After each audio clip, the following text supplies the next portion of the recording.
share a house. Well, that's my house. Let's come right with me. Can I have one foot? That's what I'm trying to do. So I put them back. Yeah, I was like, yeah. I don't think about that. Yeah. Oh, okay. What do you do? You like tiny mushrooms? Come on, man. You can't turn that back on me.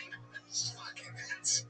You get greedy, dude. Listen, with the GP2RS, I get such a rates for racetracks for festival and all the ones all times. The full length. I think when I get in that car, I'm like, oh, I'm doing something right. I think I'm just realizing, yeah, I get in when I drive, like, I'm doing something right. But maybe that's it. I've been trying to figure out for the longest. I can't afford my Tesla. But I know you're going to. It's going to be fun. We all get this going to get the Prius. Automatic Prius. I want a Prius. What's going on, man? You see a new ride? That's amazing. It looks like you're getting paid more than we used to like fight in the UFC or now.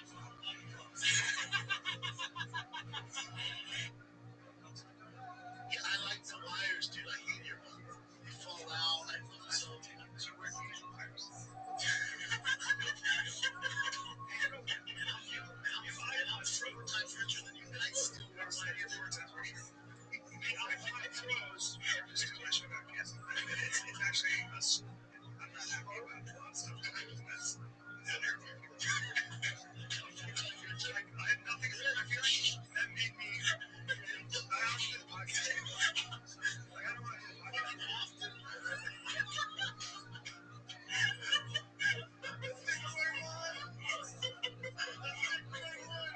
I've been suppressed for so long.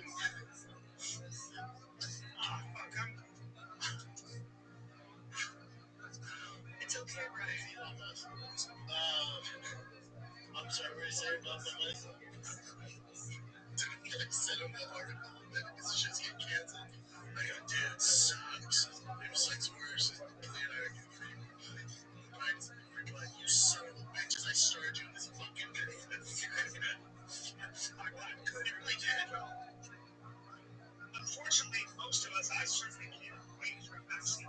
I can't, and I don't think most of us can. And people that can afford to might be people who have jobs that are, most of us who work have to have a creative business and keep a business going. I don't have that luxury. I really don't. I don't know what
What's up, sluts?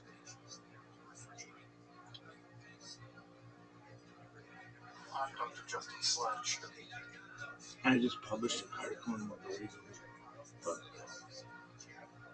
because I didn't like the title. But it's gonna change Judaism forever.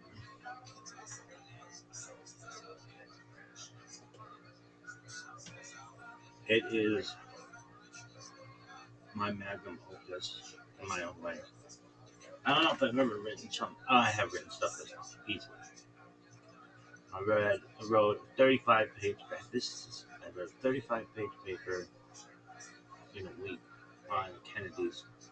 Out really quickly. Okay, so with a bunch of boys. Well, no, do all the things, then tell your fucking story.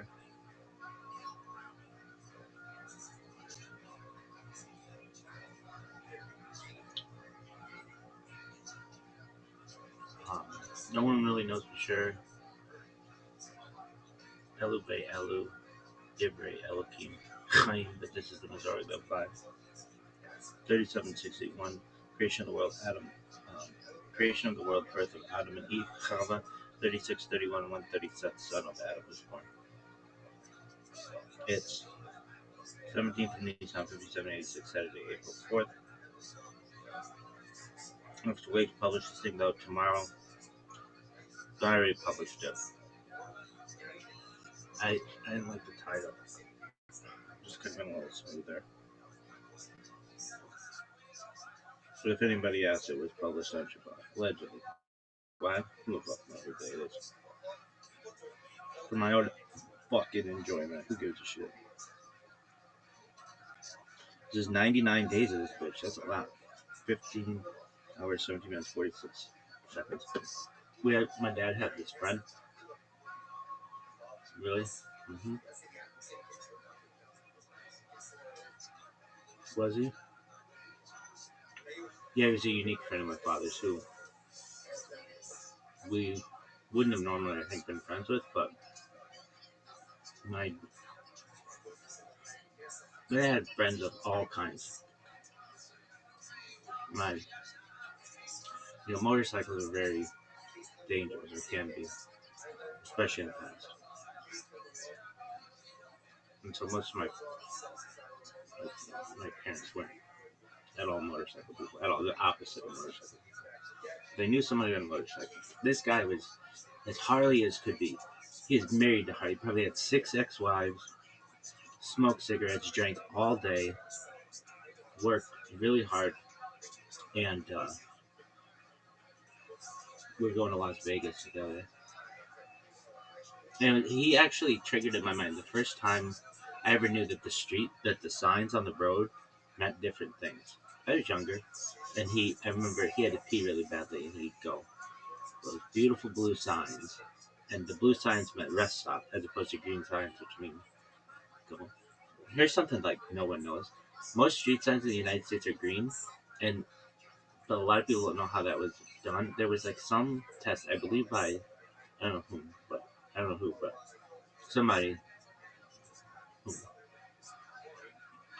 that made had some kind of test from like 100 yards away.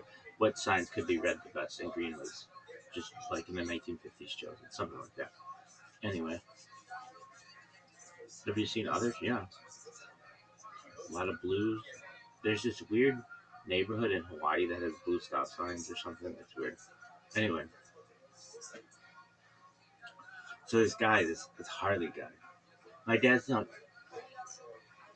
I could like. I know 2 people he knew who had motorcycles. One of them was an executive at some big company. I don't know. I don't remember which one, but a big company. And back then, this is like the 70s and 80s, 70s, not even 80s. But back then, if you had a motorcycle, you were seen as a tough cookie.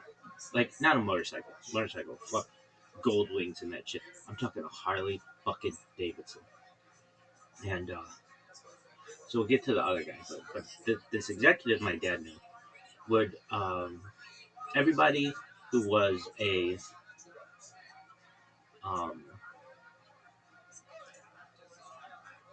everyone who was an executive, or this guy was an executive. Everybody he worked with was in a suit and tie and everything. And this guy, I think, is something like this. He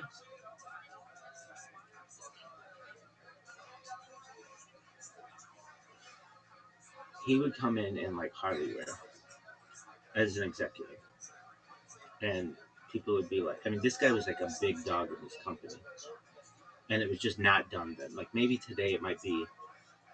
I don't know. I love the phrase avant-garde, whatever. But back then, this wasn't a hipster. This was like a straight up like this this dog was there. Anyway, he was going to a um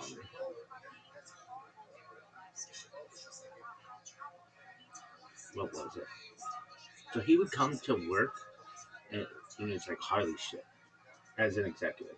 He wasn't the CEO of a major corporation, but he was big. Maybe like probably today, like some type of vice president. And no one dressed like that in the corporate world then. Not really even then. But then, definitely not. And this guy, look at that nail, allegedly. This guy, there's a story, it was something like this that, like, again, if you wore, like, chaps and blue jeans and leather vest and all that shit, um, you were seen as a tough cookie. Like, you were not seen as an executive. And this guy's not seen as an executive outside of his office. He was of the corporation. They obviously thought he was doing a good job. But when he was outside of that, no one thought he was. No one took him. Everybody who saw him was like, this guy's involved in a gang or drugs or something. And his organization had a big event. I think he was like head of operations or something. Something in he was he was from the United States. He was an American, but he had some kind of corporate responsibility in Canada. And again, this was a big time executive for this organization, and he would go up to Canada maybe once a month or something, and all his Harley shit, and on a Harley, and and he'd be driving on the, the freeway or highway or whatever to go into Canada into customs when there's like a bridge before you get into customs or whatever. And he would go in and do his thing, go to Canada, check on the operations for the Canadian part of the company or whatever, and then come back to the United States a few days later after probably staying in a 5-star hotel. You know, everything just really nice. And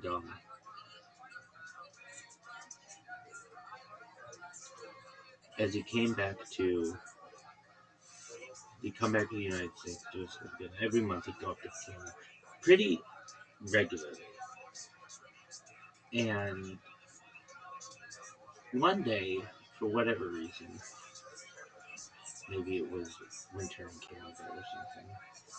I don't know. This guy was not from Southern California. He was, I don't know where he was from,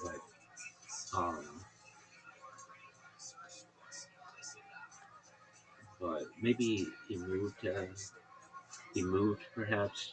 I don't exactly know how the relationship took place, but he was unable to take his Harley to Canada one month. And so he was on this bridge to go to customs. And as he's going to Canada, like he does every month, he he took his car. or I think I want to, yeah, I want to say he rented it for some reason. I don't really recall the story that well, but he's sitting in traffic and he sees it's traffic for miles before the border crossing. Border, just miles, and all of a sudden he sees some police officer start waving him in, and I mean it's like miles of traffic, and he's like, "Oh, this is not bad at all. Like they're letting me right on through. Look at all these suckers who are waiting in line at the border crossing. This is easy. I wonder why they keep they're all waving at him. All the police officers are waving at him, and he's like in his own lane, and nobody else is allowed in this lane. It's causing all of this traffic. And he gets to the border, and they stop him, and they say, where are you going? And he says, oh, and he's like, like he's like, I'm an executive with whatever company, and like, oh yeah, we know all about you, and you come to Canada every month, and you got a different vehicle today, and he's like, yeah, because it's Canada, it's cold or whatever, and he's like, they're like, get out, step out of the vehicle, sir, and they like back then were nicer to someone that today they're get on the fucking, like no matter who you are, they're gonna be like, get the fuck out and pulling guns on them and shit for stupid shit. And he's like, okay, why do you want me out? Why do you? What did I do wrong? They just like step out of the vehicle. He steps out of the vehicle. Now, normally you go through the border, it's just a few minutes, no big deal. He does it all the time. But this time, he is sitting there watching them take this car apart. Every nut, every bolt, every seat cushion, everything. They take this entire car apart right there with all this traffic. And he's just sitting there looking as they take this. They take the engine apart. They take the tire bolts off. They take the muffler off. Everything. And they look through this car, and they find nothing. Now, as I tell this story, now I kind of recall, maybe I could be wrong.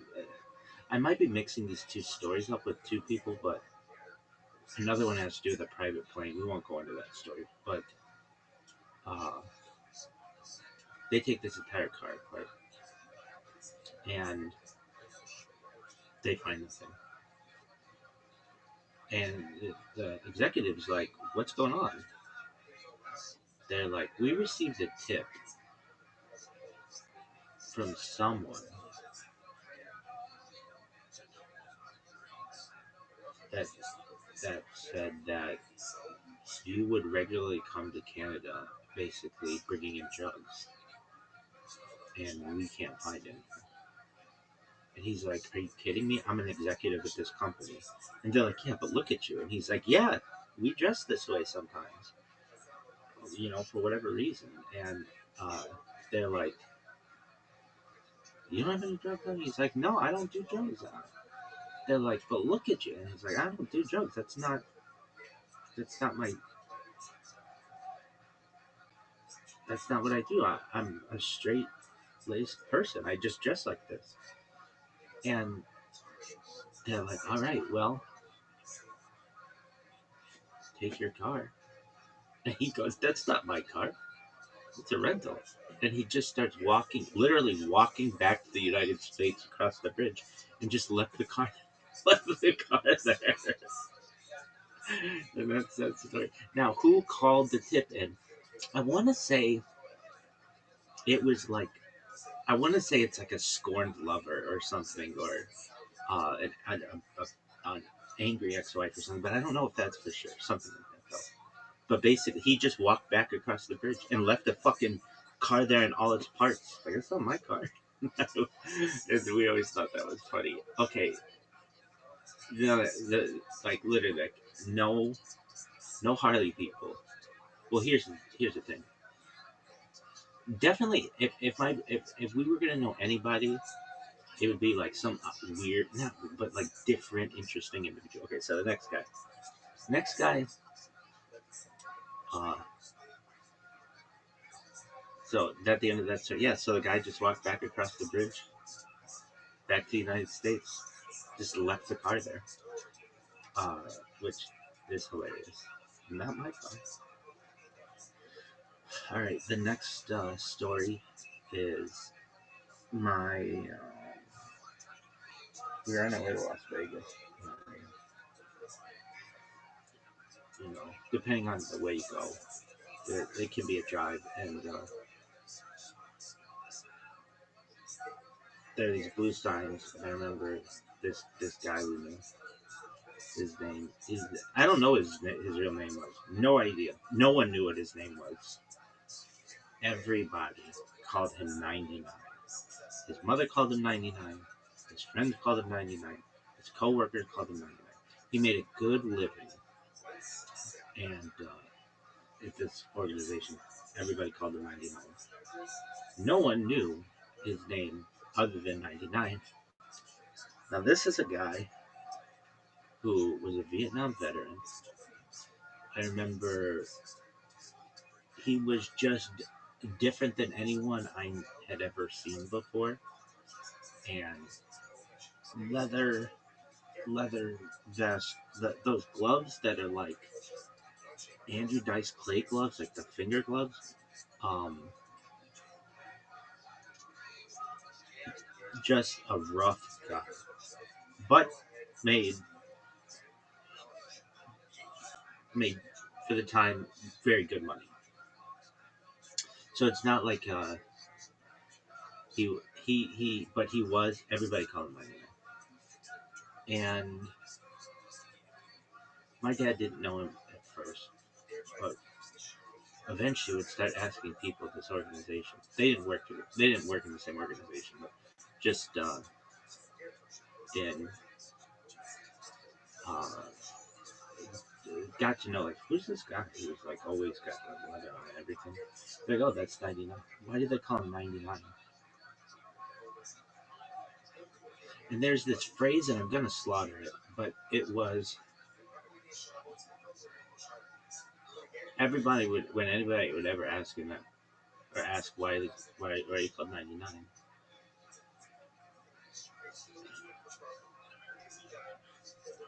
His answer and anybody else's answer they told to tell or who would know who would say what his answer was because he's 99% batshit crazy. That's what he would say. And was he? He is a dangerous dude. Not like he wouldn't hurt you. No, no, no. Yeah, I shouldn't say he was a dangerous dude. I misspoke. He lived a dangerous life. And he would get on this Harley and cruise around and um, boots and leather and studs and all kinds of things. And I remember I only met him like we just like we went. It's not like we stayed together or anything like that, but um, we were in a. I want to say, and I could be wrong on this, but it was like like an executive. Oh, what you would consider like a sprinter van today, but it was like I forget what they call it, like a conversion van, like a nice. They like made it like nice for um, shuttles to places, perhaps wherever. It wasn't a limo, but been limos, but it was like uh, as I recall, as I recall, it wasn't like a normal um, like I don't. It was just a different. I don't know. I was younger, so I remember him saying those beautiful blue signs. And he had like hip flasks and like this was back in the day when you could like that was like you wouldn't be seen as having a problem. It'd be like, oh, what would they call you? They would call you. That was just like life for a lot of people. Anyway, this one day I overhear my parents and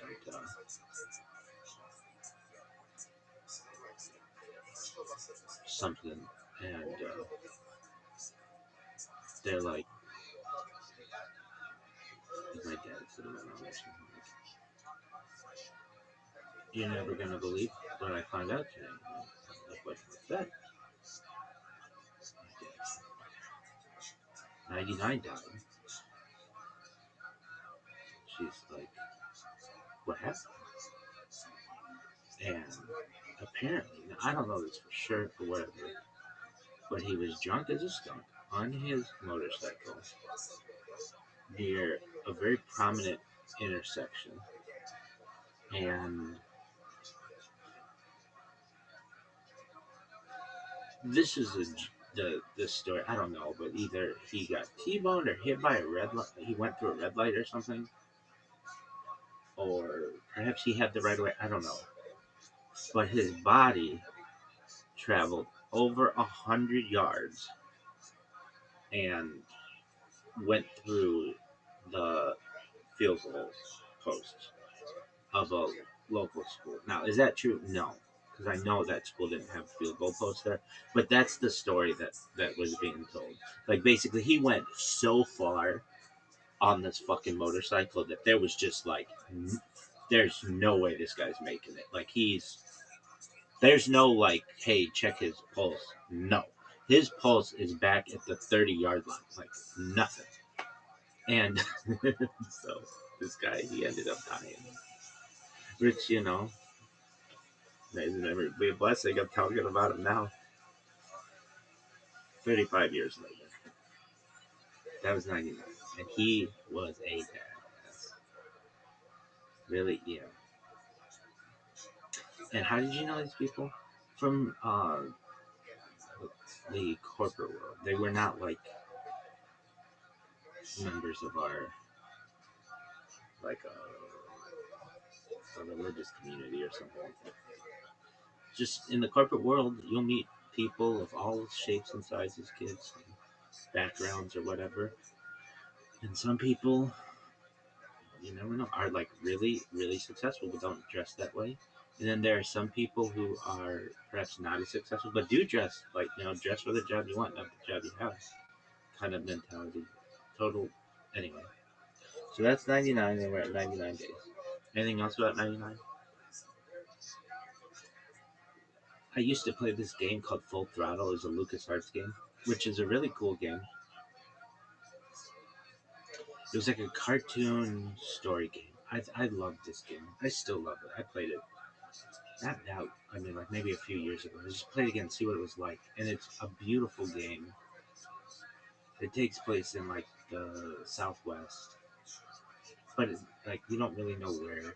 They have these like flying cars, which is really interesting. It takes place in like a dystopian future. It's the first time I had ever seen that, where like a corporation is like taking over stuff.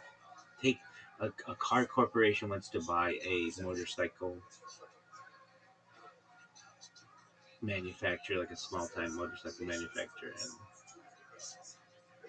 I just remember, and like you have to fight some guys on the road in these canyons and stuff, and I remember I felt like 99 was like would have been like in there. They were, what were they called?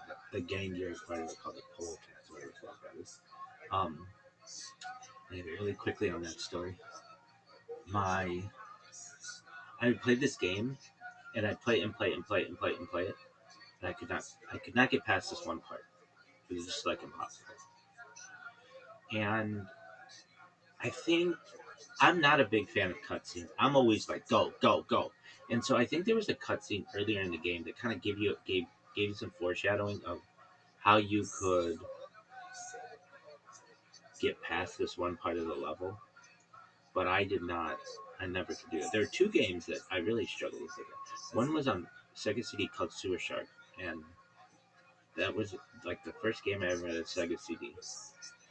And Sega CD is wild, really good graphics. I remember they had this game called Prize Fighter or whatever. It was like a first-person boxing game, and it was really cool. And they would do like videos as opposed to like normal fighting or whatever. Anyway, that was a cool game. That one I could beat, but like this Suicide, I don't think I could beat. It was just really weird. It was a weird game. It was like underground tunnels and stuff. Anyway, but this other game, Full Throttle. I'm playing this game, and I couldn't get past this one part. I didn't know how to do it. And so one day, my mom and I were at Barnes and Noble, and I begged and begged and begged for the strategy guides. Strategy guides used to be really big. I used to read strategy guides just like for different games and like come up with like put things in spreadsheets and like all kinds of data. What'll happen if these two guys fight in a video game? Who's gonna win? Who's got the most hit points and all that other stuff and speed and it's like whatever. But I mean that was like really important. What if there's an army of these guys? All that. Love that for games like well, Civilization had a strategy guide that came with it, really thick. That was Civilization 2, I should say, which is like to this day it might be my favorite action game. I love Civilization. But Age of Empires is the big one. Age of Kings, Age of Age of Empires, whatever that. Like those are so good. The the two something. Anyway, those are big. Age of Empires, The Conquerors. Love all that shit. And then they came out with Age of Empires 3, which is okay. There were some shitty parts of it though. And the thing is, in those games, I could never get enough troops. There was always like I think a limit of 200 population or whatever. Anyway, I always wanted more people, but for processing, computers couldn't handle it. Anyway, I'm playing where I'm at Barnes and Noble, and I see like Full Throttle, this book, and I'm like, oh, I have to have this. I have to have this. I have to have this. And I beg and beg and beg and and this was very exceptional, but we were able to get it for whatever reason. Maybe I'd been good, maybe we had whatever, like, but we got it. And I went and I read it and I read it and I read this thing that like basically it was a timing thing. It wasn't like a skill thing or whatever. It was about like fighting a guy. So you'd be going through this um, canyon and you have like two guys next to each other, or like there'd be a guy on a motorcycle, and you come up next to him, and you like kick him off his motorcycle and steal his shit, and then you get his like there's like a chain and a tire iron and some other shit, and then there's this one like alien. It's not alien, but it was something like gang, and um, they would always whoop your ass. There's like no way to beat them.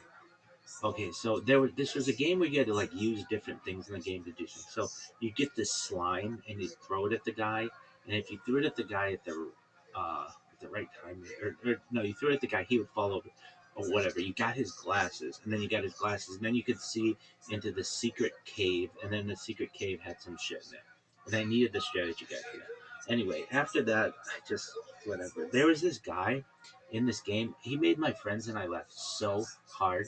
I forget what it was. He would like spit out, or he had teeth that fell out, or something. That you had to use like a little RC car at like this what do we call it, like a monster truck rally or something. It wasn't a monster truck rally, but it was like a demolition derby. That's what it is. Anyway, there's just a really interesting game. And then once I beat that game, they had like trailers to the next game. There's another LucasArts game that I think I played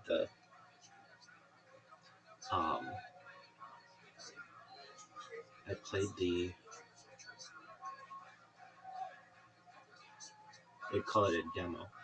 Played the demo of it. It was called Grim Fandango or Grim Fandango or something like that.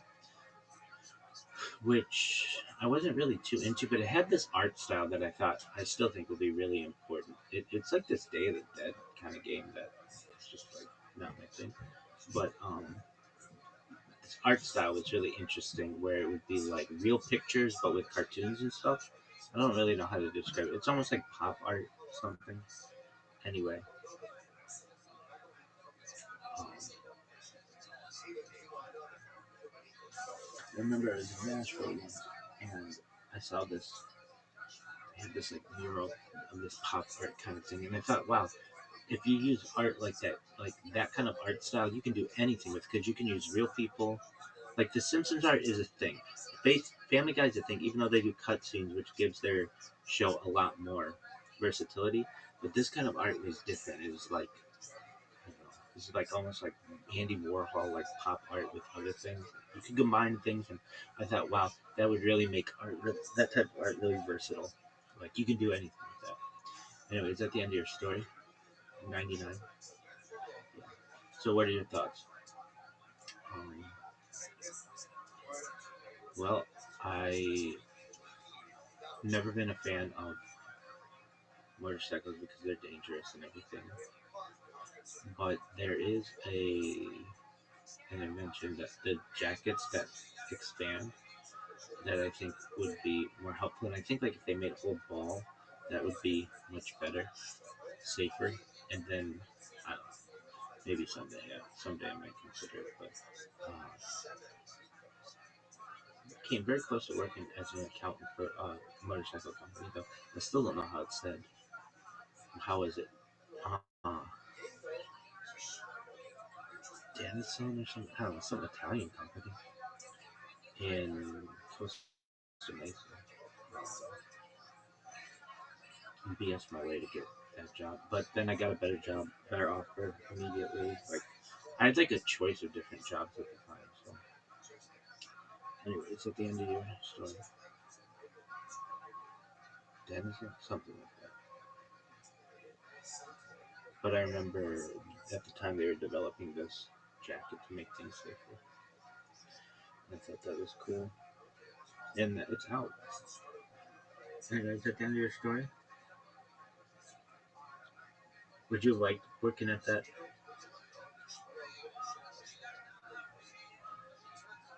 motorcycle organization? Well, they have pretty high receptionist. Italian one, I can tell you that. Um, no, I wouldn't like that. Why? 'Cause I don't know what I was doing. I was just being that BS in my way. But to quote my previous boss, who had an Italian degree from the University of California, she was the chief financial officer. You're the best accountant I've ever met. All right, are you done? Is that enough about me? Yeah. Anything else you want to review before we get into the shit? Oh, so you published this article. Is it going to be big? Yeah. And what's the argument that's going to win out? The cooling that fish thing. Really? It's a really difficult argument. Have you ever worked this hard on an argument? I don't think so. It's like the sword and the stone of Judaism for Shabbat. But no, I've never known anybody to make the argument. It makes sense to me. It absolutely makes sense to me. I think there are other arguments in it as well that are valid, but perhaps halakhically they're a little weaker. But to me, the 1 out of 7 is pretty simple. But anyway, so at the end of your story,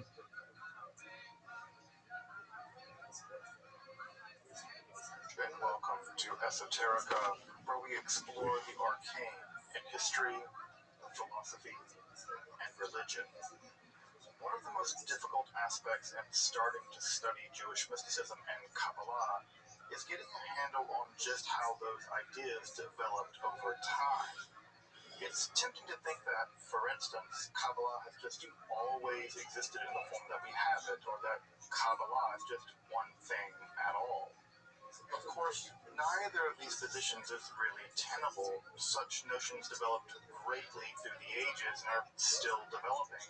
And there are now, and there have always been, numerous mutually exclusive schools of Jewish mysticism and Kabbalah. This class is meant to serve as an introduction to Jewish mysticism and Kabbalah from the point of view of its incredibly complex development from the prophets of ancient Israel and to the rise of modern Hasidism in the 18th century. Of course, this series isn't meant to be exhaustive by any means, but only should serve as a springboard for deeper study and reflection, and hopefully it will also enable you to situate developments in Jewish mysticism and Kabbalah in that historical and cultural context, and hopefully embolden you to dive into the primary texts, which are admittedly as sublime as they are obscure. Let me express my gratitude to Congregation Tchia for allowing me to use these lectures to reach a larger audience here on Esoterica. If you want, you can find the entire series under the playlist Entering the Garden, an Introduction to Jewish Mysticism and Kabbalah. I'll be uploading them over the next few weeks, or if you find these episodes after autumn of 2021 and you want to watch the entire series, you can find them in that playlist.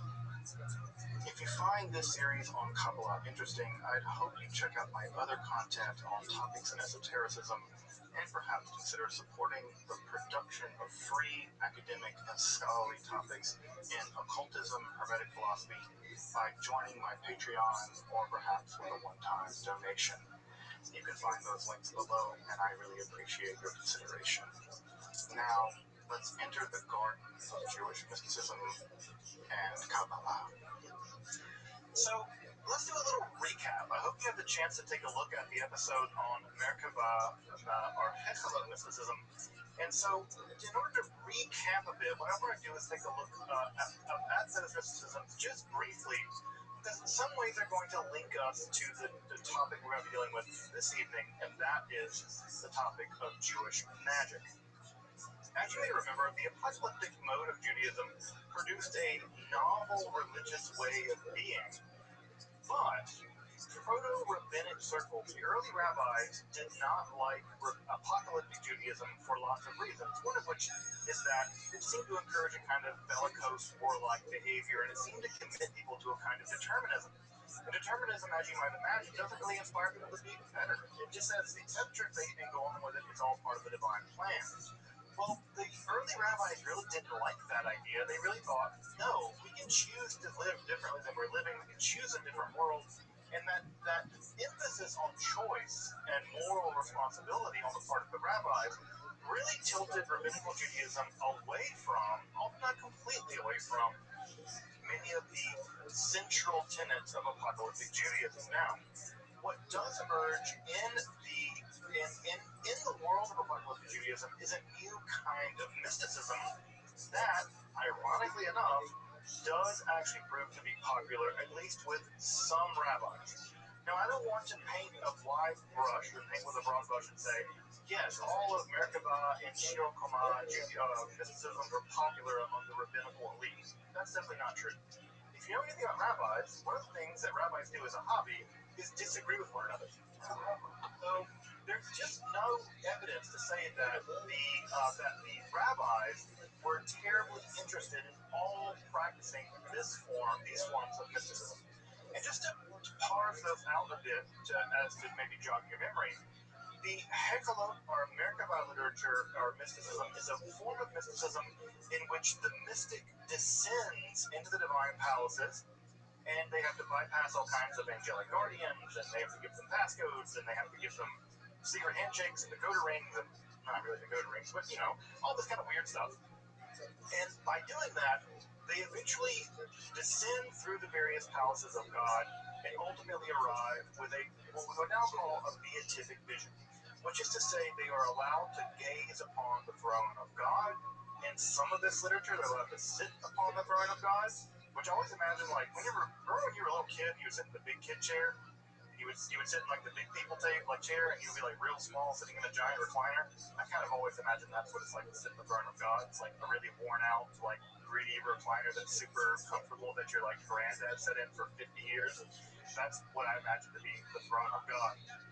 So you can sit in the throne of God, and sometimes you can be transformed into an angel. Why you want to do that, I don't know, but you could, right? And Enoch, of course, is the quintessential version of someone who, well, according to one of the books of Enoch, is transformed into an angel. Alternatively, you could do the nerd option, and the nerd option is math. And the nerd option includes gazing upon the divine body and measuring it, right? You measure it in this parasam Persian unit of 3.5 miles, and you're allowed to learn the secret names of all the different parts of God's body. Left eyebrow and right eyebrow and left ear and right ear and all these things. And you're allowed to measure the parts of the divine body. And these numbers may have been something like a meditative technique, although we really don't know. It's a very bizarre form of literature, a very strange form of mysticism. Although I will say, as I pointed out last time, that Maimonides actually might be arguing against the Merkava or Koma literature in the Guide to the Plays. That might be the target, at least, of some of his analysis in the Guide to the Plays. Which, by the way, just to drive that point home, if that's the case, and I think Menachem Kellner makes a really great case that it is, that means the greatest work in all of the history of Jewish philosophy is a response to a form of Jewish mysticism, right? It's downstream of mysticism. It's a reaction to Jewish mysticism. And I think that can't be underestimated and underplayed. I think that's incredibly important if it's true. And I happen to believe that it's true, at least to some degree. The other form of literature that we talked about, or mysticism, is what is called the Sar Torah mysticism, the Prince of the Torah. And this is a para-rabbinic. We think that these guys may have been in rabbinic circles, maybe on the outside of rabbinic circles, not quite the inner core, but maybe kind of the hipsters outside smoking cigarettes in the dive bar where the rabbis hung out. These guys wanted to summon a kind of angel called the Sar Torah, the Prince of the Torah. And this angel would teach them rabbinic lore, laws, and secrets very rapidly. I don't know, this is like the person that comes to you the day of the exam, who's a C student and asks if they can see your notes, and they try to download all your notes the day before the exam, right? It's like, they're that guy. And so what do? They have to go before the rabbinical elites, and they have to figure all this stuff out. They're like, oh, might as well summon an angel. And one can hope that the angel helped them with their rabbi test, or their calculus test, or their German test, or whatever test they had to take. I will say, however, that if I could just learn the liberal arts by summoning an angel, I would have done that. And so clearly I didn't. Just as a last thing to remind folks, dozens of these manuscripts survive. Dozens. Right? And history is a bad place. History is a dangerous place. It's a vicious place. Very little survive, right? When you write a book down on papyrus in Egypt, the odds of it surviving anywhere outside of Egypt are pretty low. And so we have dozens of examples of these texts surviving, being transmitted into Europe, surviving in the Middle Ages, in the world of the Hashdi Ashkenaz, for instance, the world of the German pietists, who we'll get to later. These manuscripts survived, which means at some level they were popular, they were copied, they were probably practiced.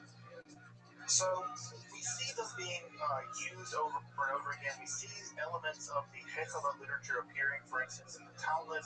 We also see elements of the Hekala literature appearing in the New Testament, which I don't have to remind you, is a Jewish text written by Jewish people, right? So the New Testament also contains some mentions of Hekala literature, which is just to say that all of this is a witness to the popularity of these forms of mysticism and what might be called quasi-magic.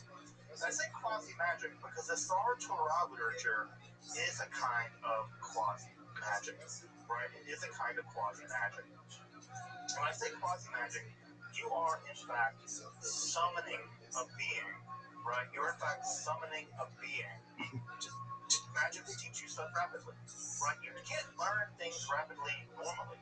You have to download them somehow, right? Almost like putting a jack in your head and like downloading information. The Sar Torah somehow has the ability to do that for you. So this is a bit of a recap that gets us up to speed. It links for us, at least at some level, the distinction between Merkava mysticism, where you descend into the chariot, to the Sar Torah literature, in which you're bringing down an angel. And that bridges the gap for us at some level between mysticism and magic. And those two things are where we're going to move tonight. We're going to move in the direction of Jewish magic. So just one second, I'm getting a bunch of emails which tells me that there might be something amiss. So let me see, just check those real fast, and before we jump right in, I want to make sure that I'm not missing something in the wrong room or whatever. So one second, folks. Sorry again. No, okay, we're good, great. So when I hear like 5 emails go off all of a sudden randomly, it's better just to check and make sure I'm not in the wrong room or some other kind of mistake. Alright, folks, let's turn to Jewish magic. Now, as you might imagine, magic and Jewish magic more specifically present a lot of complex problems, right? They present a lot of complex problems. The first problem is that the term magic and the concept of magic is basically impossible to pin down. Scholars have been trying to pin down what exactly one means by magic for a couple of hundred years, maybe more than that, really more than that. Because the problem with magic is, where does magic end and where does religion begin, right? It seems like magic is causing things by supernatural means. Well, what about prayer, right? That seems like a kind of supernatural causation, right? So magic is always a term that's very difficult to pin down exactly what we mean by it. And just to give you some evidence of that, this is a recent volume called Defining Magic. Here, right? Defining Magic. It's about 260 pages, pretty dense academic literature of about 30 or 40 different scholars trying to do just that. And guess what? They don't. They all agree that you can. So scholars even today are throwing ink, trying to figure out what exactly magic is, and it's a difficult task. Now, what I'm going to say, right, is for the purposes of this lecture at least, I'm just going to mean magic to mean any illicit supernatural practice, right? Any illicit supernatural practice. Now, why do I say illicit? Because magic in history has almost always been used as a way of othering someone else's practices. So, for instance, when the Greeks decided that they did religion, they othered the Persians. They said, the Magi, they do weird Persian religion, right? We do real religion. But those Persians, they do magic, right? They are magic users. So, right ditto, right, with the witches, right? When the Catholic Church did miracles, the Catholic Church said, yeah, we do miracles. Well, what do witches do? Well, they do magic. They do witchcraft. So you can see here, right, that the lines we draw about what's magic and what's not, what's a miracle, what's not, what's sorcery and what's legitimate religion, the line has less to do with what you're doing. It has more to do with who's in control and who gets to decide what's allowed and what's not. So magic, in this case, is almost always an othering term. It's almost always used to describe what the other does. The bad people, the women, the Persians, the Jews, whatever. So it's an othering term. So when I use it here, right, I want to be clear about two things. One, I'm using it in a very circumspect way. And two, I want to acknowledge that for many people now in the 20th and 21st century, magic is an important part of their spiritual life. Modern day Wicca, modern day people who identify as witches, modern day Druids, modern day Jewish people who practice magic as part of their spirituality is a fundamentally different kind of thing than what I'm talking about tonight. So I just want to say that what I'm doing here is putting magic in a very specific, circumspect way in order to elucidate how it's operated within Judaism over the course of several millennia. I am not offering a end-all, be-all definition of magic, because you can't. You can't. It's much more problematic than that. Secondly, Jewish magic is a mess because it seems like a contradiction in terms. Why? Well, if the authorities determine what's in and what's out, what's licit and what's illicit, well, the problem here is, what does the Torah say about these practices? Well, the Torah is really weird about this. Now, I know that you probably have in your mind the idea that the Torah condemns magic. And the answer to that is, kinda. Kinda it does. It depends on what you mean by magic. So the most extensive condemnation that we see in the Torah of what we would now consider something like magic is actually probably in Deuteronomy 18. Now, there are lots of other places in the Hebrew Bible where magic or something like magic is condemned. There are practices or really people that do certain kinds of things that are condemned. But you'll see here, right? I've left the technical terms in the original Hebrew transliterator here. So it reads in Deuteronomy 18, there won't be found among you one who passes his son and daughter through fire, which is probably an indigenous Canaanite practice, a kosem of kosamim, a me'onin, a menachesh, a mechashef, and a chover of chever, and one who asks of an ov or a gideoni, and the one who seeks the dead, dorish mate, right? Now, what you see here, right, is I've maintained all those Hebrew words in their transliterated form. Why? Because we don't know what any of them are, really. We don't know what any of them are. All right, a me'onin might have to do with someone who divines things, tells the future through clouds, right? The Hebrew word anan does mean cloud. So maybe it's one who clouds stuff, right? But what they do, we have no idea. A mechashef, right? This might come from the word, for snake, right? A nachash, right? This might come from someone who divines things from snakes, but again, we don't know. A Baal and a Gideoni, again, we don't know. And not only do we not know, the rabbis of the earliest period of the Talmud didn't know either. Now, how do we know that? They debated about what these words meant. You don't debate about what words mean if everyone already knows what they mean. You debate about them when you don't know what they are. And so what we see, for instance, in Tractate Sanhedrin and the Babylonian Talmud is a very elaborate debate about what's allowed and what's not. What's supernatural causation that's allowed, and what's supernatural causation which is awesome, which is forbidden. Now, of course, the most famous condemnation in the Hebrew Bible is found in the book of Exodus, and that line, and I have to say, this line, Mechashefa lo techaye, that line cost the lives, I would say, of thousands, tens of thousands of people in the Middle Ages and the early modern period, specifically women. This famous line reads, female magic doing person, don't let them live. Right? That's literally, and of course you probably know it more famously in the King James Bible translation, suffer not a witch to live. Right? That line led thousands, tens of thousands of women to their death in the early modern period during the witch hunts. We think that number is somewhere between 40 and 60,000 people, mostly women, were executed during the witch hunts. And that line, justified, they lean heavily on that line. Like, it's so brief and so terribly profound. Now, of course, we have this line, by the way, you'll notice for folks who understand Hebrew, it's in the feminine form, right? It's specifically targeting women. We do see other texts like Machashef, right? The masculine form over there in the book of Deuteronomy, right? Deuteronomy, you can see it there. So it does condemn both female and male magic users, but the line in Exodus specifically targets women. So at any rate, what do we do with this Machashef right? That you can't let witches or female sorcerers or whatever live.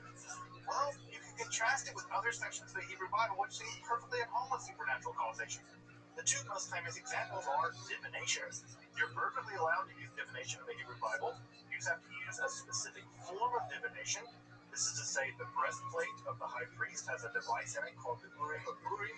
The Urim and the Thummim, right? This is some kind of divination device, although exactly how it works, we don't know. There's a lot of speculation about this in Talmud. When I say it worked, who knows what it really was. And of course, the other more infamous ritual is the Sotah ritual, in which a woman suspected of adultery, notice there's no male version of the Sotah ritual, there's no men suspected of adultery who endure this, in which a woman is forced to consume a broth made of sand and ash and things, and drink this, and assuming that if she's committed adultery, it would cause her stomach to become upset, and she would be executed. So the Sotah ritual, right, is also a form of supernatural causation to sort out whether or not a woman has committed adultery. These are both examples of supernatural causation, that are allowed in the Hebrew Bible. In fact, there's an entire tractate of the Babylonian Talmud dedicated to the Sukkah ritual.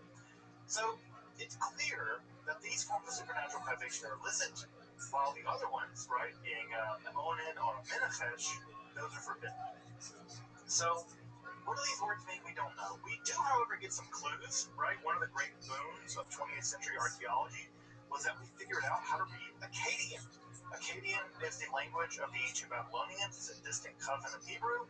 And guess what we find there? We find cognates. And cognates are the jam of any linguist, right? Because if you can find a cognate in German and Old Gothic, right? If you don't know what the Gothic means, you might be able to figure out from the Middle High German what the Old Gothic word might mean. And it's just fantastic. This is a great thing.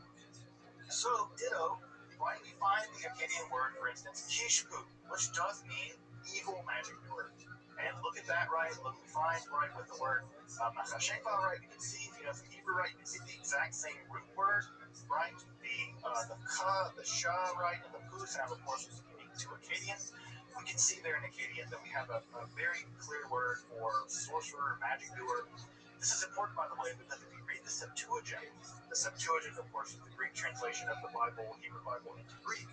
The Septuagint actually translates the word makashefa as poisoner, for makea, right? It translates it as poisoner. So they kind of up-translate it to make it a bit more rational, but it's very clear from the original Hebrew that the word does, in fact, indicate a specifically female magic doer person. That's a really, really bad translation, but you get the truth from the Akkadian word kishpu. Now, does the Torah condemn all magic? As we've seen, kind of not. It depends on what you mean by magic. You may remember this is image here from one of our first lectures here on Jewish mysticism. This is the Kitif Hinnom amulet that was found in a grave in Jerusalem. Well, why might you put the priestly benediction in a grave? Well, you might put it in a grave for magical purposes, to protect the dead from things like evil spirits. Why? Because we see that kind of practice occurring all over the ancient Near East. Again, the Israelites are an ancient Near Eastern people, and they mimic, they incorporate practices from the wider Near East.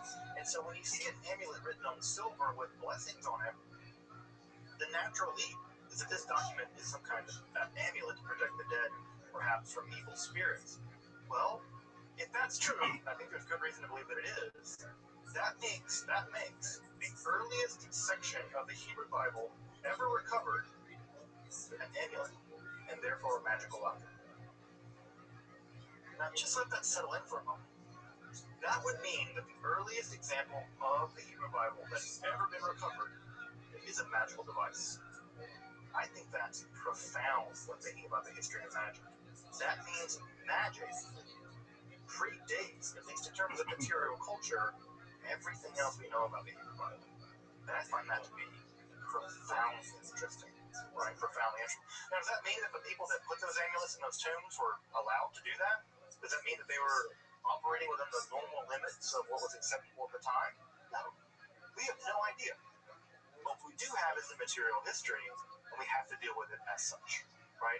It's not for me to judge yay or nay.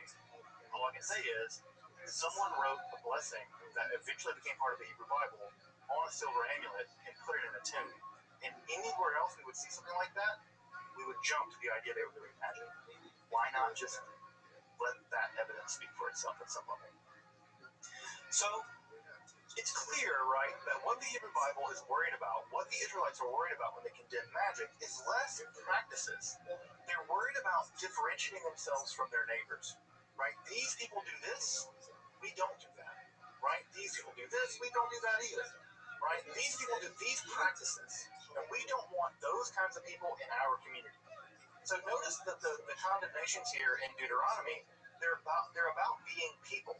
Don't be a kesamim. Don't be a me'on. Don't be a minachesh, right? Don't be a chover cheres. Don't be a person that does that.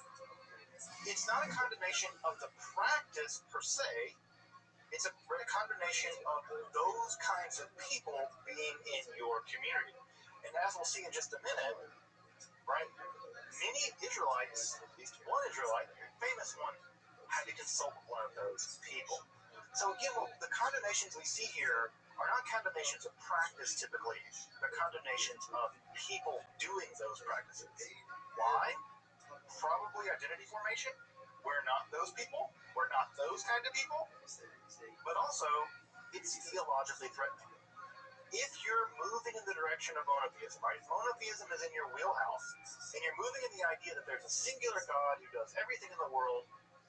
Well, what does it mean if there's like Menachem down the road or Chava down the road, and they can like monkey around with reality and like bring people back to life, or curse crops, or make people fall in love with each other? It seems like they have access to supernatural powers over and against the supernatural powers of your God. And that's worrying. That's a theological worry.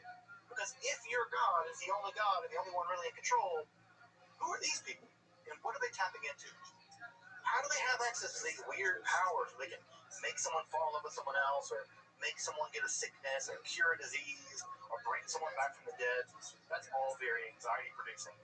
If monotheism, strict kind of monotheism, is ultimately where you're going, where God and God alone has those kinds of powers. And of course, you'll see that same anxiety play itself out later in, for instance, Christianity. But Christianity has an easy answer to that.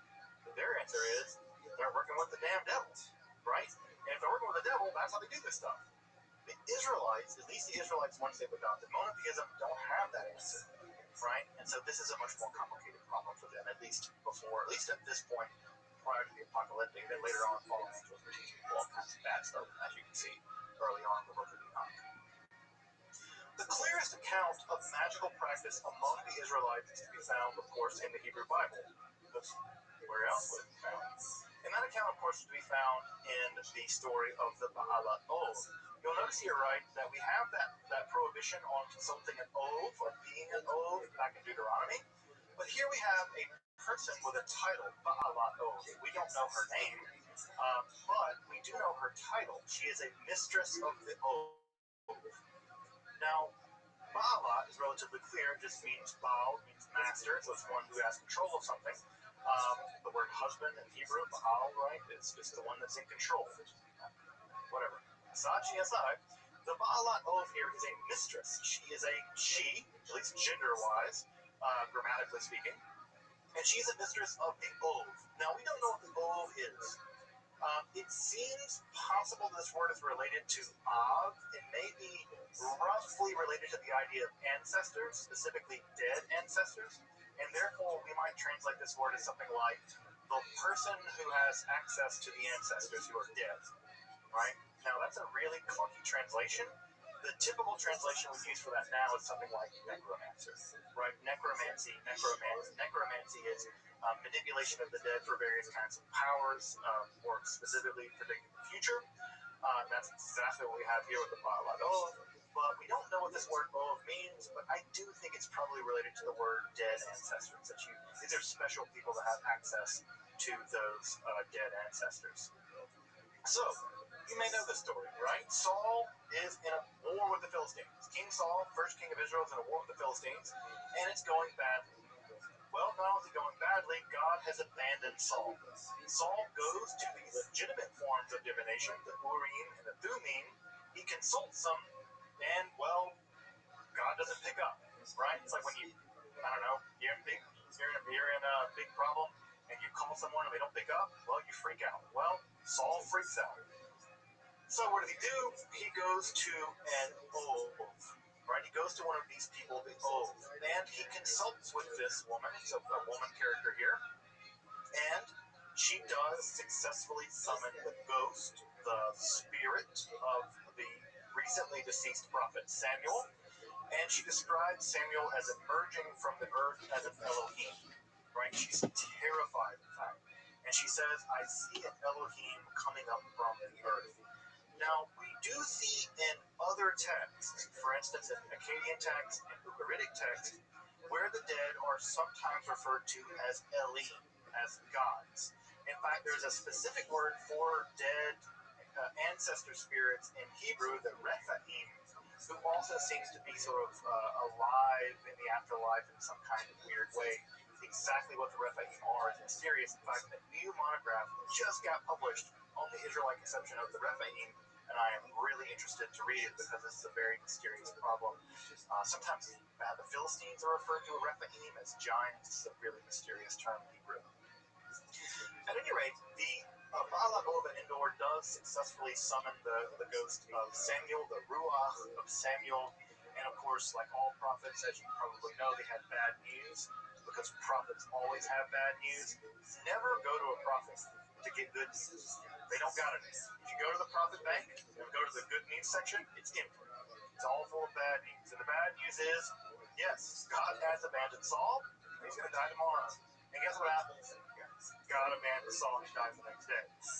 In fact, he committed suicide dreadfully on the battlefield. So the Baalat Ov is a clear example of an Israelite narrative where magic works. Right? There's no question. The text never says, and the Baalat Ov was full of it, and she was a liar. In fact, it paints her very, very nicely. She's always depicted as preparing food for them, being very conscientious. She even says that when Saul comes to consult with her, that he's outlawed this practice, that she doesn't want to do it. He has to force her to do it at some level, and she obliges him. So the Baalat Ov is nothing like the crooked-nosed evil witch of Hansel and Gretel tales, right? Inherently malevolent and preying upon people. Saul goes to her. She refuses. He insists. She summons the ghost. And then afterwards, when he's terrified of his impending fate, she tries to comfort him with food and drink out of her own commissary, right? She's a relatively poor person, we can imagine. So the image of the Baalat Ov, and sometimes this term is described as the witch at Endor. I really don't like the translation witch at Endor, because the term witch is so loaded in our imaginary that it summons an image of this woman utterly unlike how she's presented in the text. So I think we should call her what the text calls her. We should call her a Baalat Ov, because it indicates that she's an expert, right? She's an expert at this, right? And clearly she is. Also, for my Star Wars fans, right, you'll recognize the name Endor. Endor in Hebrew, of course, becomes Endor in Star Wars, and there's a lot of weird Star Wars stuff in the Hebrew Bible and Star Wars. So anyway, so the Baalat Ov of Endor, it's very clear that the writer of at least that text in the Hebrew Bible clearly believes in the power of the Baalat Ov. We don't learn anything else about her. She comes into the story, she gets a few verses, and then she's gone. We never learn anything else about her. At the same time in the Hebrew Bible, there are a lot of weirdos, right? A lot of weirdos, right? The Bible's full of weirdos. The most weird, perhaps, are Elijah and his student Elisha. And these two guys are associated with all kinds of miracles. As you may remember, they're weird prophets from back in the day. They're called Ish Elohim, men of God. It's a weird, specific term for folks who are able to not only do prophecy, but also do miracles. And the only times in the Hebrew Bible where the dead are resurrected are always in relationship to Elijah and Elisha. That's the only time in the Hebrew Bible. That's amazing, because the dead being resurrected is a big deal, because typically only God has power over life and death, and Elijah and Elisha are both respectively able to resurrect the dead, at least those recently dead. In fact, people can be thrown into a grave and jump out alive. It's really spectacular. By the Second Temple period, Solomon, King Solomon, the son of King David, is also associated heavily with magic, specifically the ability to control demons. Again, remember, in the apocalyptic period, angels and demons kind of burst on the scene in a way that they hadn't previously in Israelite literature. And these demons, these sort of supernatural malevolent creatures, or at least quasi-malevolent creatures, can be controlled through various magical means. And one of the magical means that we learn about early on, as early as the Dead Sea Scrolls, by the way, and also Josephus and Philo both recount tales in the first century of the ability of Solomon to control demons. Specifically, demons were used in the construction of the first temple. That's interesting and weird, because you have a king of Israel using a bunch of demons to control them, right? Specifically the demon Asmodeus, who's actually a Persian demon, right? Remember that Zoroastrian connection, right? Ashmedai is a Persian deity, a Persian demon, not an Israelite one, but he's imported into Judaism during the process of the Babylonian exile in the Persian period. So Solomon has the ability, at least early on, at least by the Second Temple period, to manipulate demons. And for folks out there who are interested in magic, you probably already know there is an entire branch in the Western magical tradition called Solomonic magic that carries this idea forward to this day. There are people out there to this day practicing variations of Solomonic magic that survive all the way back from the Second Temple period, that have survived into the Middle Ages until now. I won't say that they're exactly contiguous, but there's at least a tradition of Solomon as having the ability to control demons, specifically in the construction of the first temple. Now, that story doesn't occur at all in the Hebrew Bible. There's no evidence there in the Hebrew Bible, but it does begin to occur around the period of the Second Temple period, in the apocalyptic period. And we see it again as early as things like the Dead Sea Scrolls, where there is an exorcistic psalm attributed to Solomon who can do some demon wrangling. Demon wrangling. Would you go to a demon rodeo? I would go to a demon rodeo. All right. The other place, right, where we also see is in the Galilee. The Galilee in the first temple, in the Second Temple period, was kind of jumping, hopping with weird dudes who could do miracles. You may know Choni the Circle Maker, right? Who is famous. I think this is my partner, Rabbi Alana Alpert's favorite rabbi of all time is Choni the Circle Maker, who we had the great privilege of davening at his kever, his tomb in the Galilee. Choni, as you may know, is infamous for forcing God to make it rain, but not make it rain a lot, right? Choni said, I'm going to stand in this circle, and I'm going to stand here until God makes it rain. Eventually, God made it rain, but God punished Choni and made it a torrent. And Choni said, that's too hard, God. Turn it down a notch. And God turned it down a notch and made it rain normally, and Choni left his circle. This almost led to the excommunication of Choni, because the idea here was that Choni was using powers to manipulate God. That's a thing. How cool is that? Of course, the other guy that we know from this time period, the famous exorcist and the Messiah, you may know of him. His name is Josh, Yeshua of Nazareth, better known as Jesus, although I think calling him Josh would be fine with him. Yeah, his name just is the Jewish, the Aramaic word for Joshua. Of course, Jesus also engaged in a great deal of miracle making, predominantly exorcism. Jesus, if he were not known as the Messiah and the central chord of Christianity, would probably be known as a pretty famous Jewish exorcist. In fact, the majority of the miracles that he did involved exorcism. Another famous rabbi from this time period, of course, is Hanina ben Dosa. He was famous for a range of supernatural feats, including exorcism, but also teleporting, flying around. Yeah, Hanina ben Dosa, according to the Talmud, could teleport and fly around. He also engaged in nightly duels with the queen of the demons. The demons have a queen, they have a king as well. Lilith is the queen, and Ashmedai is the king, depending on what text you look at. But Hanina ben Dosa was famous for all kinds of supernatural feats, including engaging with Roman emperors along supernatural lines as well. Great stories in the Talmud about him. Of course, we should also mention Shimon bar Yochai, who would be famous as the writer, allegedly, of the Sefer Zohar, the central text of Kabbalah. We'll get to that in a few weeks. But of course, Shimon bar Yochai is also attributed to have committed a great deal of miracles. My famous, of course, is that after hiding from the Romans in a cave for many years, he emerged from the cave and was so disgusted with the impiety of the people around him that fire shot forth from his eyes and killed a bunch of people. And he realized that his powers were too strong and he had to restrain them. And so he retreated back into the cave to wait it out. So we have something like Jewish Superman. All of the guys I think invented Superman were Jewish, so I don't know. Maybe the laser eye thing they learned later. I have no idea. I'd like to believe that Superman's laser eyes.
That's something that Brother Daryl doesn't care about the fact that he does care about it. It's the cause, the spirit wants it into existence.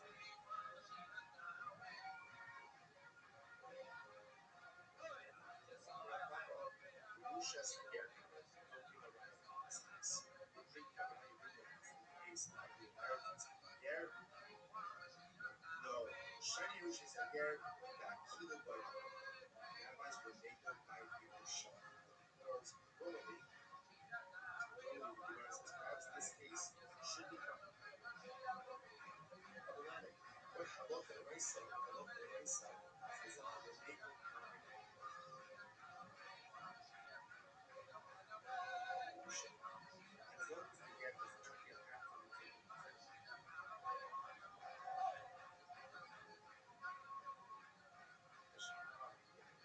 the table, he's absolutely committed to this album. I didn't say you take this, you take the everybody stop off for this. Yes, he wants them to be consistent. Why would they go by here? Like, Zera Shem Yatsu, who are afraid that they has to make a choice between his brothers Yeshua and Jewish that's the reality of Jewish before as well. For example, said that it's effect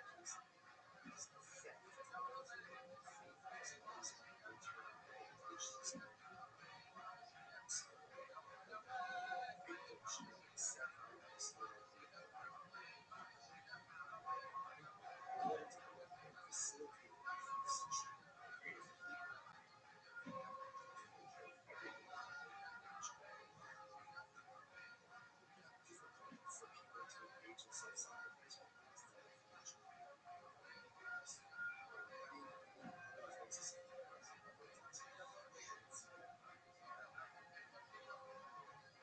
As much as we say that as long as you have health, it's true. As long as you have health and favors, because if you don't, then it's just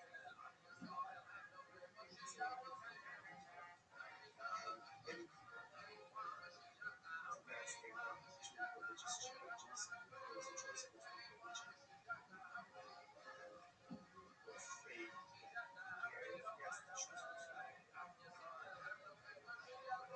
between both. And ultimately, again, it's for the show. He tempted to choose this solution. Again, because of so for some people, when they come in that situation, they're very they go by the air, and you say that often this can be just stable. Food items, there's a lot of committed items, give his brother all the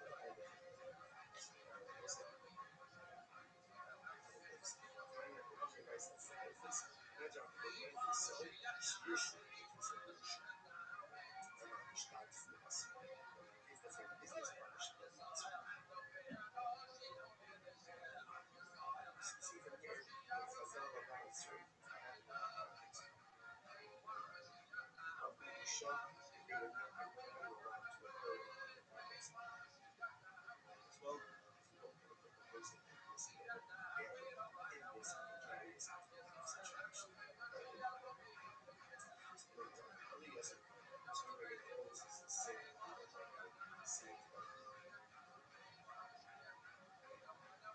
another question. Gary Tosha, now she back on the place.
Are attributed to Shimon Bar Yochai, but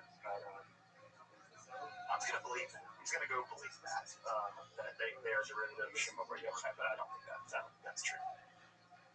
Bimachir, of course, is Jesus engaging in the exorcism, his most famous exorcism, the Gerasenes demoniac, who Jesus famously threw into a bunch of pigs and ran them off a cliff. There's a really great anti-colonial read of this exorcism ritual that I think is really important. But that may be a story for another day. Now, you might just think, oh, all this magic stuff is unique to a bunch of weirdos in the Galilee. Jesus and those cats running around with him. No. Rabbinic literature, the Talmud, is absolutely filled with all kinds of magical practices, including things like abjuration. These are magical incantations to be used against various kinds of demons. There are all kinds of demons in the Talmud. The Talmud is full of demons, specifically disease-causing demons. There are massive lists in the Talmud of lucky and unlucky numbers. One of my favorite discussions in the Talmud is in Pesachim, the tractate about Pesach, where you are told you cannot drink wine in pairs because that attracts demons. And if you drink wine in pairs, right, that can attract demons, and that's bad. So why do we do 4? Well, you can't do 4. You have to interrupt every single glass of wine with a unique action that interrupts some, so you're always drinking the wine in odd numbers. 1, 1, 1, 1. Also, by the way, if you've ever wondered why we say on Pesach, welcome to everyone who wants to come, they can come in to eat, we always say that in Aramaic. Why do we say it in Aramaic, not in Hebrew? Well, the rabbis say the demons don't understand Aramaic. They do understand Hebrew, so we say it in Aramaic, so the demons will get invited to our house and eat our food. Not kidding you, that is a belief in Rabbinic Judaism about why we welcome people into our home on Pesach in Aramaic, not in Hebrew. Demons don't understand Aramaic. I don't know why they don't take a Bible class or a Duolingo class to learn it, but maybe the demons are very busy. Further, the Talmud is filled with astrological speculation. There are amulets and incantations, specifically, for instance, one against blindness. There's a pretty famous one there against blindness. There's also a really famous one where you kind of engage in a duel with a demon and causes the demon to blow up if you do it correctly. There are also even the accounts in the Tractate Sanhedrin of the creation of artificial people and animals. These are typically referred to as golems, and we will be spending some time talking about golems here in just a bit with the Sefer Yetzirah. Now, all of that stuff I just mentioned is considered completely allowable in the Talmud. You can do astrology, you can make artificial humanoids, you can banish demons, you can do all kinds of stuff, right? There's a lot of things that look a lot like magic in the rabbinical imagination, but what's really clear is that not everything is allowed. For instance, we read in Pirkei Avot in the Mishnah, right? The more flesh, the more worms, the more possessions, the more worries, the more women, the more witchcraft, the more maidservants, the more uncouthness, and the more servants, the more theft. It's a famous line from Pirkei Avot. But again, the more women or the more wives, the more witchcraft. Of course, this is clearly misogynistic, but we also see here there's still a combination of witchcraft, right? Again, linked with women. Again, what we have here, right? What men do, what rabbis do, summoning demons and making things, that's okay. It's when women do stuff like that. Yes, that's witchcraft. You see it, the othering, right? When men do it, yeah, we can get by. When women do it, it's witchcraft. And this again, here's an example of what seems to me patently a form of magic, right? This is from Tractate Gittin in the Babylonian Talmud. Gittin has to do with divorce. The rabbis taught, on coming from a bathroom, a man should not have sex until he's waited long enough to walk half a mile. Why? Because the bathroom demon is with him for that time. And if he does have sex, his children will be epileptic. So we have a theory of epilepsy, not a very good theory of epilepsy. But what's the reason? If you go into the bathroom, there's a bathroom demon. By the way, the bathroom demon features prominently in the Talmud. So the bathroom demon, once you go to the bathroom, they attach themselves to you, and they follow you for at least a half a mile. But I guess after half a mile, they go back to the bathroom. And so if you have sex with the bathroom demon attached to you, then your children may become epileptic. Is that magic? Well, it'll do until magic gets here. Looks like magic to me, right? Superstition, magic, religion, the boundary between all these things is incredibly vague, right? The boundary between all these things is vague. Now, if you're curious about if I'm just listing a couple weird things, I'm listing the least weird things, folks. There are far stranger things in the Babylonian Talmud about demons and magic that I have not mentioned here. And I've done an entire class for the Federation, in fact, 8-week class just on Jewish magic. So you're getting basically the Spark Notes version tonight. But I can guarantee you, if I can fill an 8-week class with Jewish magic, I can guarantee you there is a ton. So after the time period of the apocalyptic, Jewish magic really goes international. That is to say, Jewish magic leaves Palestine, and there is a great deal of magic out there in the world. I may have to speed up a little bit just to make time here, but if I go a little bit over, hopefully you will forgive me. In the early common period, Jewish magic Jews were associated with magic, and Jewish magic was heavily syncretistic, which is to say that Egyptian, Roman, Jewish, pagan elements were all muddled together to form a kind of international magical practice, international magical language. And an enormous amount of magical documents and magical devices are attested in the ancient world.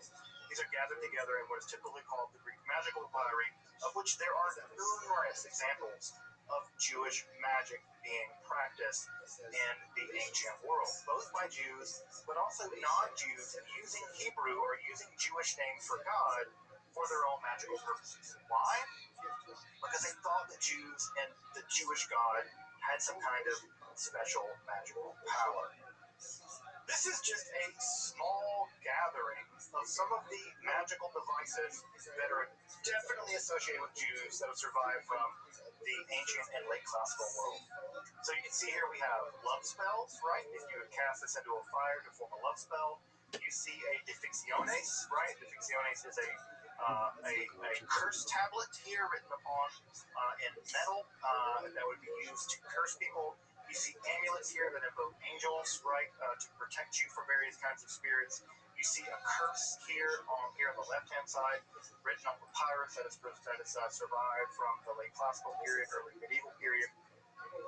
And perhaps most shockingly, you can see one of the 3 skull devices that have been found with Hebrew incantations written on the skull of a dead person. The skull incantations we have, I can pull it up for you later if you already want to read the entire incantation. But 3 of these skull incantations have been found throughout the ancient late classical world. And these skull incantations are something that most Jews would be shocked by. The touching of a dead body to do anything at all is completely unimaginable. The use of a skull to write an incantation on to harness some kind of magical powers would fill many ancient Jews with shock and disgust. And yet, there's no denying that all these forms of magic were being practiced by Jews in the ancient world. I say all of these practices If you look at Roman, Greek, Egyptian, other practices in the ancient world, you will find the exact same forms of magic being practiced by them. Lead tablets, magical amulets. The skull thing is kind of weird, but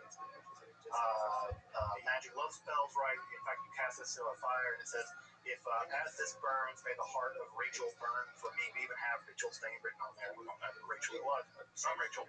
Think of Rachel, any Rachel. We have named people here in this curse as well. So, needless to say, right, looking at this on the screen, people would say, Jews don't practice magic. That's not a thing we do. Well, you got some archaeology to deal with.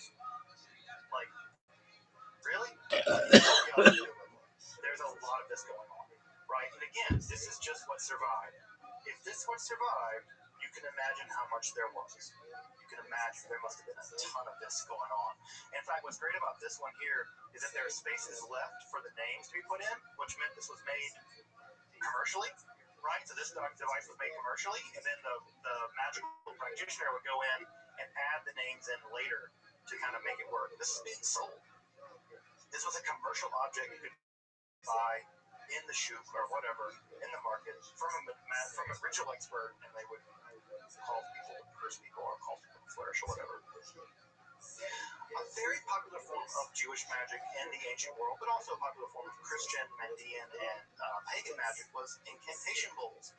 Incantation bowls were bowls with images typically of demons. Some of our earliest depictions of the demoness Lilith are found in these incantation bowls. They would be, you would draw an image of the demon that you want to find. You can see that these demons here are bound with chains. You can see that their hands are tied here, or they're bound with chains. And then an incantation will be written around the periphery of the inside of the bowl, and then the bowl would be buried upside down, right, concave part down, in the doorway of your house. And the idea is any demon coming in would be captured by the bowl, right? It's sort of like a glue trap, like you would use on a mouse. Don't use glue traps on mice, that's really, really cruel. But kind of like a glue trap, but for demons. For demons. So these bowls were meant to trap evil spirits from entering your home by turning them upside down and burying them in the lintel of your home. Of course, mezuzahs are used for the exact same purposes. In many cases where there's a terrible illness in a home, still to this day in the Haredi world, the rabbi will ask to check the mezuzahs to make sure they are in order, to make sure that evil spirits didn't enter the home because of a faulty mezuzah. By the way, this demon bowl right here, if you ever get down to the Kelsey Museum in Ann Arbor, you can see this exact bowl. This is in Ann Arbor at the Kelsey Museum on display. There's an excellent little museum there, but you can see this exact incantation bowl for my Michigan people.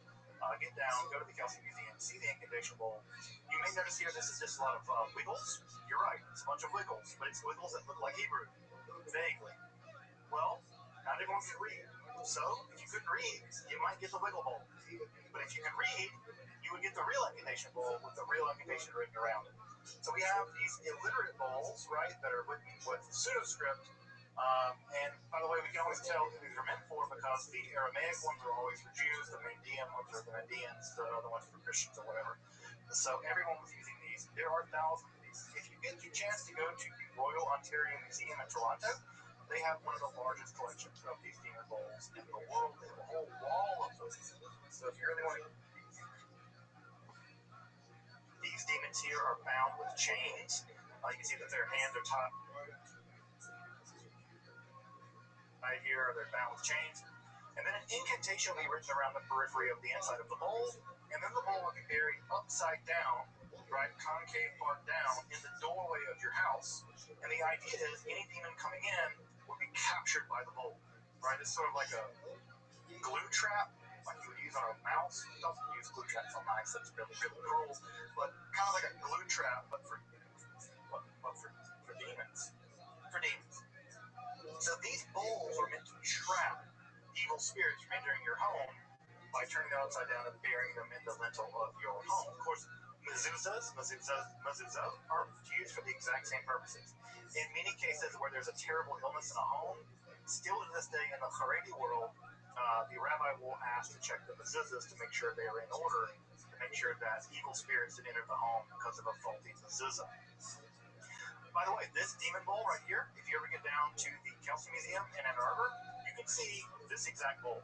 This is in Ann Arbor at the Kelsey Museum on display. There's an excellent little museum there, but you can see this exact incantation bowl for my Michigan people. Get down, go to the Kelsey Museum, see the incantation bowl. You may notice here this is just a lot of wiggles. You're right, it's a bunch of wiggles, but it's wiggles that look like Hebrew, vaguely. Well, not everyone can read, so if you couldn't read, you might get the wiggle bowl. But if you can read, you would get the real incantation bowl with the real incantation written around it. So we have these illiterate bowls, right, that are written with pseudo-script. And by the way, we can always tell who these are meant for because the Aramaic ones are always for Jews, the Mandean ones are the Mandeans, the other ones are for Christians or whatever. So everyone was using these. There are thousands of these. If you get the chance to go to the Royal Ontario Museum in Toronto, they have one of the largest collections of these demon bowls in the world. They have a whole wall of them. So if you really want to get your fill of demon bowls, go to the Royal Ontario Museum. See, I also say that one day if we ever do Takeo arts and crafts for little kids, if they're going to do like Play-Doh, they should make demon bowls. It's like a completely authentic Bubbies and Vodka day. They're going to make anything. Let them make little demon bowls and paint the inside with monsters or whatever. It's a great way for them to put it under their bed to like deal with their fear of monsters. I feel like this is an authentically Jewish way of dealing with fears about monsters and demons by allowing kiddos to make these bowls and maybe have a bit of catharsis in trapping the demons in the bowls. So anyone who says again that Jews don't do magic, well, I got 10,000 demon incantation bowls that you got to deal with. Just as a bit of wrapping up, folks, I want to go through these a little more rapidly. We're coming close to time. Another text that begins to emerge at this time are exactly books of magic, right? Books that we might call grimoires. These are books of magic. One of the more famous, very early ones is called the Sefer HaRazim. I've done episodes on my Esoterica channel on almost all of these books. So if you really want to dig deep into some of these books of magic, almost all of these I've covered in depth, 20-minute episodes or so on my channel. So we have this as a book called the Sefer HaRazim that was recovered in fragments in the Cairo Geniza. It dates to around the 8th, 9th, 10th centuries. It could be perhaps earlier. And this system uses an elaborate system of angel magic and magical symbols. These magical symbols here we'll see all throughout Jewish magic to use as magic to get what you want, whether it's winning horse races or gaining love or turning invisible or whatever. The Sefer HaRazim has a spell for you. And it uses these various magical, it manipulates angels by using various kinds of magical symbols to get them to do what you want. Remember, the Sar Torah literature does something similar, allows you to rapidly learn rabbinic lore. Here we're having it used to do a lot more wider things, including things like turning invisible and healing people of sicknesses, and also cursing people with sicknesses, because it doesn't get salty sometimes. Another famous text from around the 10th century is the Charba de Moshe. This is an Aramaic magical book that uses a first section, which are long strings of Hebrew or Aramaic letters, and then you would extract out of those long strings of Hebrew Aramaic letters certain sections. I've highlighted a section here that you would use for doing various things, and you would use those sections along with a magical spell. And those magical spells would empower those code words, and those code words would do all kinds of various things, like turning invisible, making people fall in love with you, cursing people, and turning invisible. The same kinds of things that most magical spell books actually do. They're pretty repetitive once you get into them. So this one's interesting because the Sword of Moses is that long list of seemingly random Hebrew letters, which are then extracted out and then used for magical purposes that I mentioned earlier. So the sword is actually what is going on.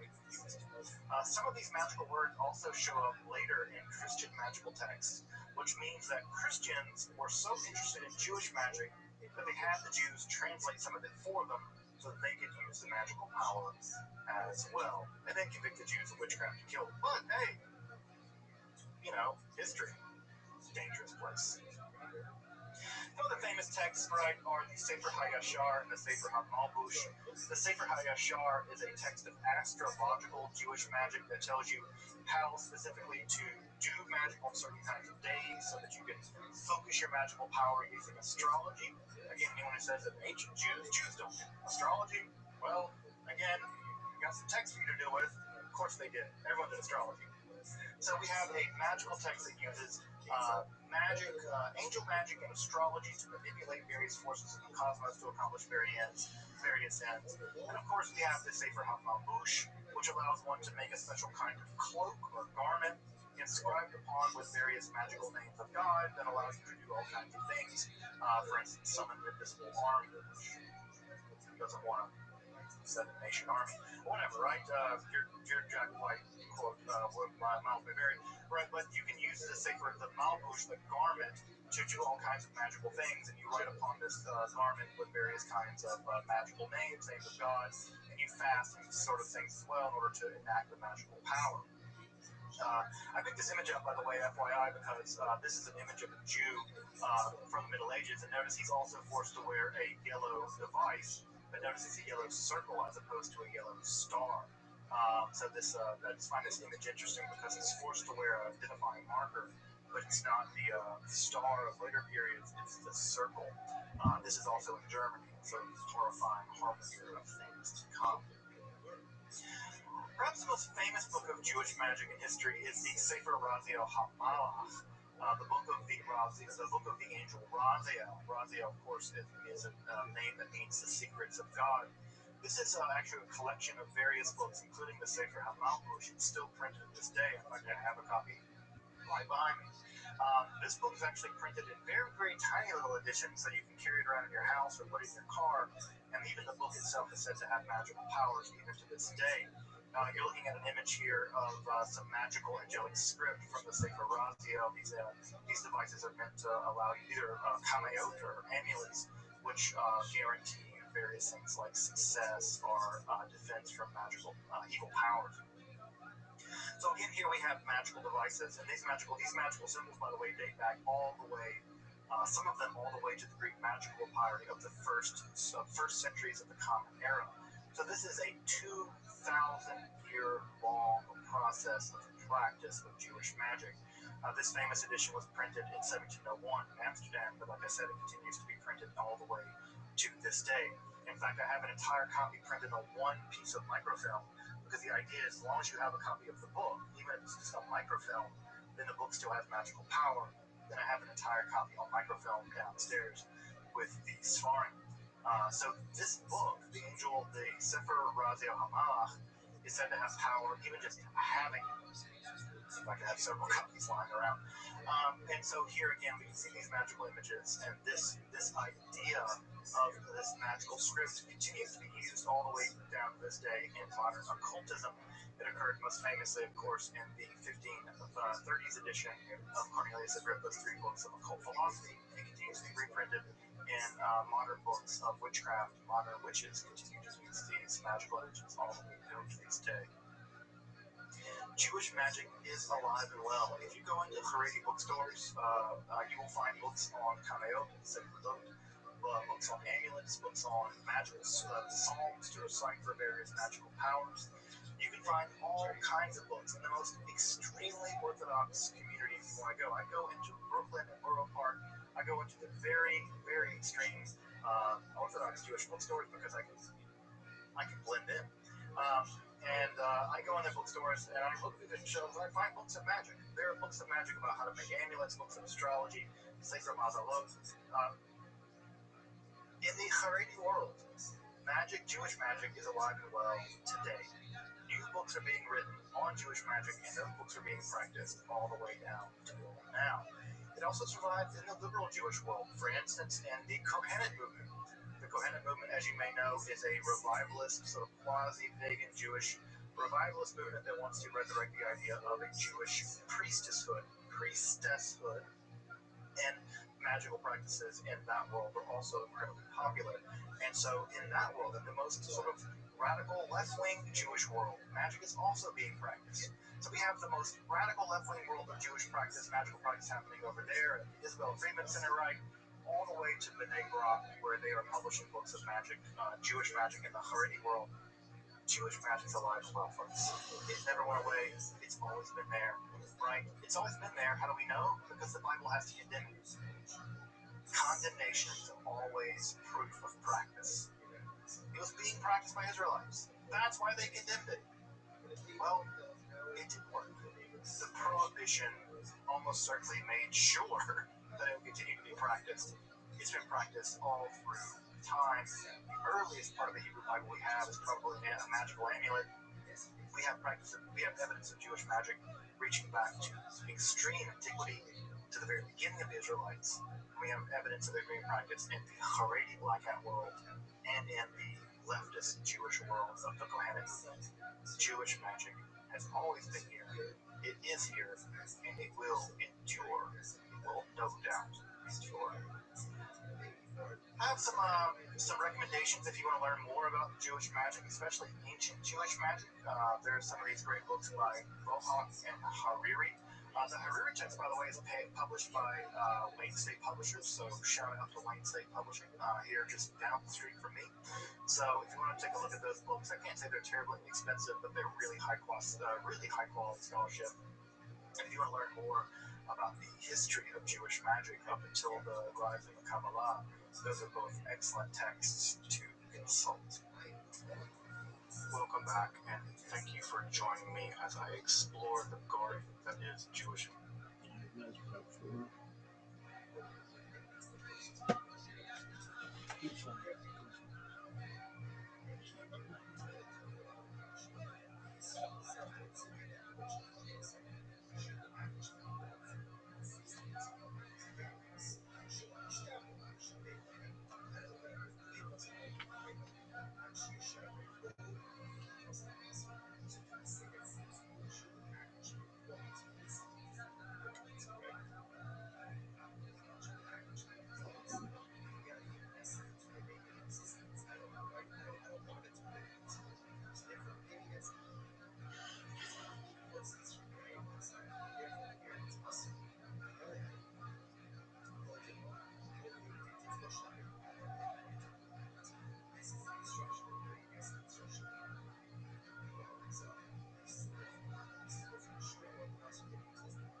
One of the Australian podcasts, and Tom from their podcast actually got onto your show.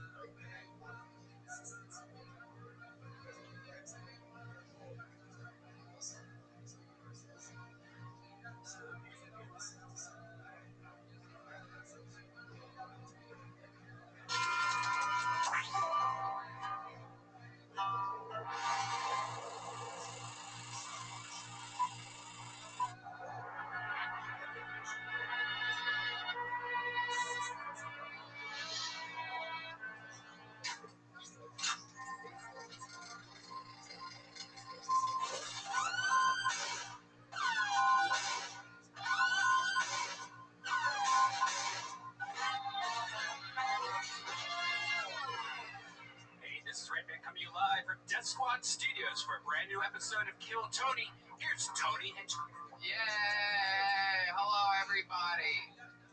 Where's that one? Hello, everyone. Look at this. It's so good to be here. We are live in one of Red Band's many bathrooms. This is very exciting. This is what it's come to. This is the new era of Kill Tony. Sure, we did theaters and massive venues. And here we are now, everyone. We are in the backseat of a Tesla, live streaming Kill Tony. This is what it's come to. We are one step away from being street performers. Actually, that might be the next move. We might be doing Kill Tony live on the streets. We might just have to go to a park and just set up some amps. That might not even be a bad Hey, we gotta start improvising because this shit is stressing me. I know. Every week we have a different studio now. That's how. I didn't even think we were going to have a show this week because you were out of town with Rogan. Yeah. I was like, shit, what are we going to do? Yeah, no, I was back on Saturday night. This new Rogan life was pretty good. We went from being on stage to Houston to being... Yeah, how was that? Because it's been, 3 months? It was unbelievable. It was the fucking greatest thing ever. I don't know how to describe it. It's like doing what you love to do more than anything.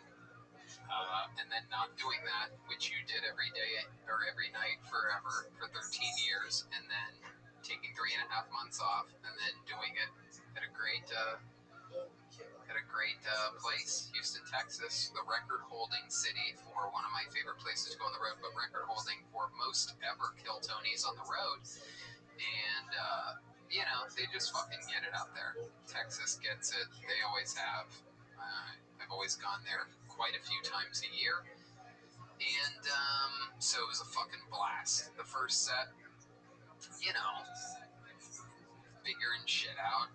Because stand-up's weird. It's not like a script that you memorize. You're sort of feeling it. There were some parts where I was doing, I mixed in a lot of new stuff. There's also parts where the confusing part was doing some of the old jokes that I had well tightened up before. And I was doing the setups for them. Like I was saying them into the microphone without really knowing what I was going to say next. It's like I remembered the setups and had to... Did it make you write something new? Like, oh, I didn't even think about this. Oh yeah, a lot of new stuff. A lot of very fun new stuff. Improvising off of Joe's Spotify deal, and some Chris D'Elia material. Believe it. Oh, yeah, really? Stuff I wouldn't do on a podcast. I do during my stand-up. So, how did that work out? Really, really, really well. Turns out people like new, fresh, topical, fucking whatever, stupid shit. So yeah, it was a blast, and here we are, the great Brian Red Band, of course, Death Squad Studios, and we have a special guest, David Lucas is here. Hey, what's up, y'all? I'm glad that you're here, because as you know, we always talk about dildos and booty holes with you. And I don't know if you know this, but I've been getting a lot of dildos and booty holes lately. And this episode is brought to you by Adam and Eve, the #1 adult toy superstore. Adam and Eve says the best part of staying at home is playing at home. Toys for men, toys for women, couples toys, every kind of lube and lotion, lingerie, and so many other sexy gifts. I actually used it. I bought something for my girlfriend, and it was cool. It was easy to use. They have everything.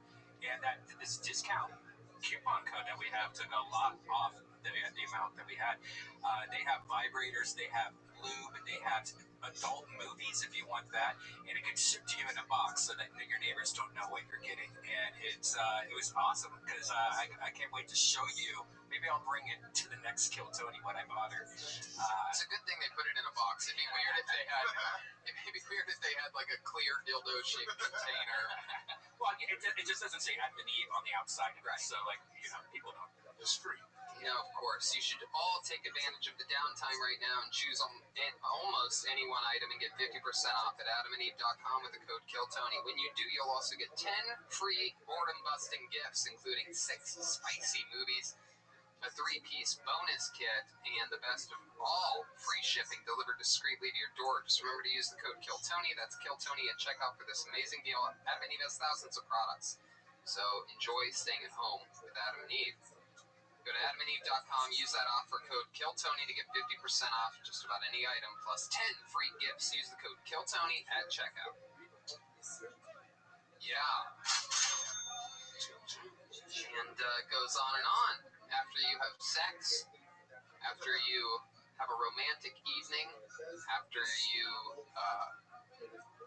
finish sexually, nothing better to do. I don't know about you, Brian, but I like to eat some food. And I like to be lazy after having sexual excursions, so I Postmates it. If you're like me, you love Postmates. We love food, you love Postmates. But I love them more than ever right now because, of course, you don't have to leave the house. Delivered straight to the door. With what's going on in the world, they've created non-contact deliveries, so now when I order from local restaurants, everything gets left right outside my door. Yeah, and they also have Postmates pickup, which I didn't even know was a thing, and I used it the other day, which is great because you could order from your favorite restaurants, and you could, like, you're supporting your neighborhood places. I know that there's a few places in Burbank here where I've been reading that they might go out of business, and it's very depressing. So now you can go on Postmates and you can pick it up right there. And Postmates doesn't deliver just burgers and sushi. They actually make my life easier by picking up everything I need from Walgreens and 7-Eleven and dropping it off right outside my door. That's great. Now they just drop it off, they take a photo, and then they send you a message like, hey, it's out front. Just download Postmates on iOS or Android, find your favorites, and get anything you want delivered within an hour. Anything you want. I've been getting, we all know Vito's gives us pizza every single week. It is incredible. And I have become recently addicted to their chicken parm sandwich. And I get it delivered straight to my door. Sometimes I'll swing by, say hi to Charlie at the shop on Santa Monica, but La Cienega, not but near Santa Monica. And yeah, so anyway, for a limited time, Postmates is giving our listeners $100 of free delivery for your first 7 days. To start your free deliveries, download the app and use the code KILLTONY. That's KILLTONY for $100 of free delivery credit for your first 7 days when you download the Postmates app. Anything you need, anytime you need it, Postmate it. Yibbity yabbity bibbity bobbity. Hello. Good to be here. Exciting stuff. Let's get the show started. We have a band on this show. Every single week they commit to being different characters. This is a tight studio tonight. We are all very close together, so let's see what characters they are tonight. I present to you the best damn band in the land, Jeremiah Watkins and Joel Jimenez, everyone. Here we go. Uh-oh. I haven't heard this music before. This should be interesting. Uh-oh. Oh. Oh my goodness. Wow, okay. This is very exciting. I absolutely know who these two are, even though it's their first time on the show. I definitely know who these guys are from the hit video game and movie, Mortal Kombat. Ladies and gentlemen, it is without a doubt Raiden and Sub-Zero. Am I correct? You're right about this guy, but not me. Oh, who are you? I'm the newest Mortal Kombat character. I am the Koro Ninja. Is that a real thing? Yeah, we've had so many fatalities, they decided to add me to the game. Oh, okay. Man, you really could have just been Sub-Zero. Could have just rolled with that. I mean, I fight to the death for a living, and I'm pretty scared being in this tight little space right now, let me tell you. I mean, Sub-Zero is such a famous historical character. What, like, he freezes people. What's your special move? Stay over there! Oh, are these... Social distance! Wait, are these special, like, Corona versions of... Just me, but right before the show started, David accidentally spit in my eye, so I'm pretty sure I have it now. Okay. Black people can't get this. Oh my god, this is Raiden. Totally not. Will Forte. Wait a second. What? But it's not. It's totally not. Will Forte. Wow. I started working at Trader Joe's. Oh my god. I am so confused. I don't know what's happening. You really have to know Will Forte really well to lock down on this one. Are you Will Forte? Is Will Forte playing Raiden? I'm a little bit... Listen, as I said, I'm totally Raiden, not Will Forte. Okay. So, interesting stuff. Again, could have just been Raiden, but I guess you're Will. I wish you could see my giant smile underneath this mask, Tony. Okay. What a creative way to wear a mask, by the way. That's great. Yeah. Alright, so we're here with Raiden being played by Will Forte and some brand new Mortal Kombat character. Koro Ninja. Koro. I'm not even going to write it down. It's not even worth me writing. Stay over there! Okay. All right. This is the closest we've ever been to Kiltony history. Yes, it is. This is where we are doing the opposite of what we're supposed to be doing during a pandemic. Oh, yeah. I forgot to turn on the second air purifier. I brought an extra air purifier. I see. There it is. Yeah. All right. This is fun. I have a remote control. This is an air purifier, everybody. Okay, so let's get this thing rolling. We're here. We got everyone in this fucking room. Ladies and gentlemen, your first comedian that we're going to watch a minute submission before has been on this show before. He has blown our minds with his previous technical abilities. We liked him, so we told him anytime he wants to send in again, he can. Ladies and gentlemen, your first submission comes to us from Drew Williamson. Here we go. There's a little music first.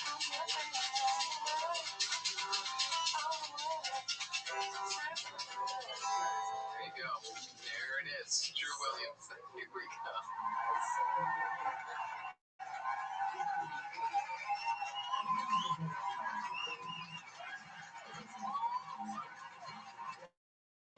We're having a great year here at I Need Mine.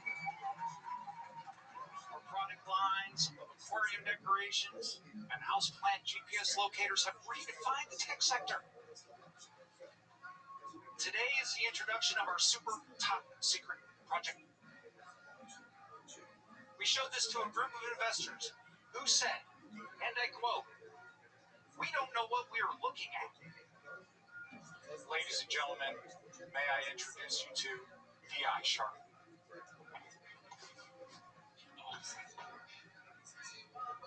The most loud, powerful, wood, over-engineered pencil sharpener the world has ever seen. Let's see how it works. Simple boot up process. Easy to carry, 5-step remote.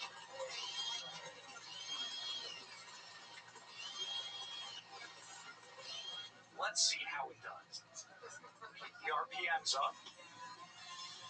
Drop it in the easy to find receptacle. This one. Easy to find receptacle. Looks like we're almost ready. Ladies and gentlemen, we have done it.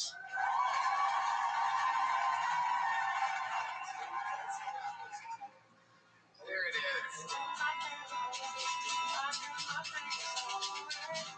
This is what our show is now, everybody. This is what our show is now. We started the year with, I believe, 1,900 people in a theater in Vancouver, and this is where we're at now.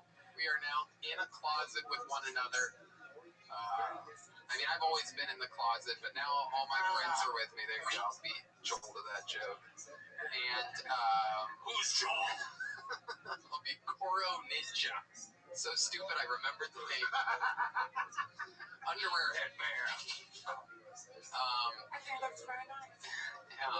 So here we are, and Drew Williamson is joining us. Hi, Drew. How are you? I'm good. How is everybody? We're good, man. We're good. We're hanging in there. Everything's great. Totally not about to have a fucking meltdown. Meltdowns with Tony. Yes. So, Drew, that was awesome.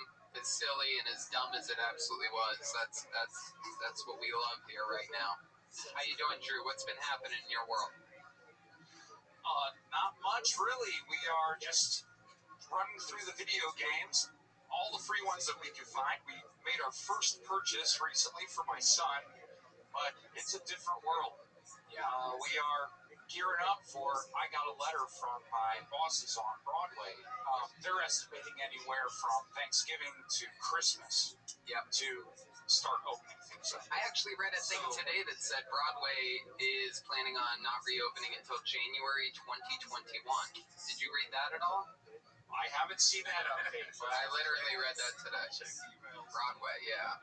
No, I know, man. I was literally, I don't know. I mean, doesn't matter, but I was talking, that's how fast things move now, is I was talking with someone about the potential of a comedy store being back there in some form or another, and during the phone call with the higher-ups at the comedy store yesterday, literally while I was on the conference call with all of them, they found out that the mayor of Los Angeles closed all bars and completely pulled everything up. So news changes quickly right now in this shithole time that we're living in. I was so mad because I was going to the comedy store had opened Friday night, the patio, and you could sit outside and have drinks. And I was like, you know what, I should go to that. I'll just wait. Tony's going to be back Sunday. Maybe I'll just go hang out with Tony. Yep. And then the next day they closed. Yeah. No, I knew it was just all too good to be true. First of all, I knew they would reopen when I was on the road. I knew that for a fact because that's how it always works. And they did. They announced it on Friday when I was leaving, and it was open on Friday and Saturday or whatever. Saturday. It's just Saturday. Yeah. And, yeah. So there is good news. I got an email today. They're opening as a restaurant Thursday. What? Oh, thank God. Nothing more I crave than restaurant food from the comedy store. Perfect time for Koro Ninja to speak over you, David. Can you explain one more time what that is? Did I mention I fight to the death for a living? So they're going to open as a restaurant Thursday. Okay, well that's great news. And before that, if you need any grocery needs, let's come on over to Trader Joe's. I'll help you out. So I'm the same boat as Tony. I was like, damn, I'm on the road to announce that day. So literally, that's how fast. I mean, remember what started this conversation is how fast news changes. And as I'm talking about them opening and then closing, I find out live in front of everyone that they're opening Thursday as a restaurant. I got that like an hour. Oh, they're just close. Hey, Drew, what was that machine was there an actual purpose for that machine that you were showing us? Yeah, so the wood frame of that unit it's actually a router tool for woodworking, and my wife and son helped me just stack all the electronic pieces that we could find around the house just to make it as ridiculous looking as possible. So yeah, I got a little bit of artistic help from the family on that one. And they were also in charge of throwing crap on me during the shoot. So that was a fun afternoon just the other day. I love that. That's so cool. You seem like you're the cool kind of nerd, am I right? I would like to say so, but let me tell you, definitely in the nerd range. Let me ask you this, because I love it when when you have somebody that seems like one thing but has sort of a wild side to you. Adam and Eve has a bunch of deals going on right now with the promo code KillTony. If you were to use a toy, or maybe you do use a toy with your wife in the bedroom, what would that toy be? Oh, Legos, for sure. Oh, how many Legos can she fit? Yeah, are we talking about the big ones for like little kids? Are we talking about those giant Legos? Yeah, the Duplo, the bigger blocks for little kids.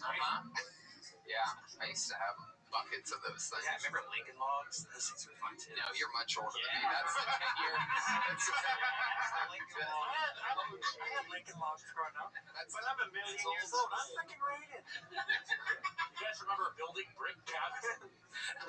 You guys remember construction? Red Band was alive when Lincoln's actual logs were used. He played Lincoln Logs with Abraham. Right, Red Band called the ambulance when Lincoln got shot. Not even Abraham Lincoln, Abraham from the Bible. That's what it's who Red Band. That tall motherfucker got shot by John Wilkes Booth. Now I'm curious, am I the oldest guy in the building right now? Because I just turned 49. Oh, yep, last week. Wow. Yeah. You got Red Band beat by 4 years. Yeah. 6 months. Okay. And good to be 49. And even R2D2 shirt. Oh, thanks very much. Little hair gel and lotion, Yeah. That's what it is. So, that's fun, Drew. How old's your son? He's 12. He's edging towards teenager by every minute. Every time we have a discussion, it's a little more edgy. Oh, he's into edging. That's interesting. If you were black, your kid would be 30. No. What's that? If you were black, your kid would be 30. Because they have kids at a younger age. Hell yeah. I thought you were going to say 3. How long you been with your wife, Drew? We're coming in on 19 years in August. Wow. How long were you with her before you got married? We met in grad school, so we were friends for a few years, and she went away to Korea, and I guess she did major makeovers because she came back pretty scorching hot. Wow. So that's when I decided to kind of rearrange my schedule for my design career and make a little more time for her. So yeah, but we've been together the whole time. That first time you hooked up with her, how fast did you come? Oh, You seem like the kind of guy that would like be pulling it out of your pants and it just starts shooting all over the room. Oh, I'm so sorry.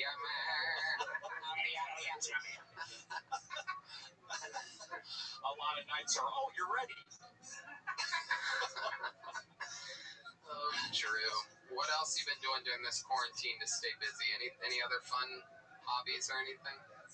I've made a major deal out of cleaning the house, and my wife was excited for me to be doing more videos and being recognized for it. But she said to me the only thing she's really worried about is that all the house cleaning is going to stop. So I have to just get up and vacuum as soon as I turn off the bucket. Wow, what a bitch you are, Drew. Goodness gracious. Wow. Alright, well, that's fun though. How about the son? Why don't you get the son to learn how to do some chores around the house? Does he have chores? I always wondered about that. Are you allowed to give chores nowadays? Yeah, so I'm working him up towards as many chores that I'm hoping he gets up and tells me he's going to do them. But it's always a good 5-minute discussion before the chore starts. But he hates vacuuming already, so he's growing up perfectly. He's learning the ropes. Yeah, that's about right. When I was a kid, I hated vacuuming too. I hated vacuums like new dogs hate vacuums. I hated mowing the lawn. I thought that was the worst. Like, I mean, the power lawnmower or the push kind? Yeah, push kind. Yeah, we had a big yard. You running over Lincoln logs out there. I did it with scissors. They're just the metal blade ones.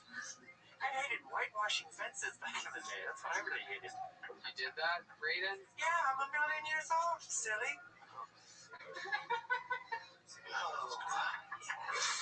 Drew, before I let you go, is there anything else crazy about you that we would find very interesting from such a... You seem like you have it all put together. You seem like a good human being. You seem like you're very proper. Like you have your... like you keep your toothbrush and your toothpaste like a perfect distance from one another and everything like that. Like you seem very, very well put together. Is there anything that would surprise us about you? Oh, man. I always hated this question. You would ask other people. I don't know. I'm pretty much as you see it. Yeah, right. But, Do you have like a... But yeah, I would say the craziest thing I've ever done is this. Sending in a video, making a comedy thing. And definitely my first appearance at the Gramercy with you guys was probably... that was just so amazing. What a flood of emotion. I love just that. Amazing. That is fun. So you really are how you appear to be. I was just trying to branch out. Yeah, nothing weird about me. The camera accidentally zooms out. He's like choking his wife during this interview. Shut the hell up. Go to bed. Whoa, look at that. I'm not gonna vacuum tonight. Tonight's my night to be a mayor. Screw the dishes. This dude's a murderer. Yeah, he is. Yeah, bro. I love it, Drew. Well, thanks for your submission. It's always fun. Again, you have an open invitation. You're a silly, nerdy guy. I like your style. There he goes, Drew Williams. Great. Thanks very much, everybody. We love you, Drew. Thank you, Drew.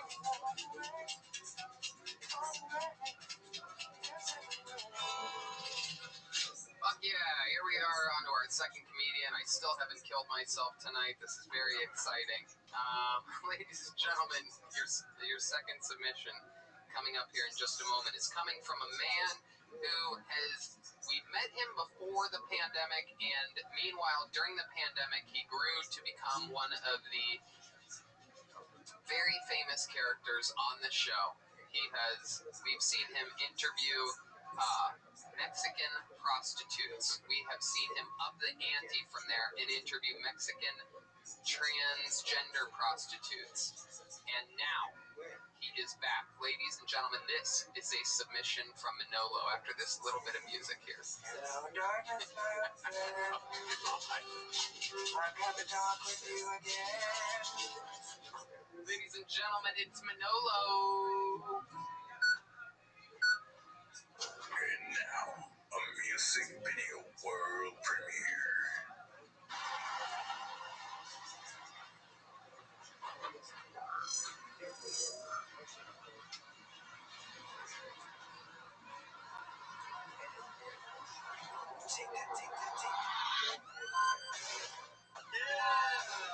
What's up, motherfucker?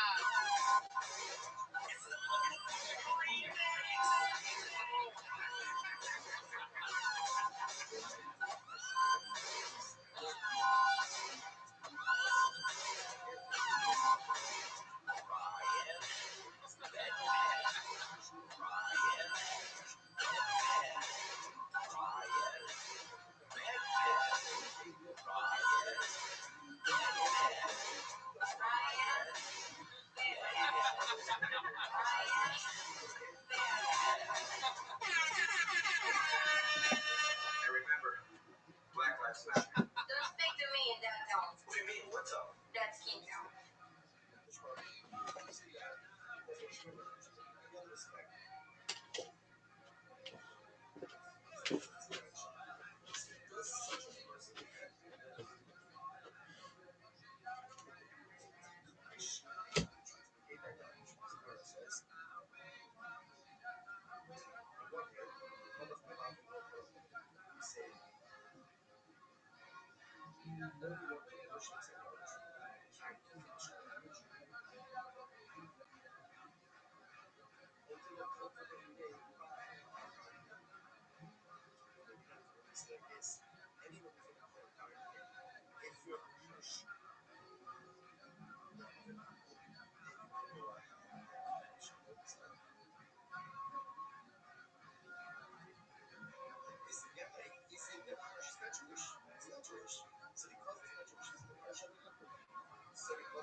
He's out. Yeah, so his friend. And a lot of my shit a lot of right all to the thing both don't use natural. My shit now I worship cartouches. So who's able to go ahead and both natural. You get those cartouche and this is a weird cartouche has the ability to ultimately launch the shit on the episode. Which the owner says, look, the only way to fight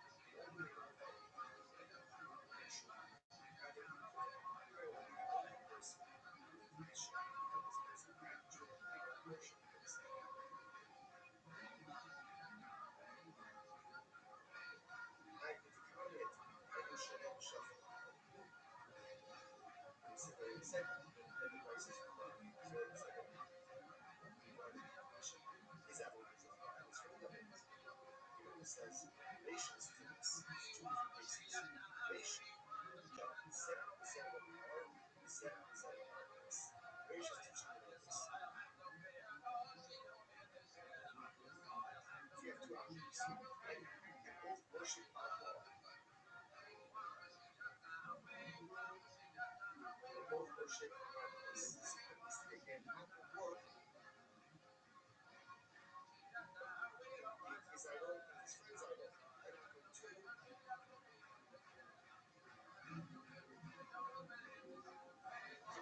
His idol, his friend's idol. Safer. Selling the heart is like, safety just moves. That's it. Worships this. And one worships God. What's the balance over here? Worship and idolatry. That's the worship. So this is a different kind of thing. Number one, you negate this kind of idolatry. Number two, negate his friend's idol if they worship the same idolatry. Number three is how you negate his friend's idolatry if he worships versus basically again, no lie about it. Right? So he's trying to get a shot. Still like rush on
He covered Manolo, ladies and gentlemen. Incredible. Wow. Manolo has covered Michael Lair's hit song from a couple weeks ago, Ryan Bedpan. Hello, Manolo. Can you hear me? Oh my goodness, you are living the high life down there in Tijuana. You know, put your head back a little bit. She's got a little nipple popping out over there. Look at that. Toronto fan favorite. Carolina Basket's back in the house. Hey. Wow, what's up? Fuck yeah.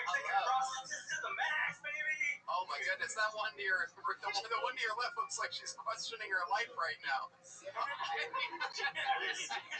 Some areola sticking out there. Keep her off the screen until she puts that away. Have her lift her up. God damn. Dan, does it look like you're having fun right now? Have her put her. Yeah. Oh my God. Yeah, that totally. Yes. I asked her if she knew how to speak English, and this is what she said. ¿Hablas inglés? ¿Qué dices? Sí. You gotta me. That's what she said. You guys, I don't know anyone who has thrived more during this pandemic than you, Manolo. It's literally, when we were at the Comedy Store, we were going through, you know what I mean? Our business was booming, and you were sort of, you know, you weren't at Rothschild status yet. You were sort of coming up through the ranks, and now you're an absolute assassin. You have beautiful girls around you. You guys are obviously having the time of your life, except for the girl to your left again. She seems a little bit miserable. She has no idea what I'm saying, so that's actually perfect. Manolo, you look like Spam Tripoli. Oh, man, you beat me to it. Go ahead, Manolo. Yeah, man. I love it, dude. Hey, I should have hit you up when I was in San Diego, bro. I'm telling you guys. I'm telling you. Hey, yo, I got a quick statement to make. Yeah. First of all, I didn't know if it was going to be relevant because the Ryan backpack, because I thought it was great. Michael Laird is an homage, so shout out to Michael Laird because I think he kicked ass that night. And I had to do that remix, that motherfucking remix. Maybe one time we can do it, do the video, but both of us with all these shades, right? Absolutely, dude. Absolutely, I love it. You guys look like you're having a blast. It looks like you and the girl on the left are on Molly, and the one behind you is coming down from Molly. It's very exciting. I love the comments that you always have from the girl that is not me. Exactly. Hey, can you tickle the grumpy girl for me? I just want to see her smile a little. Yeah. Actually, she's quite honest than the last time. She did. Yeah. Yeah. Fiesta. A baby just fell out.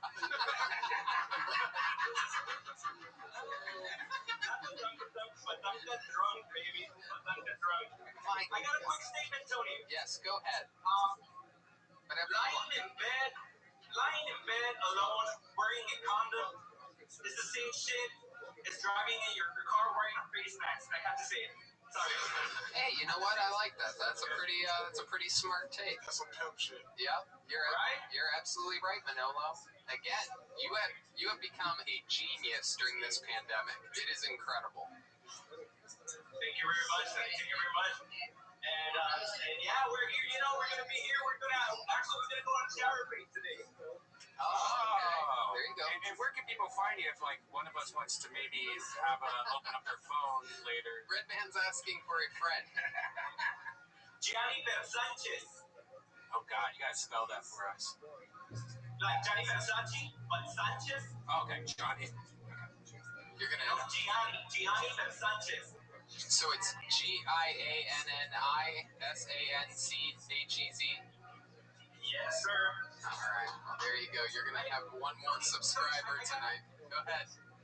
I was wondering if I could try a sort of William Montgomery type joke. Yeah. If this kind of works. Yeah. Go right ahead. Okay. So. Fuck you and your child support. I ain't paying shit. But Mr. Jackson, we can't say that. Okay. And we'll just say Billie Jean.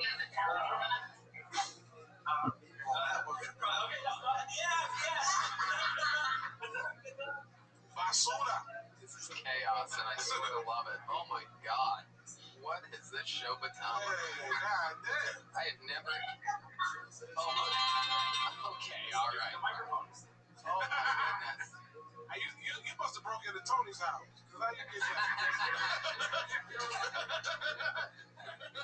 You son of a. How the fuck you got his dildo pistol? Did you get those at Adam and Eve? Yeah.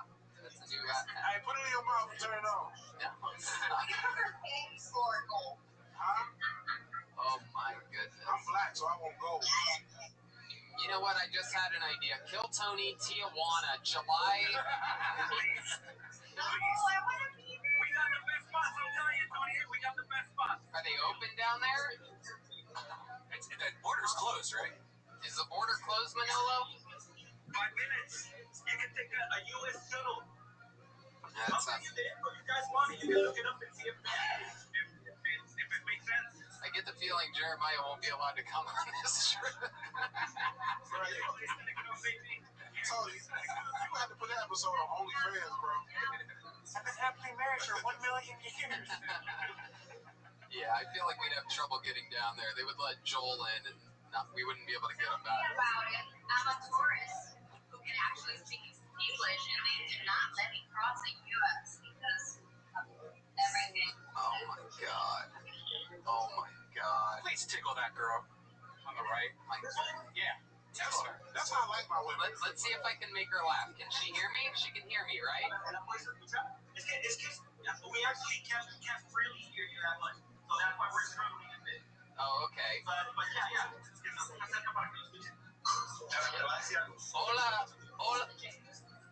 Hola muchacha. Mi llamo es Tony.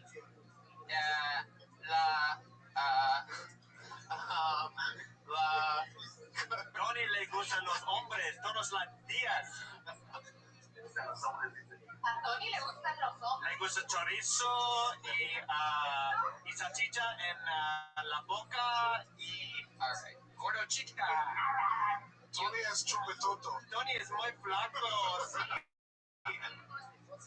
Y delgado. Hold on, let's all talk at the same time. Can we do that? Sí.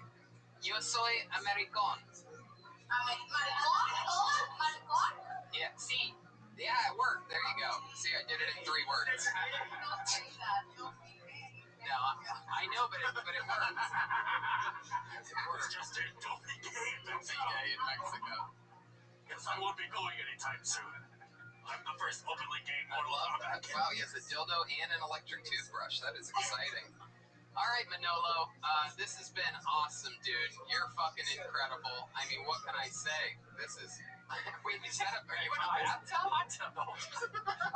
Yes, dude. What Yeah, is he? bro, God. Is it filled with puddle water? Tony, I'm sorry we couldn't hear you that much because I have the two turned on.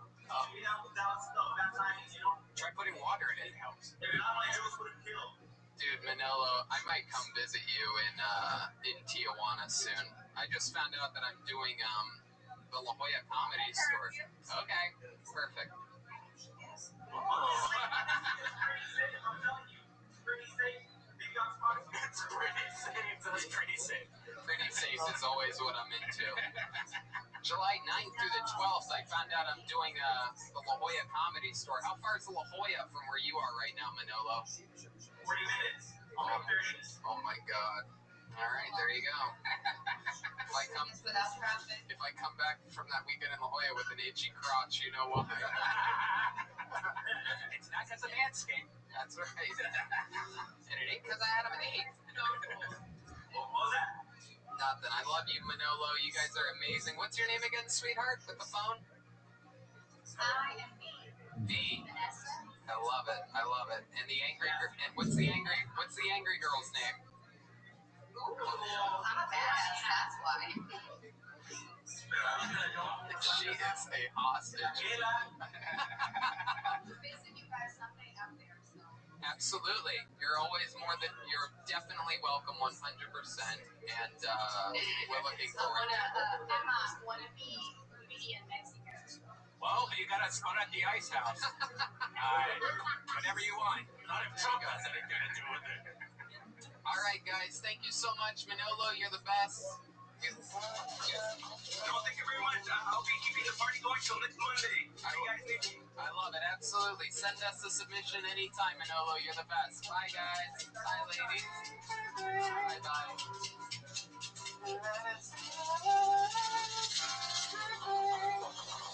Wow. That's the life. It really is. The last thing you want to be 2 spots into this show is jealous and horny, but here we are. Okay. There you go. We have another submission, ladies and gentlemen. This man became famous on the show just a couple weeks ago, and he was doing a parody of Manolo that we just had on, and now he is back. Ladies and gentlemen, it is Rabolo. Here he is. There you go. There you go. Here's Rabolo. Ronnie, Rabolo here again with my buddy Sketchy Eddie. Yeah, he's got the hookup to the Laguna and Gale cartel. I'm gonna tell him a few jokes in my new minute.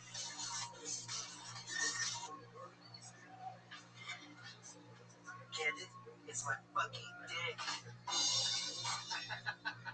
On our way to the Laguna and Gale cartel.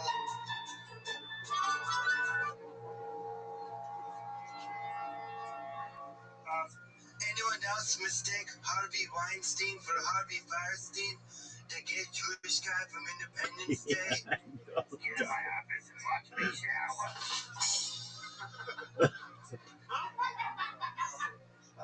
Why couldn't the leopard play hide and seek? Because he was always spotted. A pair of legion.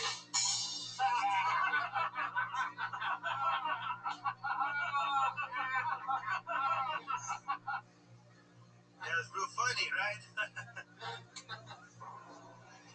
Hey, come on, stop. Hey, what's going on? I thought it was cool. Don't worry, Rabolo, don't worry, dude. This is great. We're jumping you in. We're not gonna jump him in full. We're gonna dump him in.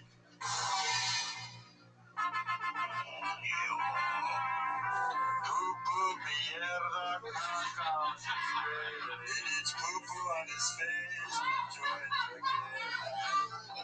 Sorry, Laura instead. I was holding in all day, man. What the fuck, a werewolf too?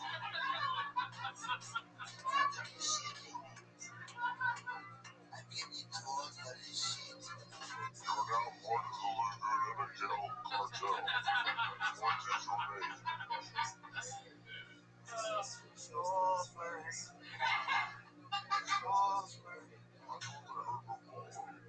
Who's Joburg? I'm confused. Fuck yeah. Wow.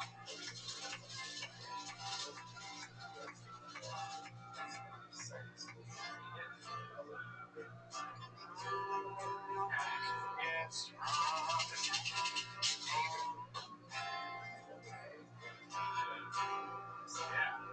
That was hilarious, though. Yes, it was. Rabolo. These are getting so dope, bro. Like they put actual production, For sure. effects of full effect. Yeah. 100% of the submissions so far. Very high production quality. I mean, if we were to put it side by side to these episodes 3 months ago, it would be a shocking difference. The show has definitely evolved into a sort of a sketchy sort of production. He said he never got a password. Oh, well, that's weird. 7 sevens. There you go. 7 sevens is the answer. 7 sevens if you're watching. Type 7 in 7 times because that's the best password. Yeah, it's funny because none of the other people even had to enter passwords. Huh. Interesting. Indeed. I think he's coming in. No? Maybe in a second now. The pickle shit did make me laugh, and I feel ashamed because that's, my thing, but... It didn't make you laugh? No, it did make me laugh. Yeah, that's a Rabolo special. That has been in all of the Rabolo submissions. I thought it was funny, too, and then the werewolf came, and it really got me. The werewolf really fucking got me, and the bad voiceover on the guys, great, perfect. That's pretty amazing that that Manolo's covering stuff Michael Lehrer did, and now Rabolo's covering Manolo. Yep. I don't even know who I am anymore. Yeah, almost seems like there's a flow to the show that, oh yeah. Stay over there! It almost seems like someone puts thought into this instead of just showing up with underwear on their head, shaking peas around. Looks like these callers actually know how to have fun. Oh wait, that's underwear? No, it's a ninja mask! How fucking dare you! It's a swimsuit, man. That shit is quarrel. What do you know about swimming? Oh, damn. Koro Ninja. Look, it fights to the death, alright? Oh my goodness. Tony said shaking peas around. Yeah, what are those? What's in there? They're beans. Beans? Got them from Manolo. Oh my goodness. It's a shaker, because you said you wanted things nice and mellow. Yeah, no, it's great. I agree. It's absolutely perfect. Great. While we're waiting, Jeremiah, how was you were gone for 2 weeks? A lot of people thought you quit. Yeah. I don't forgot your name. Sorry. It's freaking Raiden. How was where you were?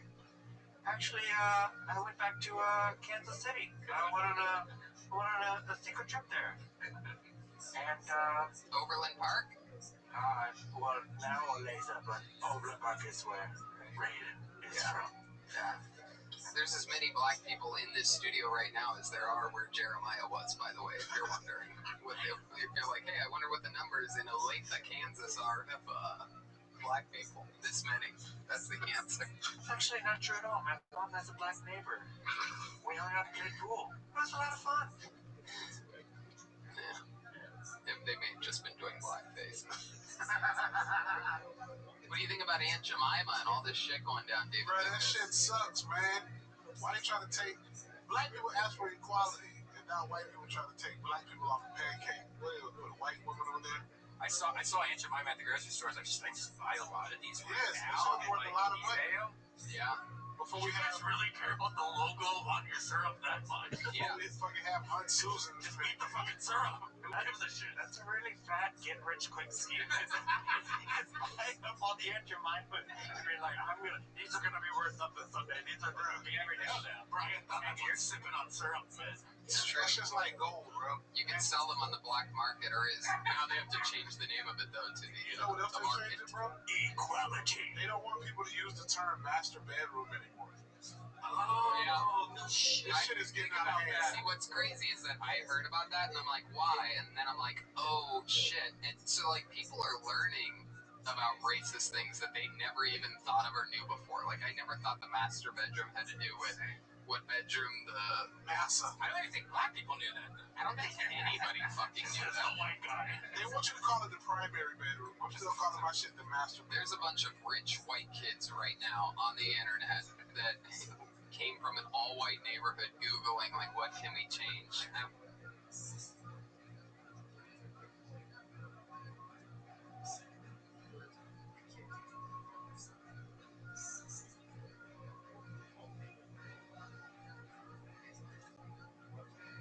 want to change things so that I feel like I made a change for the better. And they're finding out all this shit. The Land O'Lakes lady is gone. It's just the Uncle Ben's rice. Which, to be honest, Did you just change it to Peter Parker's Uncle Ben? Peter Parker. That was his uncle. Yeah, Uncle Ben. Yeah, that is so weird. You would think they would have named his uncle anything other than Uncle Ben. It's like we can pick any name for his uncle. What do we go with here?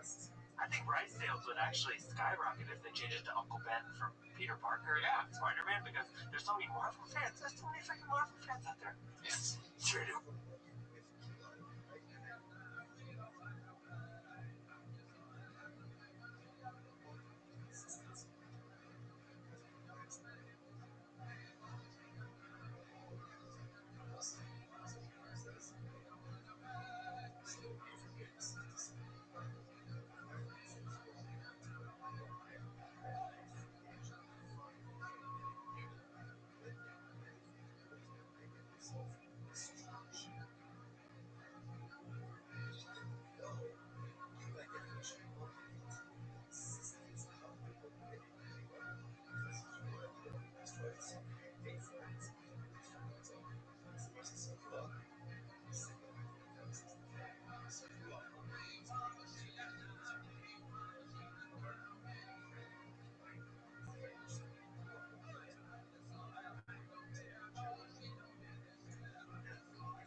which Uncle Ben would you have? Like, which Spider-Man movie?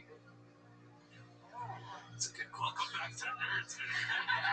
Not the black one. We're gonna bring Drew Williamson back to join us here. Not the black one, huh? Okay, wait. The black one, his uncle name Ben? Yeah, it's the same characters, just they're black. Well, how did it say that? No, he's talking about Miles Morales. Yeah. Miles Morales is different than Peter Parker. You're right. It's a different Steel Man. Dude, why they just put Black Spider Pig on? Wow. Welcome back to what the fuck is happening. Stay over there. They should put 3-6 Mafia on the syrup. Do we have any update, Joel, on Robolo? Haven't heard anything. It's canceled. Hold on one second. I'm supposed to begin Tempe at the end of the month, I guess. Wait, that's happening. Are you texting with him, Joel? I tried. Yeah, I sent him the password. I'm checking that headline in a couple nights. Did he get sent the link? What do I work at a sausage factory? Still don't know the answer to the question I just asked. You know, send him the password. You know what I was just thinking? I fight to the death. I was just thinking, this show has a really nice flow to it. I like it. It seems more laid back. Actually, really does. It's like nice and chill, you know? It's cool. This is always the part of the show where Jeremiah calls out something weird about the show that's not even happening. Well, I tell you what, I watched the Ice House episode. There's a weird energy in here, am I right? I watched And we didn't even notice. Again. I watched the Ice House episode recently, and before the first quarantine episode. Yeah. And that was one of my favorite episodes because we were all chill, we were hanging out. William was wasted, and everyone was like babysitting a little kid and shit. But I thought it was amazing.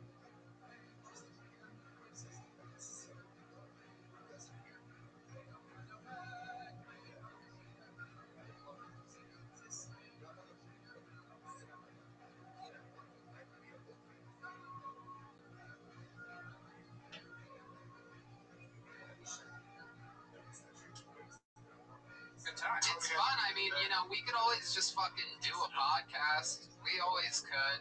I don't know. I just think that sometimes, we got to keep some submissions going and talk with people. And now that it's evolving naturally, just it's like everything does, you go with the flow, right? We didn't force people like, oh, you must do stand-up. It must be a stand-up submission. And now these things are coming in funny, and they're getting literally more creative every week. And I like the sketch aspect of it. It's cool. yeah, certainly we went from stand-up to sketch. Sketches are great. I think I like that better than the stand-up comedy, especially when people are taking the sketches and kind of like adding on to each other's sketches and making like a timeline. Exactly. I think that's a great idea. Absolutely. Developing characters like that. Yeah. Listen, And now I'm struggling right now to get it in, and it won't let me in. Or you have to admit them? Yeah, I'm waiting for him to try. All right. Well, I will say this. Well, The video was dope. yeah, Rabolo, the video was dope. I'm sorry we can't get you in. I would. DM me and tell me what you use for that fake shit. I want to know. Yeah, why do you want to know that? Out of all the things you could have asked. I don't know what that fake shit is. All right. That video was great, but where do you get your food from? Where that shit come from? All right. Well, looks like Rabolo's not going to be able to make it in. So. That's my fucking. Should we just move on? And then if he comes back later, we'll... Yeah, let's try that. Yep, and we'll talk more about the making of that Rabolo submission if Rabolo comes in later. That was Rabolo, ladies and gentlemen, doing a parody of Manolo, who did a parody of Michael Lair's Ryan Bedpan, which was a parody of Ryan Redband. So here we go. Moving along, ladies and gentlemen, here he is, the brother in cursive, the one, the only, the big red machine, Patsy Cline's craziest of the crazies, one of my favorite top young rising comedians in the world. Ladies and gentlemen, it's time for William Montgomery. Please drop.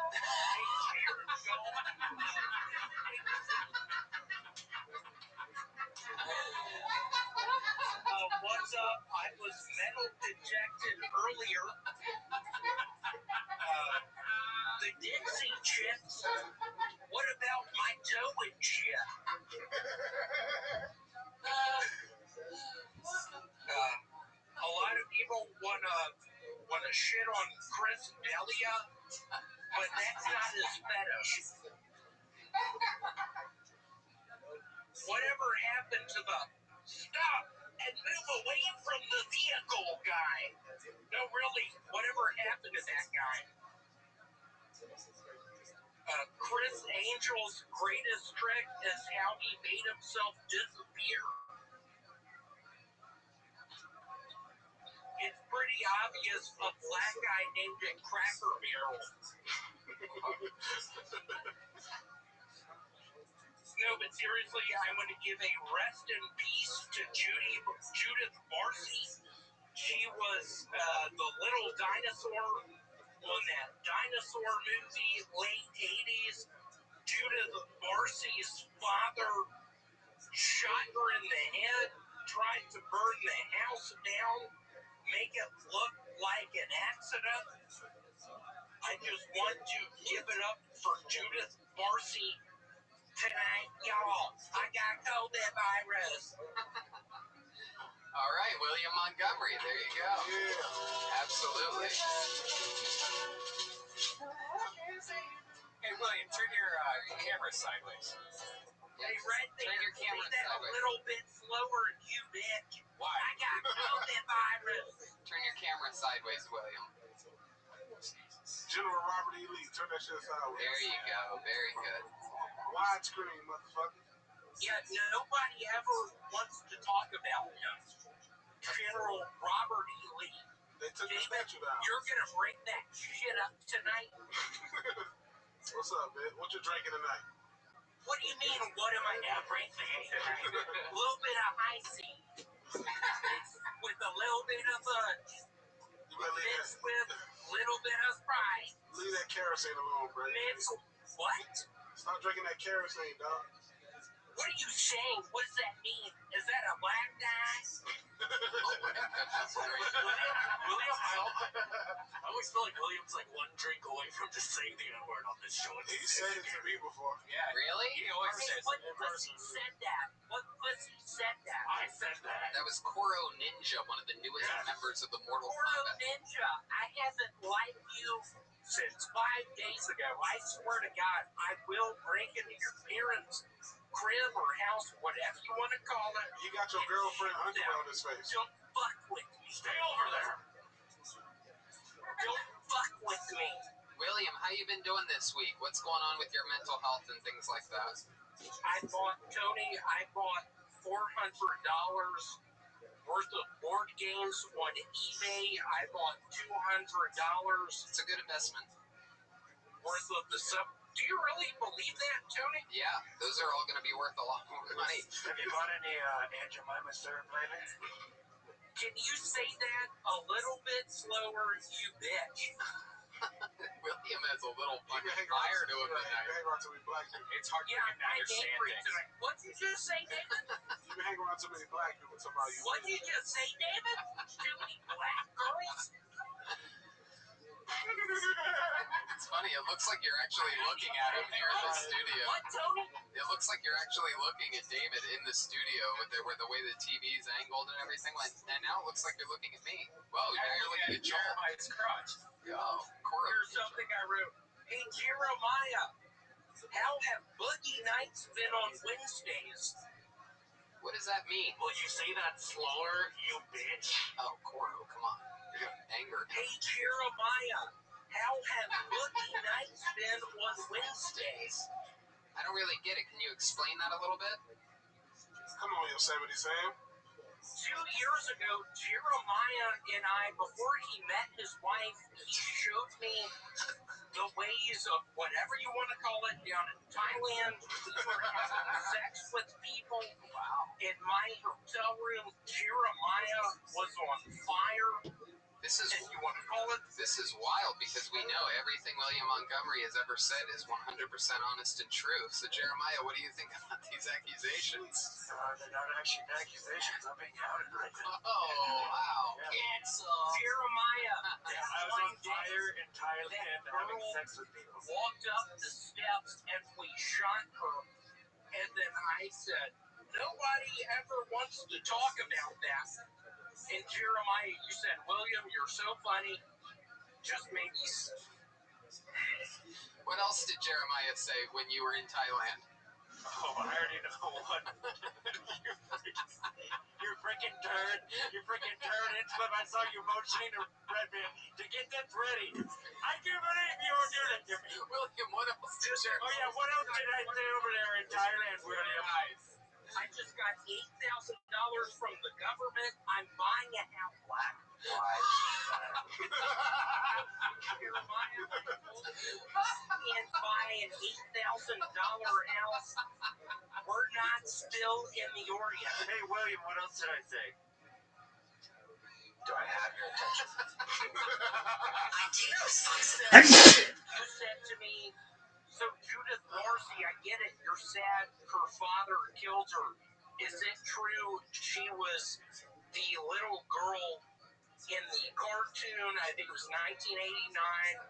All dogs go to heaven. What are you talking about? Who Said something about that? I mean, why do you bring that up?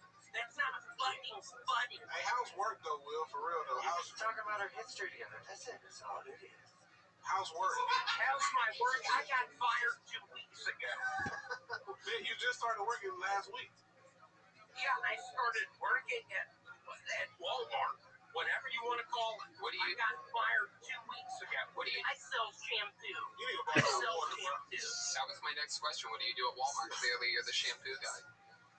You need a bottle of water and a nap. Okay. Wow. Where is he at? This does not seem like he's at a Capo Cantina, the backyard that we're used to. Yeah, is this a different backyard? Are you wearing a shirt? This is a different place.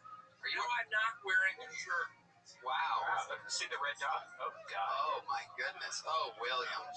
Oh, William, you are shaped like a I'm coffee. having fun tonight. I'm shaped like a what? Like a coffee pot. Like a pot. coffin?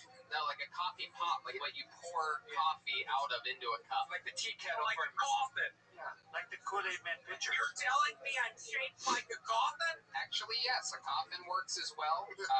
You get wider in the middle as you go down. The tea kettle from Beauty and the Beast. Yep. Like the ghost from Super Mario. That was funny. That was really good, you bitch. Sorry, can you say that slower, you bitch? Faggot. Oh. Whoa. You're trying to get canceled, bro. Nice. You're going to have your YouTube page with a bunch William, of... you're lucky you're not in the fucking studio right now. Don't do the math on that one. Oh.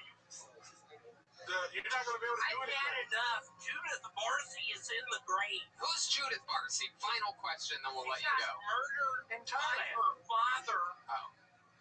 late 80s, out here in Los Angeles. And Tony, honestly, why I bring it up, I'm worried I'm going to get murdered.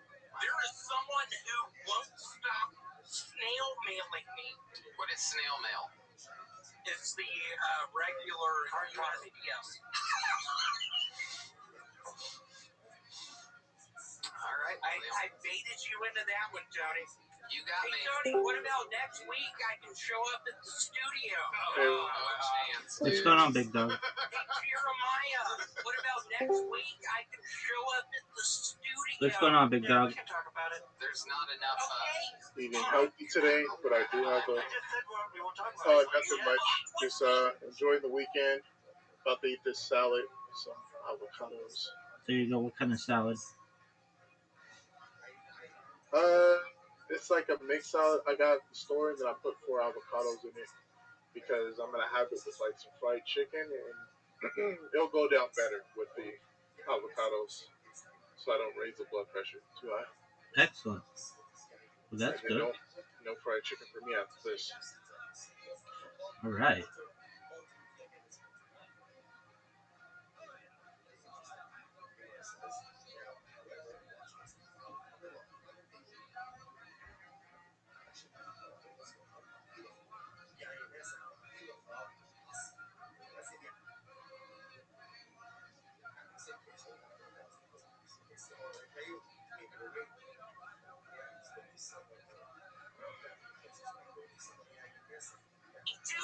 go, dude, I got a bitch pregnant.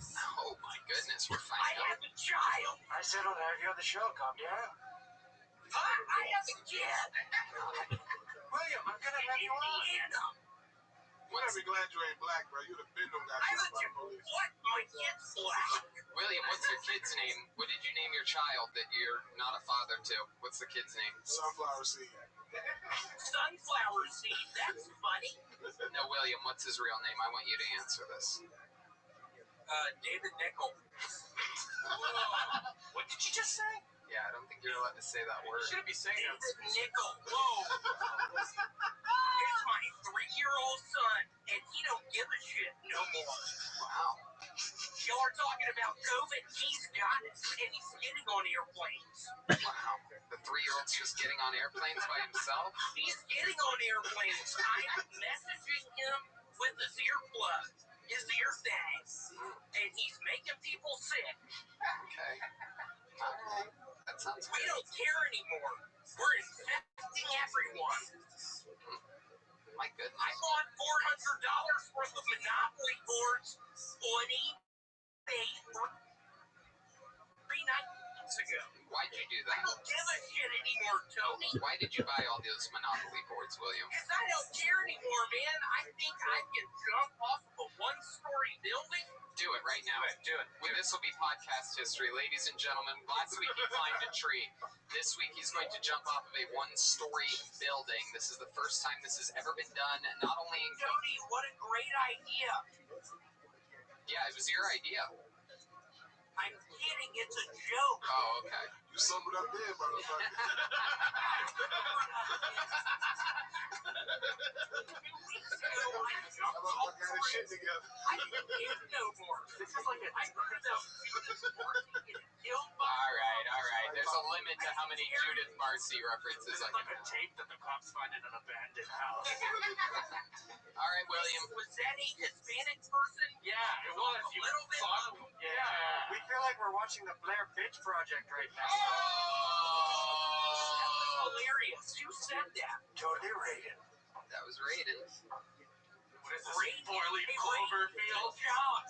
Okay. I'm now going to move back to Memphis. My comedy's not working anymore, Ray. That was hilarious, you bitch. William. Start the comedy. William, absolutely hilarious. I love that. You're still writing jokes. That's gonna keep that muscle strong for you. You have a very silly style that still works during this pandemic, even online, and I absolutely love it. You had Red Band and I almost fall out of our chairs on your "Please Stop" while the band was playing music.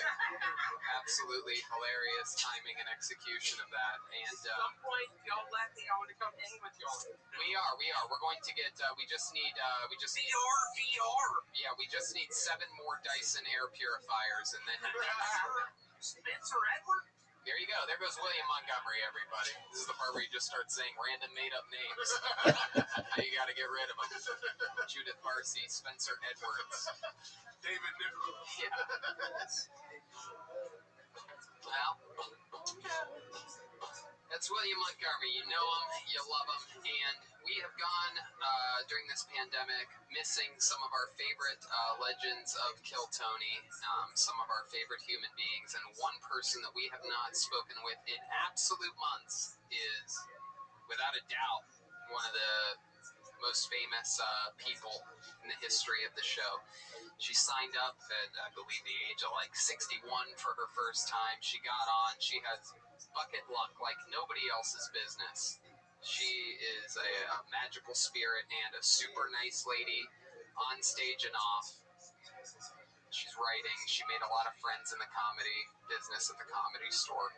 And I love her. She reminds me of my mom, and she's a sweet, sweet spirit. Ladies and gentlemen, this is a submission from and the return of Aphrodite. Some music. And here's Aphrodite, everybody. Here we go. Hey, Tiny. I'm so glad to be back on the Kill Tiny show.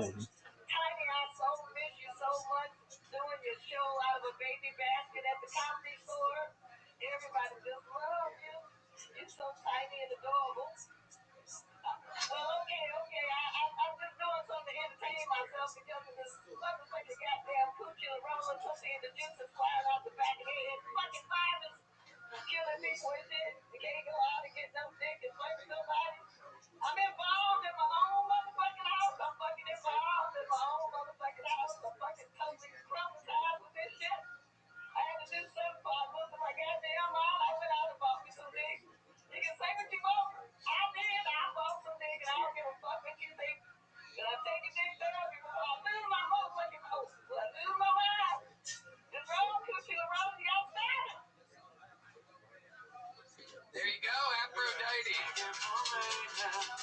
it for me now. Drag it for me. Aphrodite, hello, my love. How are you? Can you hear us okay? Yeah, Hi, how are you? I'm doing fantastic. Watch my Nolo just pops out of the back. Aphrodite, how do you feel about them removing you from the bottle of syrup? Well, they can kiss the best ass, but I'm still gonna be 30 years old. They can take away Aunt Jemima, but nothing's gonna keep you from crawling on a bed of pancakes. This thing is stupid. Fatality. Oh, boy. Oh shit, look at those fucking things. Hell yeah. Aged like a fine wine. Look at you. Yes, please. Jesus Christ. A lot of people don't know this, but I actually, Seen her titties before? no.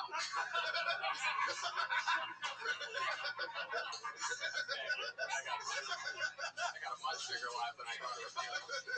6 months ago, Tony had a bad night. But when the pandemic started and they started closing bars down, one of the last things that I did was I was on, I had just done a spot. I closed down the Ha Ha Cafe. I was fucking jonesing for stage time, but none was to be found. And I knew bars were closing that night or whatever, and I saw on Twitter that the Top Shelf Brass Band was performing on some late night gig on Vine Street, and I'm like, you know what? I don't have shit to do right now. I'm gonna go support them for the first time instead of them coming to our show. And I went, and Afro was killing it on a balcony, singing her fucking heart out. The band was banging. It was so cool. I'm so glad I made it out there. So, yeah, you're the best, Afro. What? You really made our night. I love that. That was fun. We got to kick it for a bit afterwards. We all hung out. So how you been doing, Afro? How are you? Tony, I have been doing fantastic. I've been going out ever since this bullshit started. Ain't stopped doing nothing. And we're seeing friends in Long Beach, and I'm going to the studio with Top Shelf Brass Band. We got some hot new music. We're going to let you have it first, Tony. I love it. I love it. You think COVID's a hoax? Are you a denier that the disease exists? Well, let me ask you this. Do you know what COVID means? No, go ahead. Tell us. Is that one of your cousins? No, but no, this damn history, this country probably is. But anyway, for those who don't know, COVID means certificate of vaccination ID. What fucking Facebook post did you see that? Yeah. Fuck out of here. Fuck out of here. You got a fucking bleed out booger in your nose, man. Oh, come on. Be nice, Chad, bro. Hey, man, your hands belong on the railroad workers. Oh, come on, David. Don't roast Afro. She's a sweet little thing. All right. I didn't know your titties was that big, Aphrodite. I'm drunk, but...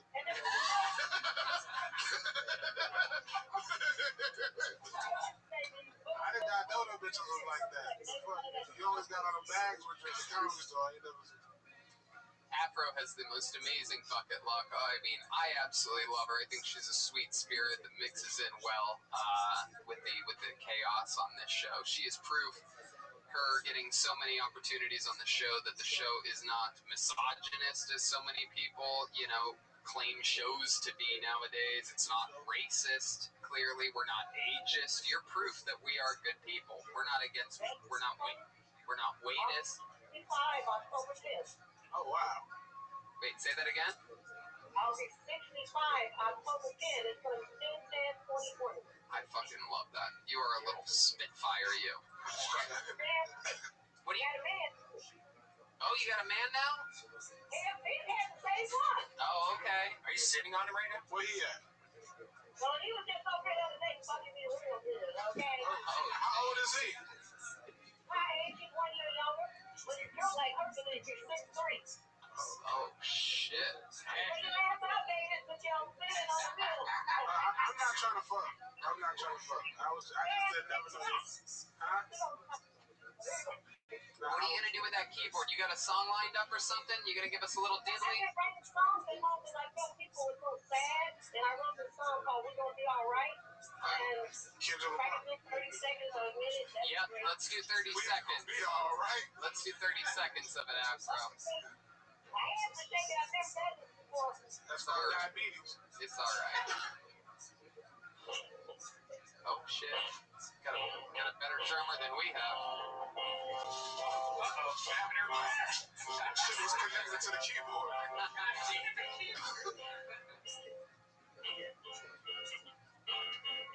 We gonna be alright. Hey.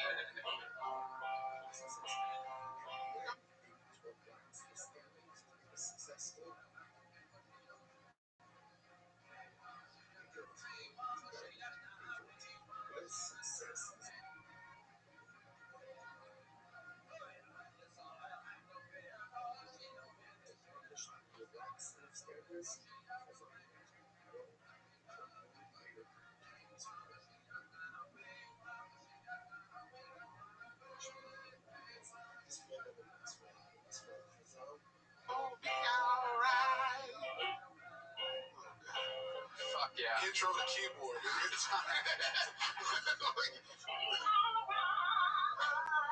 you go. Yeah. Right?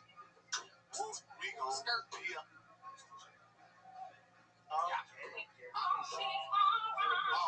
all Alright. Hey.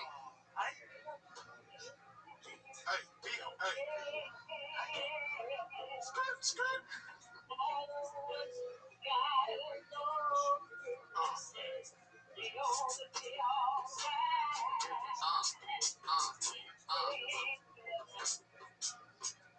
Fuck yeah. So you know that, bro. It's gonna be 3 minutes.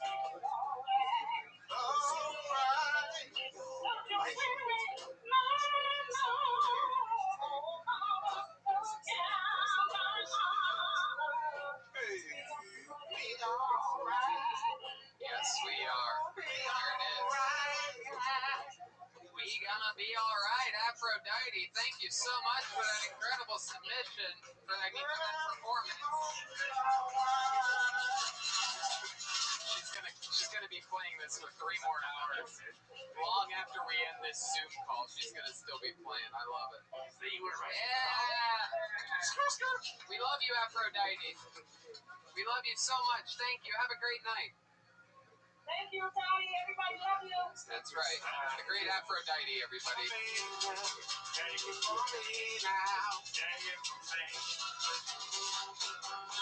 All right. That's fun. Adorable little change of pace there from all the white people and the comedy portion of the show. A little visit from Aphrodite. She fucked up a whole sausage to make that sketch. That is true. That was You don't think not. she ate it after?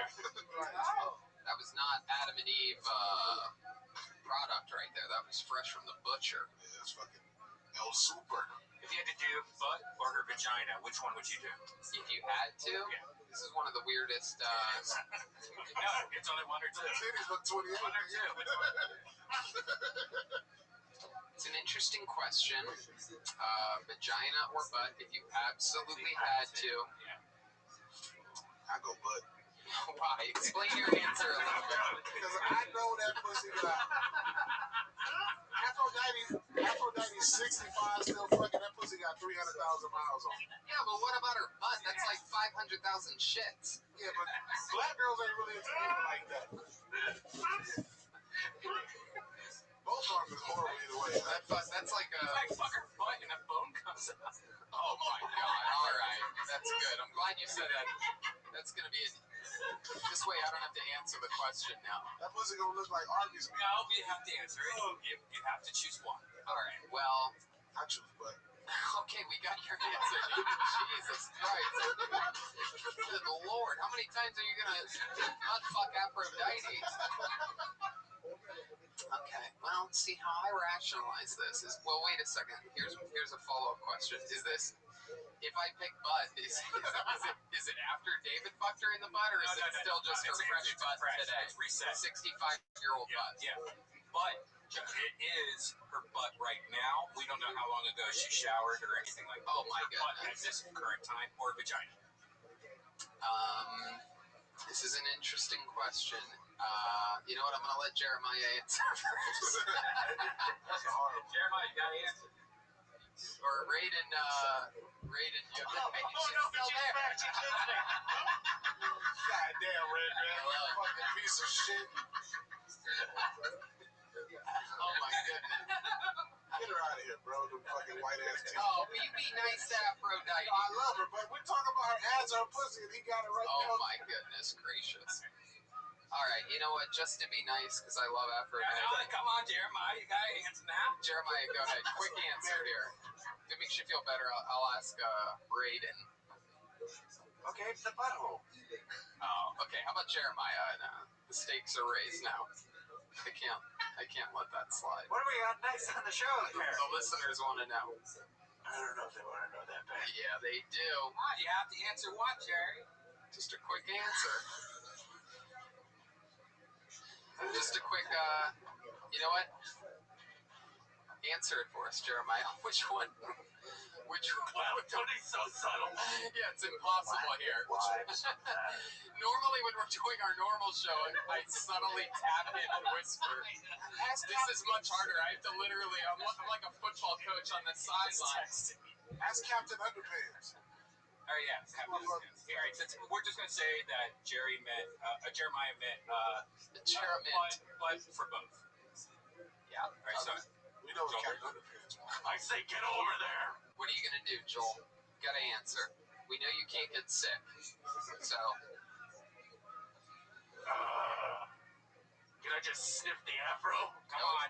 you gotta pick one. You have to put your wiener into one of the two holes. This is what the show has become now. You know what? Blindfold me and throw me at her. Nope. That's not how you work. Still not an answer. Gotta answer, Joel. We can only move on after you answer. Come on, Pin Diesel. Wow, I really picked the wrong week to not be drunk. All you have to say is vagina or butthole. Okay. Okay, so that's a default of fun, by the way. Everyone just so we know that's a default That's for both. That means he's dipping and going, okay, Jeremiah, thank you. Don't sing. Very good. So that means that by not answering, Joel has picked both the butthole and the vagina back and forth, showing that he just can't get enough of in front of his parents. Yeah, that's true. That's what he wanted to do. Refuses to answer a simple question, and he's a comic. All right, I love it. By the way, I'm going vagina and I'm finishing inside of her. that's what I was. She can't get pregnant. It's gonna look like one of those. It's gonna come out looking like one of those like a chocolate donut, but with the vanilla icing, like a chocolate cake. Yeah, like a chocolate birthday cake that you get from a grocery store. Are you gonna shit in her asshole? Okay. That's for save that for the VR chat or something like that. Okay, we got Robolo is back. Is that right? Did I see that correctly? It felt like he ran out once he got in here. Yeah, there he is. He's up there. Yeah, Robert. Here we go. Hey, Robolo! What's up, buddy? Hello, let's get you unmuted. Gotta unmute yourself. Am I here? Yeah, there he is, Robolo. We loved your submission. It was incredible. How are you, dude? Oh, I am good. Thank you, fellas. I had a mini stroke right there. I was on the fun times, but there was a miscommunication. I'm here. I was going to do a voice, but I was dying. And, I'm an Amish, autistic guy, so I was, trying to get the shit going in my Robolo gear. It was hilarious. But here's my friend here, Gavin. Say what's up. He liked being on TV last time. I love it. Hi, Gavin. Oh, wait, what's this? What do we got here? Uh-oh. It's like a bow or looks like some sort of, I think it's from AdamandEve.com or whatever. Boned in a go. Yeah, that sounds like it. That is from Adam and Eve.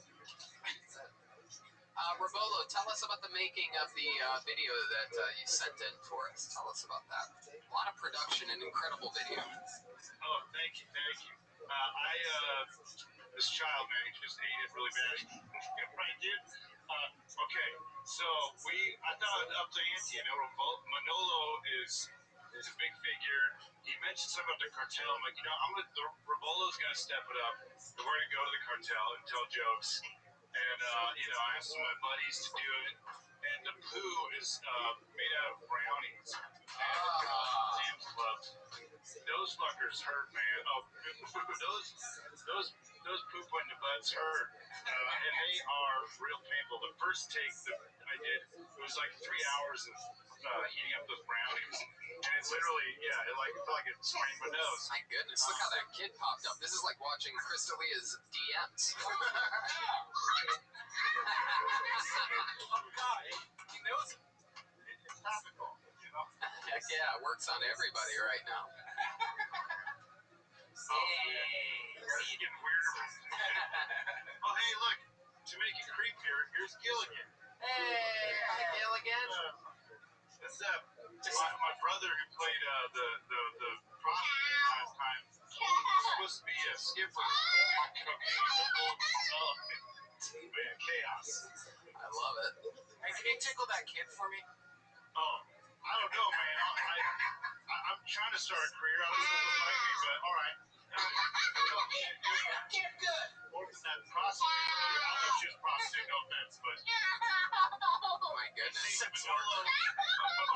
Hold on again. Manolo's living it up, and I have too, man. We just finished some popcorn. Oh my goodness, wow. I mean, look, dude. Manolo's got a lot of catch up. I've got a kid. Yeah. Manolo also has a lot of kids out there running around. Yeah, probably. I'm assuming so. I just want the thing, like the. Oh, hi, kid. Give me more to the ball. It's getting weird. They want to investigate it. Now it's getting weird. If you're wondering, hey, I wonder if it was weird earlier. Not really. Now it's getting weird. What's your dad's password? Oh boy. He does the cops and stuff. He does? This is kind of hilarious. I wish I could show you my family. There's literally like a team of people taking the child. Taking the what? The child. All this sounds creepy. All the wording sounds. He's related to me. Nothing weird going on here. Well, when you say nothing weird. Yeah, now it sounds really weird. Yeah. And now I don't even think it's your child. No, it's not. That's what I think what he's telling us. Oh my Okay, God. now I don't like this tickle question I asked because I had thought going in it was his son. Of course. Yeah. Now it's that. So, Robolo, how else has life been going for you this week, Robert? Oh man, I am living it up. Trying to just stay positive during all this. Trying to keep busy, productive. Trying to take up some more healthy activities, man. I've consumed a lot of pizza and disgusting food. I watched a really weird movie the other day. Got a weird place. It was Contagion. You guys remember that movie, Contagion? Yes. That's the worst movie to watch right now. Yes. It's not fun, but Outbreak I saw, and that movie's hilarious. Kevin Spacey has AIDS in it, and the Ebola virus. Something happens to him, but it's a lot of fun. Still flustered over earlier. I had a stroke, I tell you.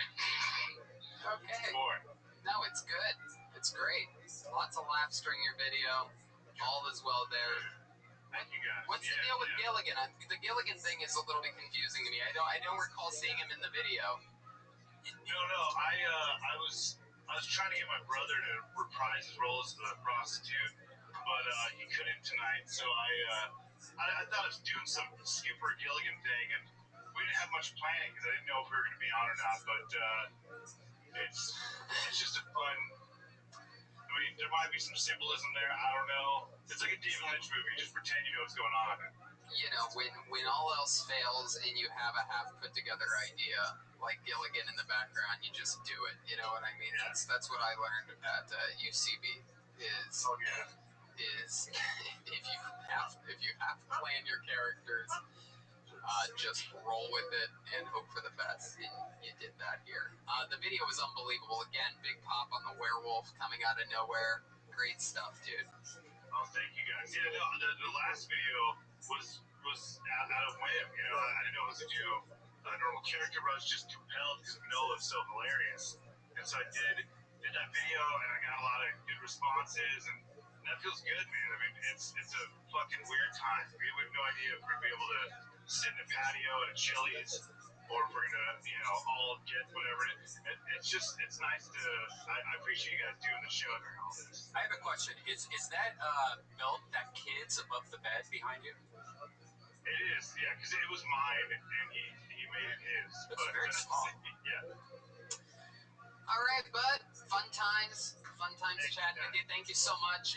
Again, you're one of the guys with an open invite. Anytime you send us a submission, we're going to shoehorn you right in there. Great stuff, dude. Thank you so much. Very creative. Rabolo, ladies and gentlemen, is a podcast. What's your social media, Robert? Robert Land Pod. On Instagram, Twitter. Robert Land Pod, all one word. There you go. There he goes, Rabolo, everybody. Fun times. We're plowing through it. Let's go through another one. Ladies and gentlemen, this guy has submitted before, and he's submitted again. Ladies and gentlemen, this is a submission from Devin Clark. Ladies and gentlemen.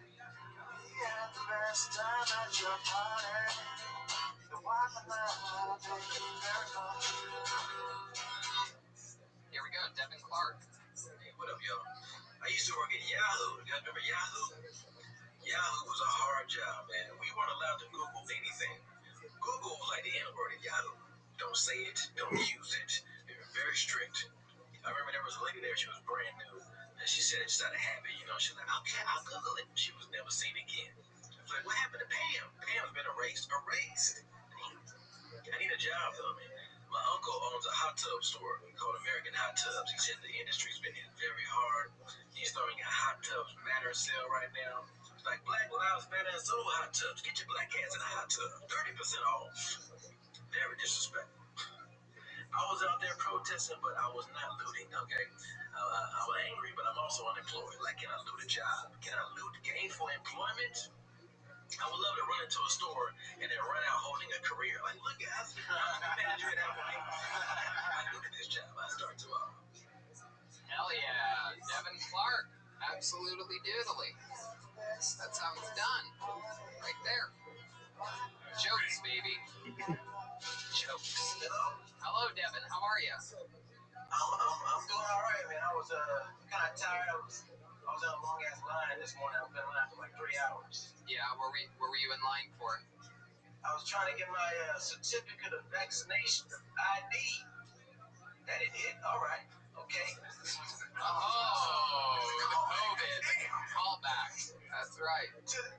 Out from that. Okay. Yeah. No, you got it. I'm starting off strong. It was good. No, it was good. It was good. I love it, Devin. Where in the world are you? I'm in Hollywood right now. I'm actually at a Motel 6. I've been living here for a while since the pandemic. Wow. Pandemic's kind of kicking my ass. How expensive is that? Well, see, it's through the VA, transitional housing. Oh, that's great. The pandemic was terrible timing. Like I was renting a room in a house in Reseda, and then I wanted to move to my own place, but I need to save some money. I had a full-time job, so I said, hey man, I asked a cousin, let me sleep on your couch for $100 a month for like a month, so I can save up money to move to my own spot. And I moved out March 1st. Pandemic hit, 15, got furloughed on my job, lost money, so I had to call the VA for help. That's good, and the VA was there for you. Veterans are doing pretty good right now, right? Yeah. But looking at Manolo, man, he's living the complete opposite. He's half naked, gorgeous women in a nice house. Yeah, he's in a Motel 6. He's at a Motel 6. Hotel. I can't believe how good the Wi-Fi is at Motel 6 in Hollywood. That's the thing that's surprising me the most. This is off my phone. It's much Oh, better. it's off your phone? Famously better than David Lucas's Wi-Fi. Some of the worst Wi-Fi. Dude, that's off his phone, and he has Sprint. Incredible. Just incredible. My goodness. You look so familiar, bro. Where are you from? I'm from the Bay Area, but I live in LA. Have you been on my live before? Say what? Have you been on my IG live before? Have we roasted? Nah. No, it's just got a I see you at the store. You work there. I So Oh, that's my class. That's That's probably what it is. Okay. What branch of the military were you in, Devin? Army. Okay. Did you go anywhere? Did you go overseas or anything? No, man. It was not a great experience. I spent 2 years in the Army just trying to get out, really. My radar repair. It's not the kind of job. Put me in, coach. Whole process. Yeah. A real American veteran. A real American hero right there. Salvation Army, nigga. Hell yeah, Devin. Yeah. So what have you been doing for fun? You're holed up at a hotel in Hollywood. What have you been doing to take your mind off all the stress? Well, I've been doing a lot of Zoom shows, but also been trying to figure out a way out of my position, like aside to start a T-shirt company. Because nobody's doing that, right? So I got a T-shirt company, and I'm gonna just make T-shirts. I got a good idea for one called "Don't Be Gay in Mexico" for down. Okay, Brian. Okay, Brian. Taps, nigga. Don't be gay in Mexico. That's a good one. Why does every black man start a T-shirt business? All my black friends back home, that's really.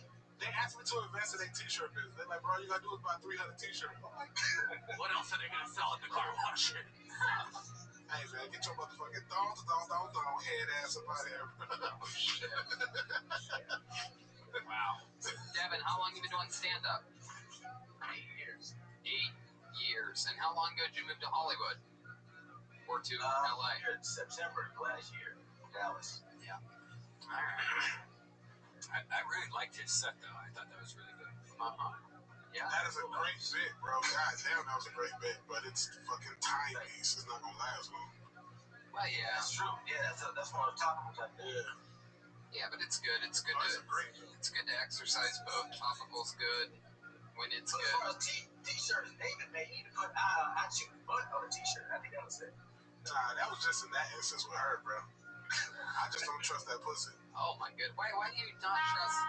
Oh come on, Brian. No, come on. Oh. Why don't you trust Aphrodite's pussy? Because, bro, she, like, I don't know, bro. A lot of miles. Like, we talk about dick from the 70s, though, been I think there's a TV guide in there. She got the shaft from Shaft. that bitch got the bullet that killed Martin Luther King in her pussy. Oh my goodness. Yeah. She has 9 of those 10 free CDs you get from Columbia. Okay. You can hold a Black Lives Matter protest to her pussy. Okay. Bitch got a natural history African American museum. Jesus Christ. This line of David Lucas jokes brought to you by Casa Noble Tequila. Got a Black Lives Matter. All right. Well, Devin, anything else crazy we should know about you or your life? Where your Got a kid. Oh, really? How old's your kid? 5. Got a 5-year-old daughter. Oh, shit. My daughter's the same age, bro. Really? Okay. Maybe that's how you guys know each other. Single parent teacher conferences. They should be friends. Nah, nigga. I live in Los Angeles. I know. Your daughter's not here, huh? But she's in the other room at Motel 6. No, she's lived in Irvine with her mom. Oh, okay. My daughter's the only black kid in her school, so I know our kids don't go together. Oh shit, that's a brag and a half. For those of you that don't know, in the black community, if you tell another black person my kid goes to the all-white school, that's an argument ender right Nigga, there. I'm better than you. Yeah.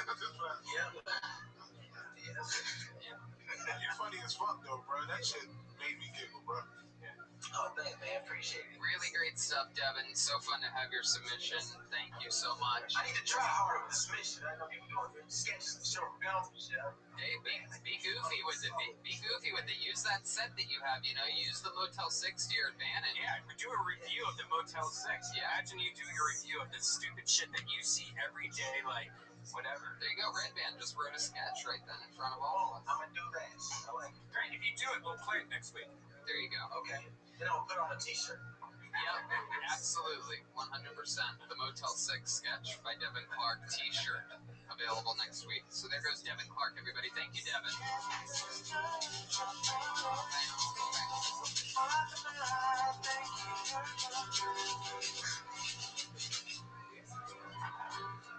All right.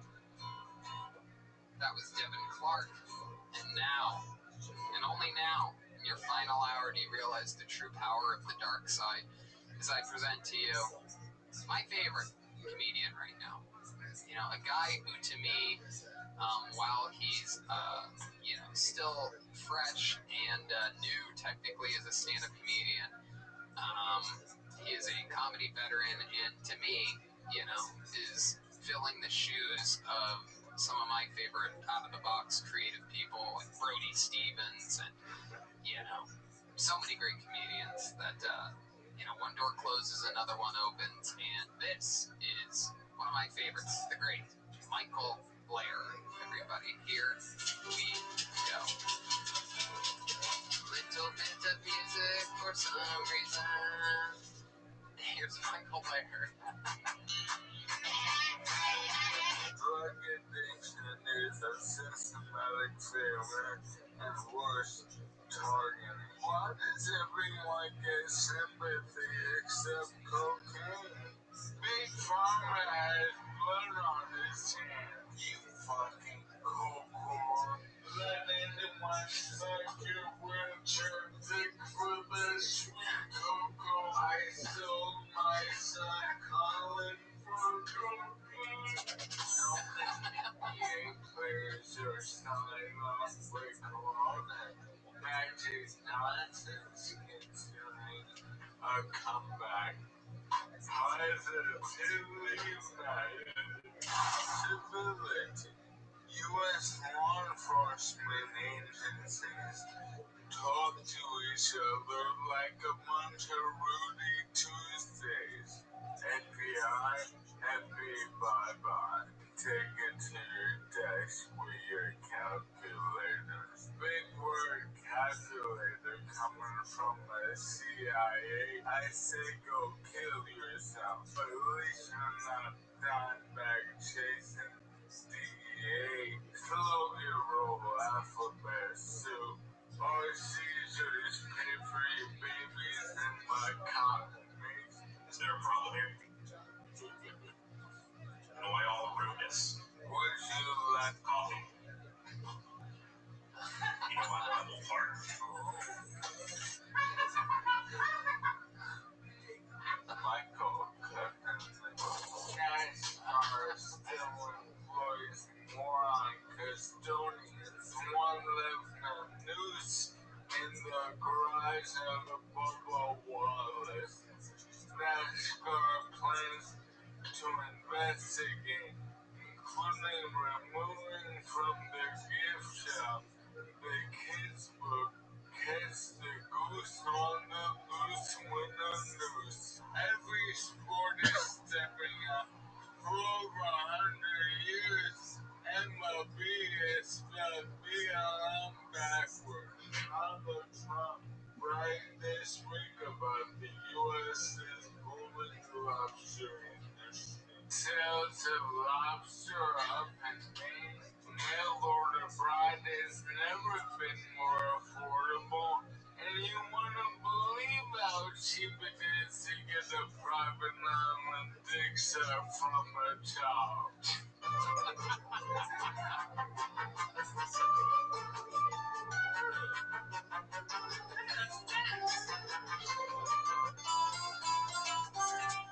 Okay, fuck yeah. An unorthodox, wild submission from the great Michael Blair, everybody. Hell yeah. And here he is. He's with us right now. Are you unmuted, Michael? You gotta unmute you. Hold on a second. You hear me? Yes, we hear you now. Hello, Michael. You think you're him? Oh yeah, how are the new Bluetooths working out? We had a quick chat during sound check, and Michael informed us that he has new Bluetooth speakers that he's very excited about. From a daddy? Is there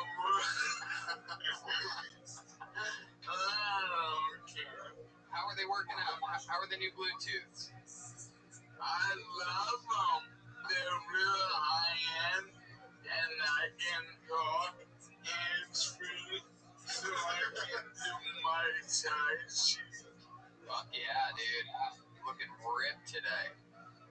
No doubt. Fuck yeah, man. Absolutely. So how's life going? Big week this week, huh?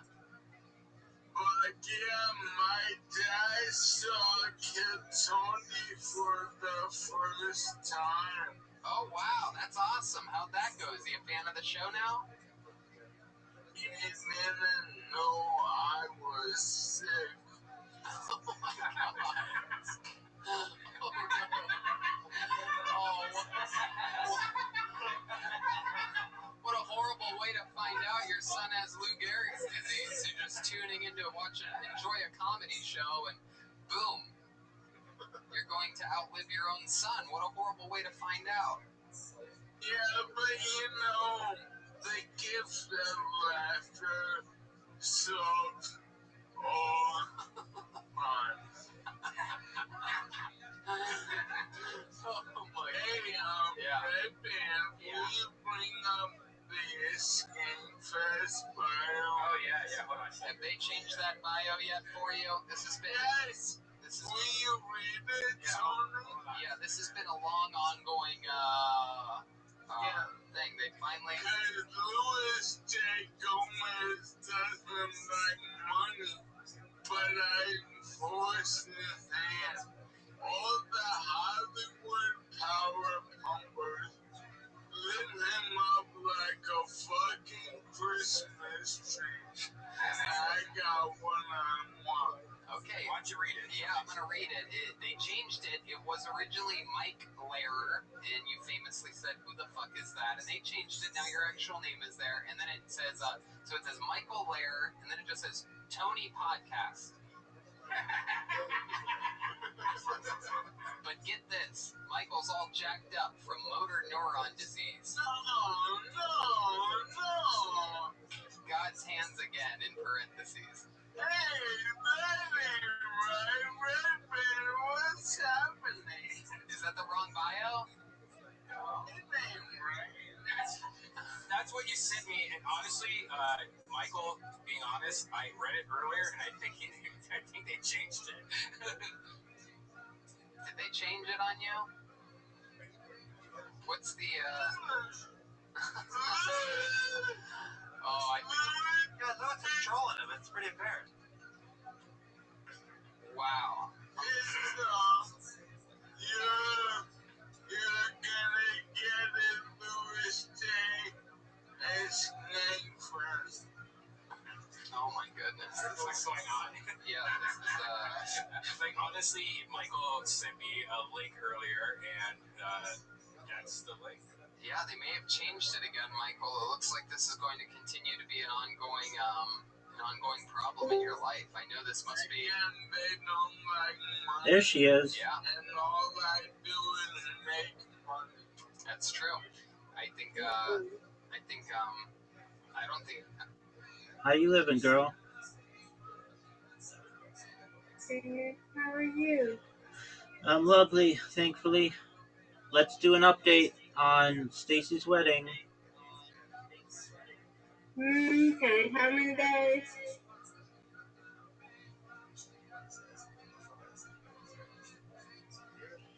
It should be 21 days, 4 hours, 59 minutes, 1 second. Yay! Okay, yeah, I gotta order people. I got to order that one tomorrow. Nothing not done yet. Now, because I haven't said nothing about Friday yet, so hopefully we get something soon. But I already got a itinerary for what's going on and everything else. Good. So I'm ready. Excellent. Yes, you are. All right. Let's go. Woo. Get something. Hey, that got a lot. That got 6. Yeah. See if I need to not do things. Nope. Oh, it's line, but I don't know how to. Great. Go ahead, everybody. You got this. Oh, it's a goddamn moon. You got it. No doubt. Give it to me. Perfect.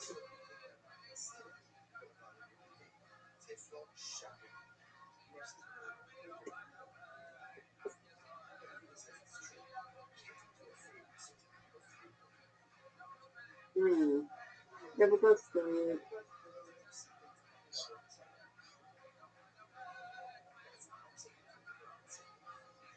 Okay. Come on, Rabbi, you got this. Let's go. No doubt. Got it. Yeah, good strike. Thank you, madam.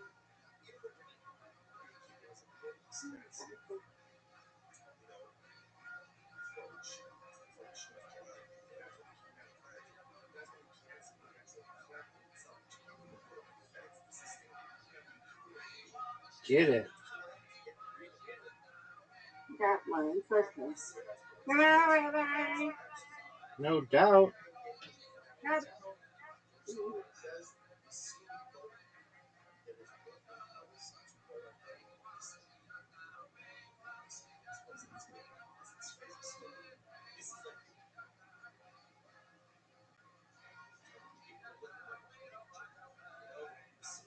Get it. There's the card.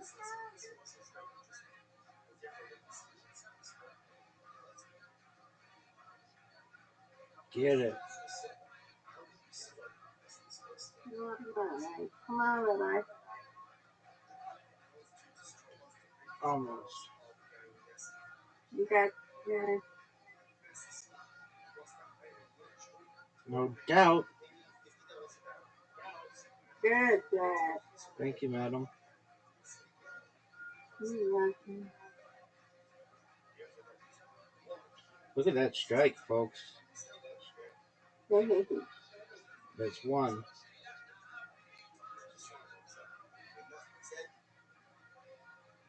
Oh, I can't match this, so it's okay. You winning this one. get it. So finish it, Rabbi. No doubt. Ooh. Almost.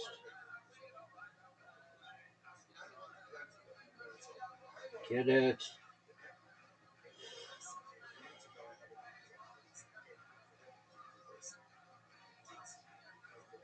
I'll take it. 90s are good. Yeah, you win, I win. You did it. Yeah, good job. Thank you, ma'am. I win, you win. You win, I win. Reload. Yeah, reload. Get it, Rabbi. Let me go. Hold on. Here. Hit it. Hit it. Hit it. Okay. Let's go. See, I don't get anything. What's the word? That was a crazy curve.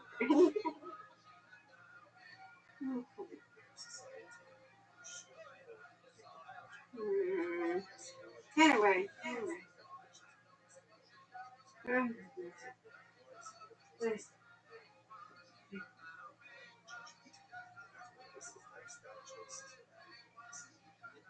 Give me this. Almost. Ooh.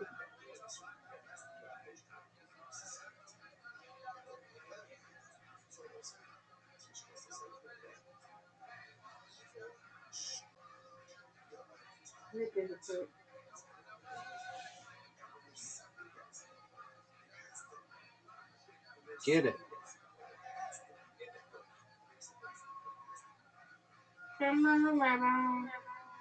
No doubt here. Oh, come on. That one in the back. Hiding. Give me this. I'm shocked I didn't touch.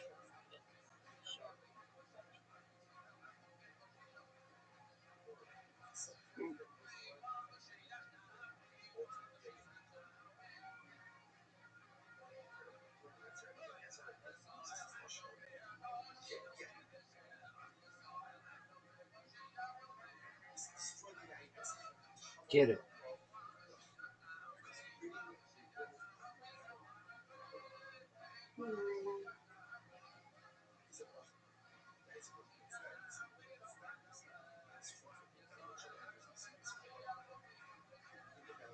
Oh, that finger slipped.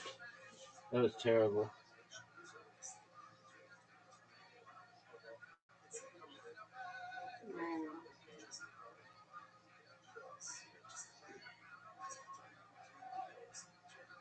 Look at that.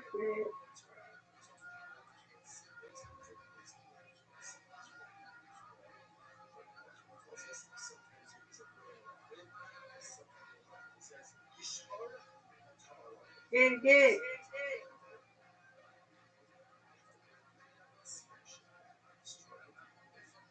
Get it. Yeah.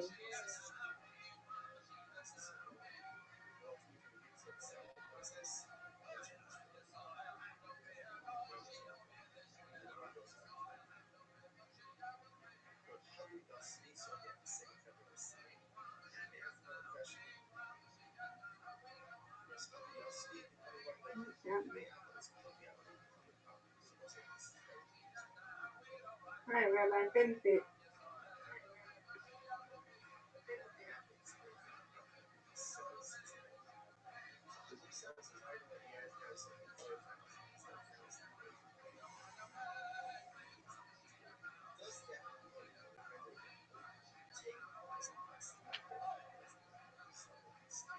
You win, I win. I win, you win. Undefeated in bowling. Undefeated in friendship. And friendship. Good job. Good job to you, Rabbi. Thank you, madam. Okay. See y'all be here. Excellent. Let me know if you need anything. And you and Roz and Lamar. You and Roz and Roz and Lamar be having a good conversation, huh? Yeah, That's definitely. good. You heard me, Rabbi? Yeah, you said Riser and I are having good conversations, right? Things are looking a little bit rough in Houston. Yeah, you, Roz, and Roz and We'll Lamar. see what happens. Exactly. Mom. Correct. That's good. All right. Well, if I need to say, I will let you know, okay? Thank you, ma'am. You're welcome. If you need something, you know where I'm at. I'm here. Word, girl. I didn't even know about this. You're in a race war? Well, anyway, long story short, a good friend of mine, we butted heads just a little, but it'll be fine. But I haven't tried before, give him a slap tip on medical stuff, on stem cell. Michael, have you been day drinking today? You're a little slower than usual. You look you look better than ever, but you sound like shit tonight. Okay, well, that didn't get a laugh, so now it just seems really mean. Hashtag tear I made my own bed. You're right. I drank. You're right. I can't imagine. You're right. You're right. I'm on my turn. I'm on my turn. You know what? Alright. I'm gonna get out here. But I want to tell you a few things. One, Martin Moreau was in my video with me, a friend of mine is stand up. I'm Martin M. Moreau. All one word, Martin M. Morrow, M-O-R-R-O-W. That's his Instagram and his Twitter. Hey, And you're on Jeremiah's podcast. You're on... this Ray-Ban has the link, but Nemeth Brothers, every shirt you buy this, they're like triple matching the funds for great charities and helping support what's happening. Yeah, it's ProWrestlingTees.com, and I have a feeling that Tony already knows this company. But, Yes, I do. I know them well. Very, very well. They have a lot of cool things going on, always. And the Nemeth brothers, of course, that's the great Nick Nemeth, a.k.a. Dolph Ziggler, who is a hybrid, high-level high-level professional wrestler, former WWE champion, could be a champion again any day now coming up, and also a very good stand-up comedian, tours all around the world with the great Sarah Tiana. Look at this. You could just choose any wrestler. Like, I'm an Andre guy. Yep. Look at this shit. Yeah, This is like that shitload just for Andre the Giant. They literally have all the best t-shirts there. They have an incredible store that you can walk in Chicago, Illinois. I always go there when I'm in Chicago. And did you go with us? See you on Saturday. That's right. Oh, yeah, I wasn't there. Oh, yeah. Yeah. Very fun. And you're on Jeremiah's podcast this week. Yeah, not drunk. So, Yeah, that's gonna be good. Yeah. yeah. And Jeremiah Came out. The reviews are in, baby. Fuck yeah. Broadway, here we come. And this is also your 1 year anniversary of doing stand-up. Is that correct? Yes. Fuck yeah. Yeah, and want to hear my first joke? Yes. I roll on stage, and I'm shaking, and I'm nervous, and I go, when people see me struggling to talk and straigning uncontrollably, they always have the same question. The answer is yes. I fuck on the first date. I fuck with it. Still funny a year later. Absolutely. On that work, baby, iron sharpens iron. Though my videos are too long, I'm in the face. No. Michael, I appreciate your video quality that you've been sending in lately. I love the opening. Like, I saw the unedited version of you typing in the beginning part, your graphic part.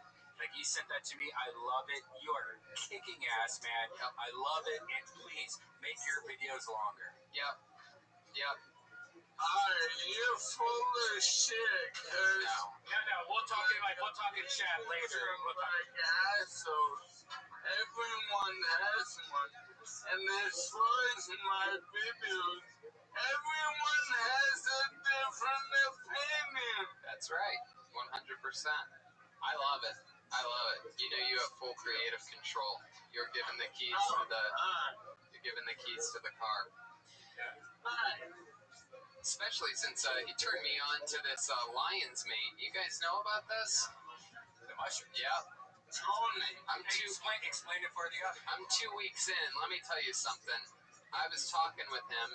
Michael and I text a lot. He's a shockingly fast texter. I don't know if he does. I don't know whether he fucking uses voice activated or his nose. I don't know how he does it, but this mother. no, it's not voice. Yeah. Whatever you don't know, you know it's not voice. That's for sure, because that would be some tough. That would be. Yeah. And then I go, I love that thing. I have that too. Oh wow. I have that also, Michael. It's so good. Like, you could just walk around the house and like you just have the phone floating in front of you. Now in the future, there's not going to be a thing around your neck. It's just going to be like hovering in front of your face. It's going to be amazing. Okay. The liquor is kicked in. It's seat number 1. all my videos like this. I love it. Red Man has one of those, but he uses it for a Frosty from Wendy's. He just sips it all day. That's incredible. But anyway, Michael and I text a lot now, and he turned me on to this lion's mane because we were talking about how fucking unbelievable his brain is, and he gives a lot of credit to that, which helps your motor neurons and things like that. It just keeps you fucking extra sharp. And normally I'm not a big supplement guy and all of that, but it's been 2 weeks. What is this? I'm looking at this website. Is this the right website? Yeah. What are you talking about? What's the best one, Michael? You go to Boston, Yeah. it's company. Yeah, there is a specific company.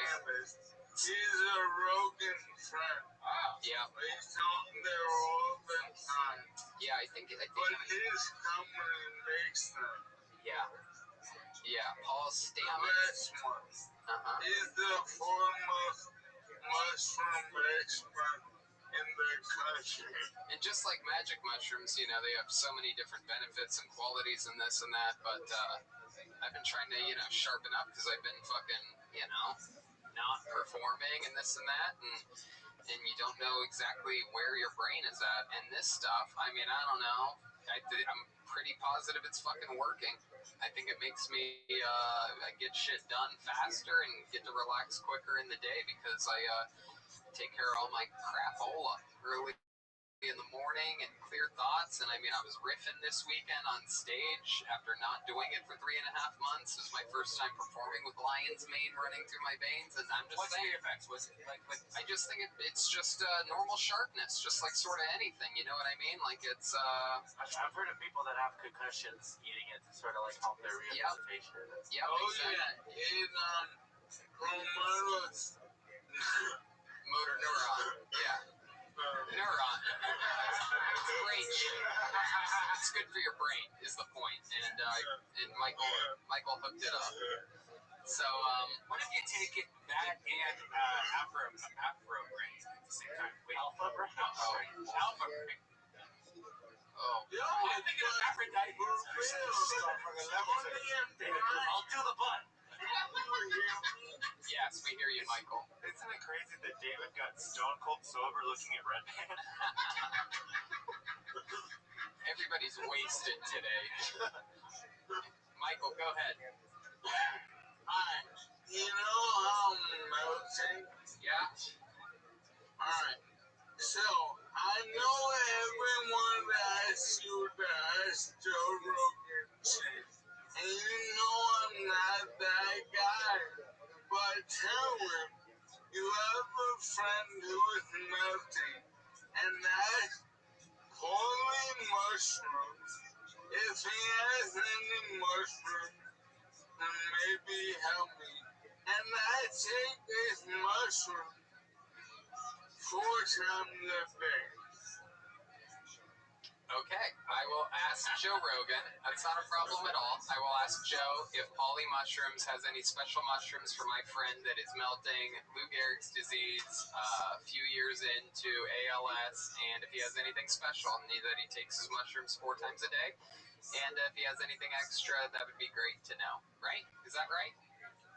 Why were you talking shit that you couldn't understand? You got all the bit right. No, what happened is that you sobered up when you saw Red Band as well, and you actually sobered up through this interview as well. Something about Afro Brain sobered up everybody too. What is he talking Oh my goodness, the sound effects are loud, everybody. Michael, we love you. Love you, Michael. Thank you so much. You're the fucking king. You're a god. Love you guys. Have a blessed every week. And in 5 minutes, I'm gonna start next week's video. Yeah, we love it. All right. Michael, we love you. Have a good night, buddy. There goes Michael Lair, everyone. The great Ryan J. Ebel drew tonight's episode, believe it or not, and that is right here. Here's the drawing. Look at that. Oh my goodness gracious. How fucking cool is that? It's like a Mega Man type of, is that right? What is that? It's like Mega Man meets Mortal Kombat. It's very cool. That is so cool. That's incredible. Yeah, that is awesome, man. He did that from the start of the episode to now, while you all sat around doing probably less than nothing. He completed that entire project. Just incredible. Every print's available at RyanJabel.com. He's doing incredible auctions right now. He is giving you all an opportunity to get state-of-the-art Kiltony artwork at a fun price, and it all goes to a good cause. Ryan J. Ebel, support your local white artist. You know what I mean? All this stuff going on, people are forgetting about white artists out there, and Ryan J. could actually go to his website right now and look at it. RyanJEbelt.com. Ryan J. Ebelt. Here we go. We're going to RyanJEbelt.com for the first time in the show's history. Here we go. Oh, is this? Get out of here. All right. Heck yeah. Here we go. And then you're going to go to Kill Tony. Oh, there it is. Easy to navigate website. Look at that. Look at all that incredible artwork. Uh-oh. Oh, look at that. An oldie but a goodie. I remember that episode. Yep. Ian Edwards. You got a bunch of good ones in here. There goes Bert Kreischer and Kirk Fox right there. I remember that one very clearly. Goes on and on. There's so many. That's Sinbad and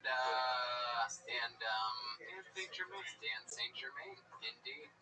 Oh, it's Gerard Carmichael, not Sinbad. Sorry, Ryan. My goodness. Anyway, bunch of dates going up, things like that. Everything's happening. Just signed on today to do La Jolla, July 9th through the 12th. Unfortunately, and trust me, I fought long and hard for this, but unfortunately we can't do a Kill Tony that weekend. Unless we do like a hotel episode. I don't know what that means. Ow. This is, man, do I not miss the days of you drinking during Kill Tony? This is exciting. This is a great reminder of the difference. But I have a new website, TonyHinchcliffe.com. I mean, not new. They just revamped it. It's a little bit sleeker, easier to see the upcoming tour dates, even though never a worse time to have clean, sleek, upcoming tour dates on your website. Perfect timing, Tony. You're such a great businessman. But a bunch of dates are there. I mean, we're going to try our best to make it to these things. It's a nightmare. I'm booked for Miami at the end of July. Look at Tony's new website. Look at that. Look at that. Straight to the dates, baby. Look at that. Look at that. That's what I wanted. Said, fuck this shit. Give them the dates. They're like, what about your bio? What about that Kill Tony? I like it too because you can like click on just the Kill Tony dates. Yeah, it's very clear now. That was a thing that annoyed me forever. There's Kill Tony. If you want to see me do stand-up, that's Tony Hinchcliffe. There's stuff coming up. Look at this. But wait, scroll up a second. Let me just show you. Okay, Boston's there, and then Miami's above Boston, right? Yeah, it's pretty much all the highest COVID-rated cities. I turned down Phoenix last week because they're like, "You want to go to Phoenix in 2 weeks? It's only on the table for a second." I'm like, "No, what are we talking about? Like, do you have a life insurance policy out on me right now? Like, what's happening? Phoenix, Miami, Houston, Brazil? They've tried to get me to Brazil? No, I'm kidding.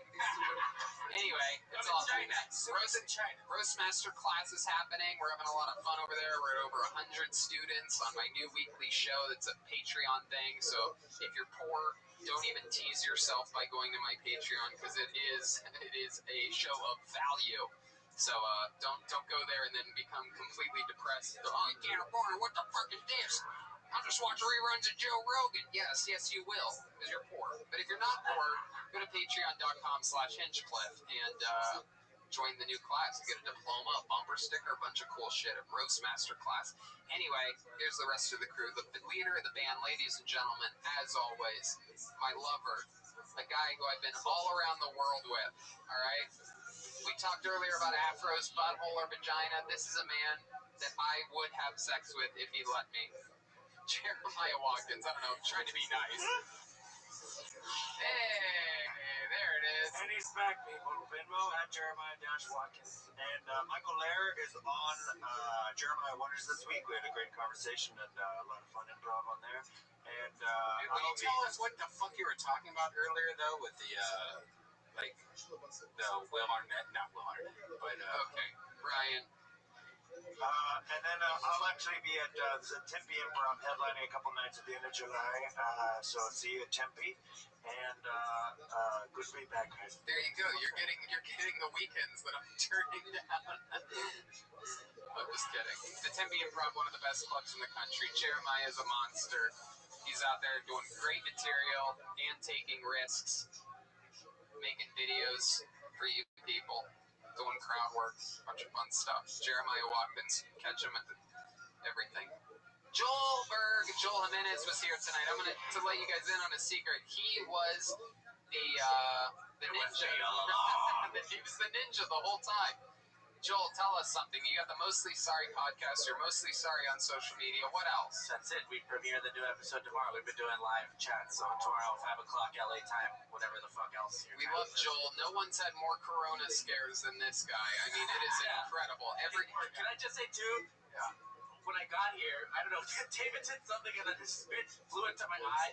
This whole show, that is all I've been thinking about. Yeah. I put Purell on my face. Yeah. I'm freaking out. I'm going to go home, probably get tested again this week. That's good. So thanks. That's 5 good. times. Motherfucker, you good. I ain't got shit. Damn right. David Lucas, at David Lucas Funny. Right? Yes, sir.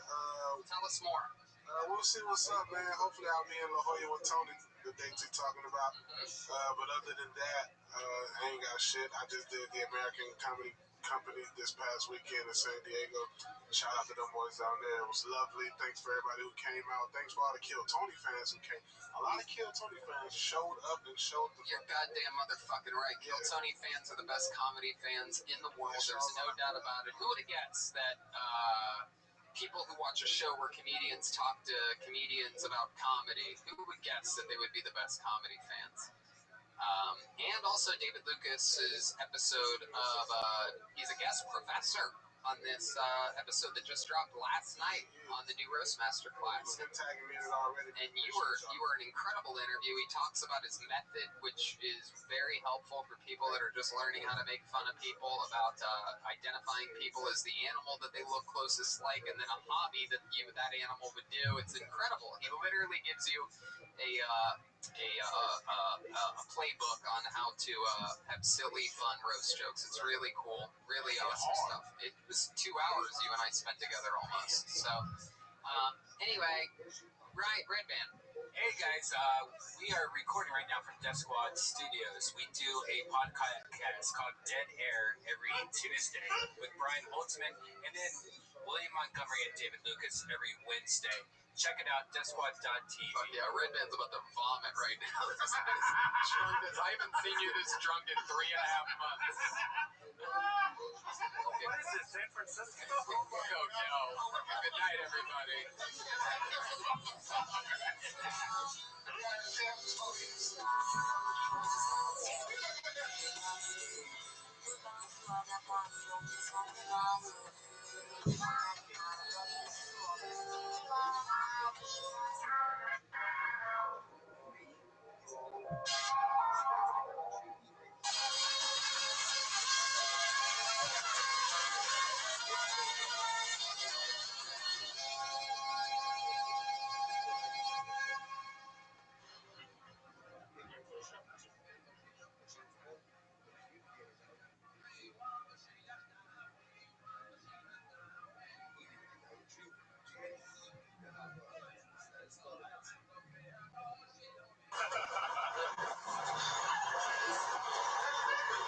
Told me that. That didn't work, you piece of shit.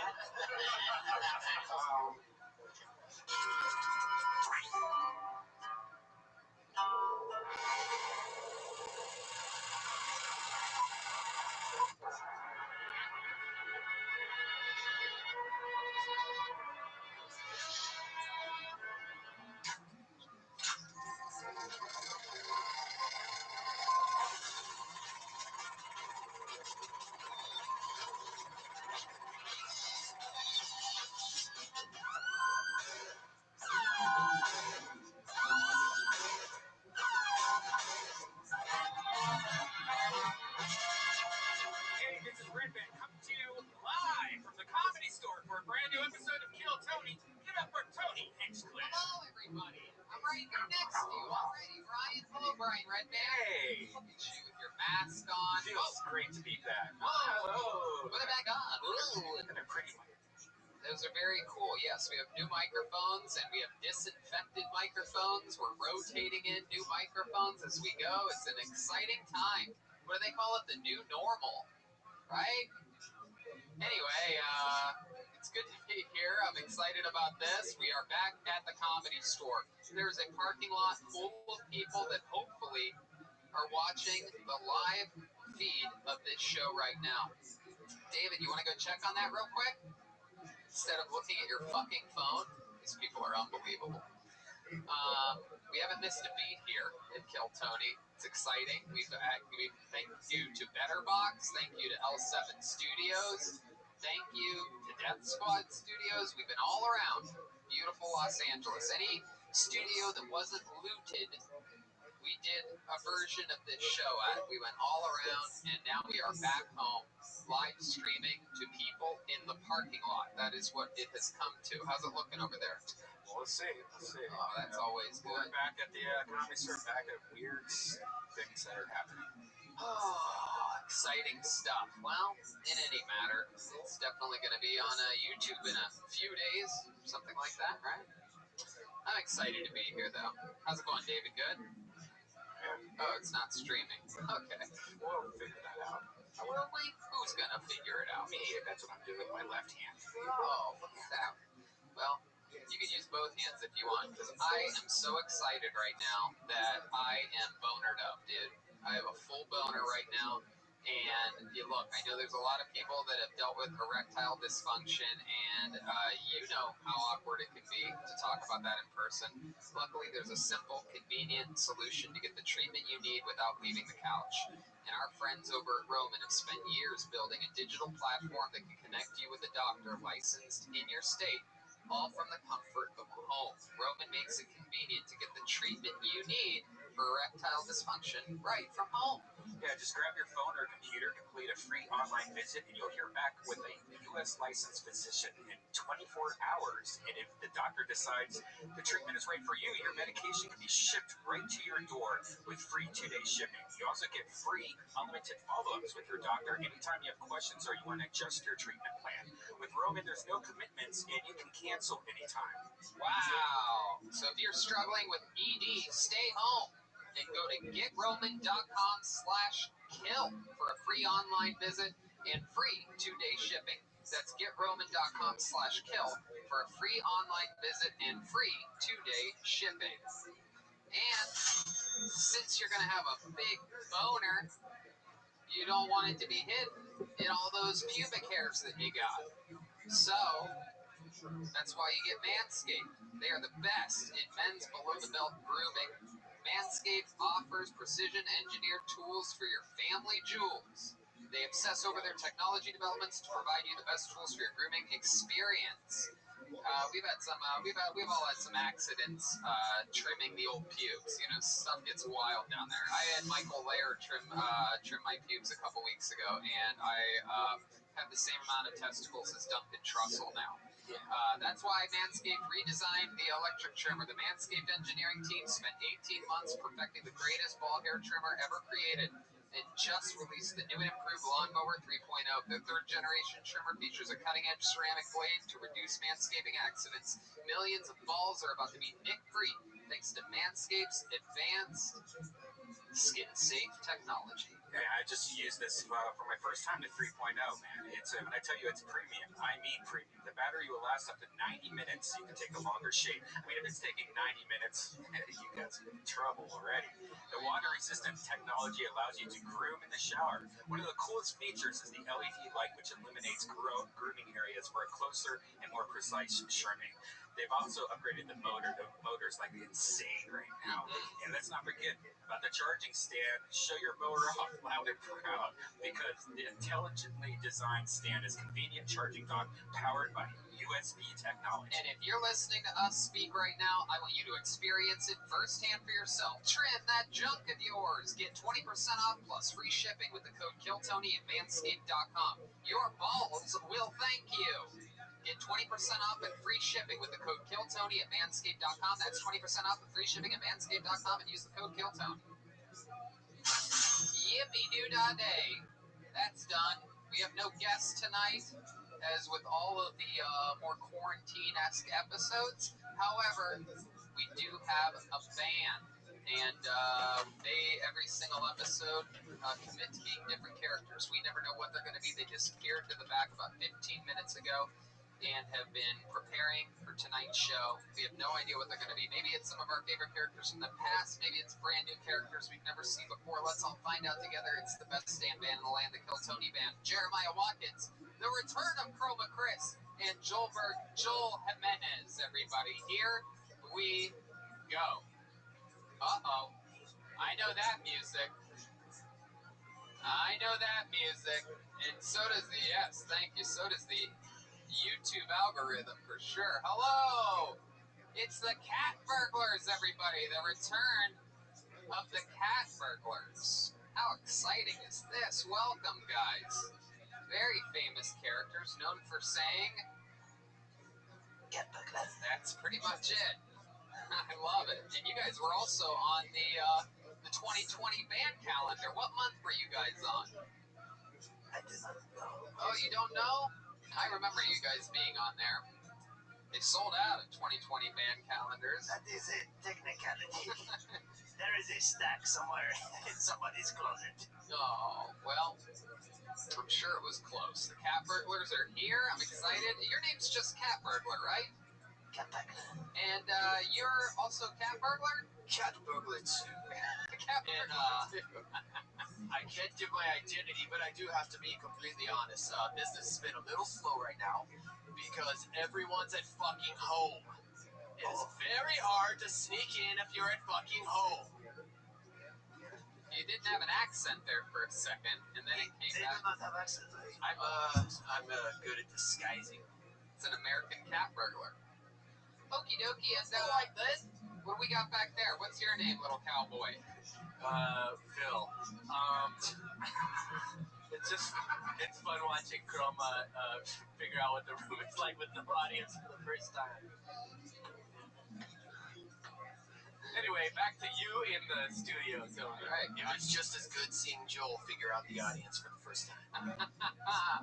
I love this. You guys are having a cat fight, a cat burglar fight. It's true, we are stealing Tony's time right now. Hey. Well, welcome, guys. I'm glad that you're here. We're going to have some fun today in this, the return episode to the Comedy Store. Very exciting stuff.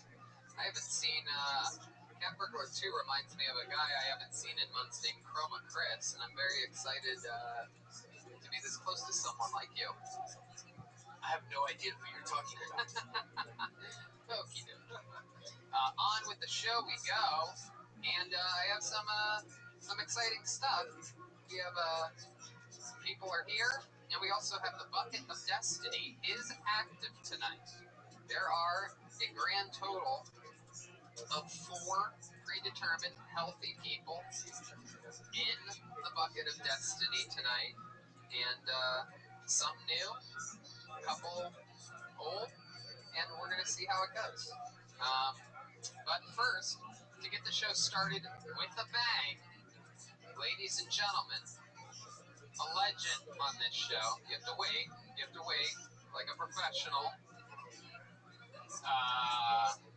He is the longest tenured regular in the history of the show.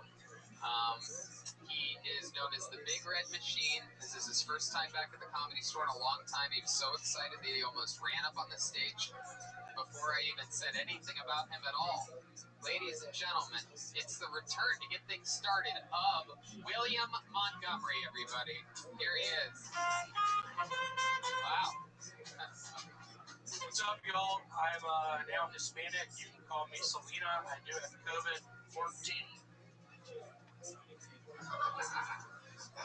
I am making a sequel to Saving Silverman. It's where I convince Jonathan Silverman not to jump. Did anyone else think the granny at Mrs. Doubtfire looked like Robin Williams? All it takes is a tongue to make the peace sign vulgar.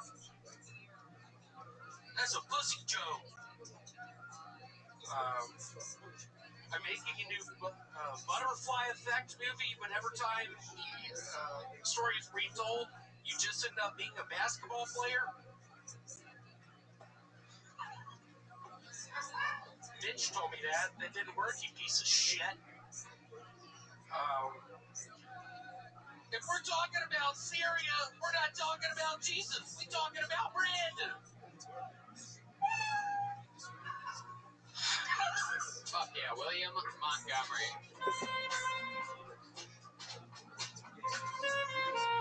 The return of William Montgomery. William, how are you? So nice to be here. I feel a breeze on my penis. Is it showing? Nope. Well, actually, your zipper is down. Now, you said you broke your shorts last week. You told me this. You still haven't fixed them or bought any. Yeah, I gained weight. Now I bought a size 40 waist. And it turned out to be too big. It was a little too husky. Let me see. What do you have, a belt there? Yeah, you do. You have a little elastic belt. Oh my God! Look at your stuff. Basically, I'm still working at the storage unit place. I think I'm fired now. When I was showing someone, I don't know, to my 10, to my 15 something, telling them the amenities, and I felt a breeze on my penis. And I looked down, and my penis was poking out of my boxers. Is that true? It's true. So it was out of your boxers and out of the open hole in your pants? It was just, my penis head was just out of my boxers. How about your pubic hair? Have you been manscaping? I have never messed with my pubes. So that's a little beef I got with y'all with the manscaping. Yeah. I think the women like a full bush. They do. Have you ever, but you've never even seen their reaction to anything else? Now I have. In South Korea 2 years ago, I was there. The women were like, oh, you have red. Oh, you have red hair. Wait, what did they say? Oh, you have red hair. You have red what? Hair. Oh, red hair. That's what. Oh, you have red hair. Oh, okay. And I showed her my pubes, and some of my pubes are longer than my penis. Oh. Yeah, you need to manscape. I'm not manscaping. What were you just saying? Who said that? It was the cat burglar right there. I'm glad it wasn't you, you motherfucker. Whoa, cat burglar too. That first thing you said tonight was not good. Wow. What did he say? Oh, hey, what's up? I'm like Aunt Jemima. He didn't even say that, William. He's a racist piece of shit from Arkansas. He went to the University of Arkansas. Did you just see Mrs. Doubtfire this week for the first time? I did. I saw that in Aliens 3. Aliens 3. What an interesting... where do you usually watch your movies at? What library? In a library. That was pretty good. Yeah. Hey, Redman, I wish you were Jamaican like Sean Paul. Why do you wish that? I was hoping that was going to get a bunch of laughter. It took me a while to write that one. There's not even people in the room. Hey, Redman, I wish you were Jamaican like Sean Paul. William, what'd you do this week? Anything healthy? I got my review back from work literally after 2 years. You would think I was the worst employee they've had. I didn't get a raise. I still make minimum wage after 2 fucking years. But they give you health insurance. What was that noise? I picture me being with Princess Diana, just with the drunk guy driving, just him making that noise before he hits the pole. That's actually what happened. There it is. That's what it sounds like. So, William, 2 years minimum wage still at this job, but they give you health insurance. Is that correct? They do. And do you ever use that health insurance? I do. What did you use it for during the pandemic? I have what people call a hammer toe. A ascending testicle. I have a testicle in my ball sack that goes up into my tummy. I had to pay. Is that what that is that protrudes out of your tongue? I had to pay $1,500 out of pocket. Oh my goodness. Hey, Michael, shut it down, dude. This isn't working out. And I hate that bitch came with you. Oh you know I hate her, dude. Oh my God, William. Get her the fuck out of here. William, nobody's even over there. Dude, Michael, you know I hate her, dude. Nobody's over there, William. You have a lot of anger in you this week. I do. After the bad report at work, I swear to God, Tony. What exactly did that report say? Word for word. I want to know exactly what the report said. I don't do good at the sales calls. It said I have low energy. Let's try it. Let's see what one of those feels like. I'm calling you right now. Okay, I'm calling you. You pick up. Hey, Thanks for calling Storage, etc. This is William. Hi, How William. can I help you? Okay. I'm interested in having a storage unit. I need to put some shit in it. What are you storing?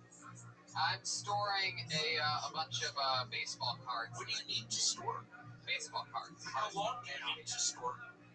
A lot of them. How are you getting your things here? A car? Actually, yes. Okay. 5x5. $77. How does that sound? Man, you sound like a shitty salesperson. Come on, Tony. You started the smallest storage unit? 5x5, yeah. Baseball card. 5x5. What are you? 5x5. Yeah, I'm in South Korea right now. 5x5. 5x5. I have a question for Will. Cat burglar. Yes, do you ever rent out your stomach as storage space? Because there is a lot that I have to work with. That was really funny.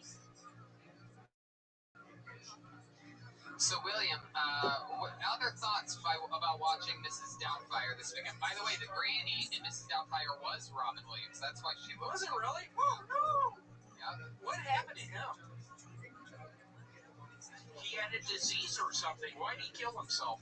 Oh my goodness. Yeah. No, that's It mental. was funny. I loved him when he played the genie. Yeah. Aladdin. I loved Aladdin. You ain't never had a friend like me?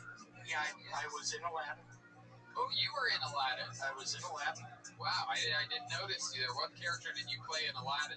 I played one of the street urchins with the three Marcy twins. Judith? What are y'all fucking doing here right now? William, don't acknowledge anything that you do. I'm kidding. I kissed one of them one time, and the two brothers. No, there's nothing going on over there. Okay. Just focus on the questions.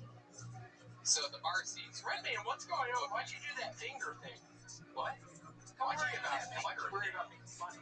What do you mean? I've been waiting. I'm about to lose my job. Yeah. Why don't you bring it to the stage, man? What do you mean bring it to the stage? Talk about you losing your job.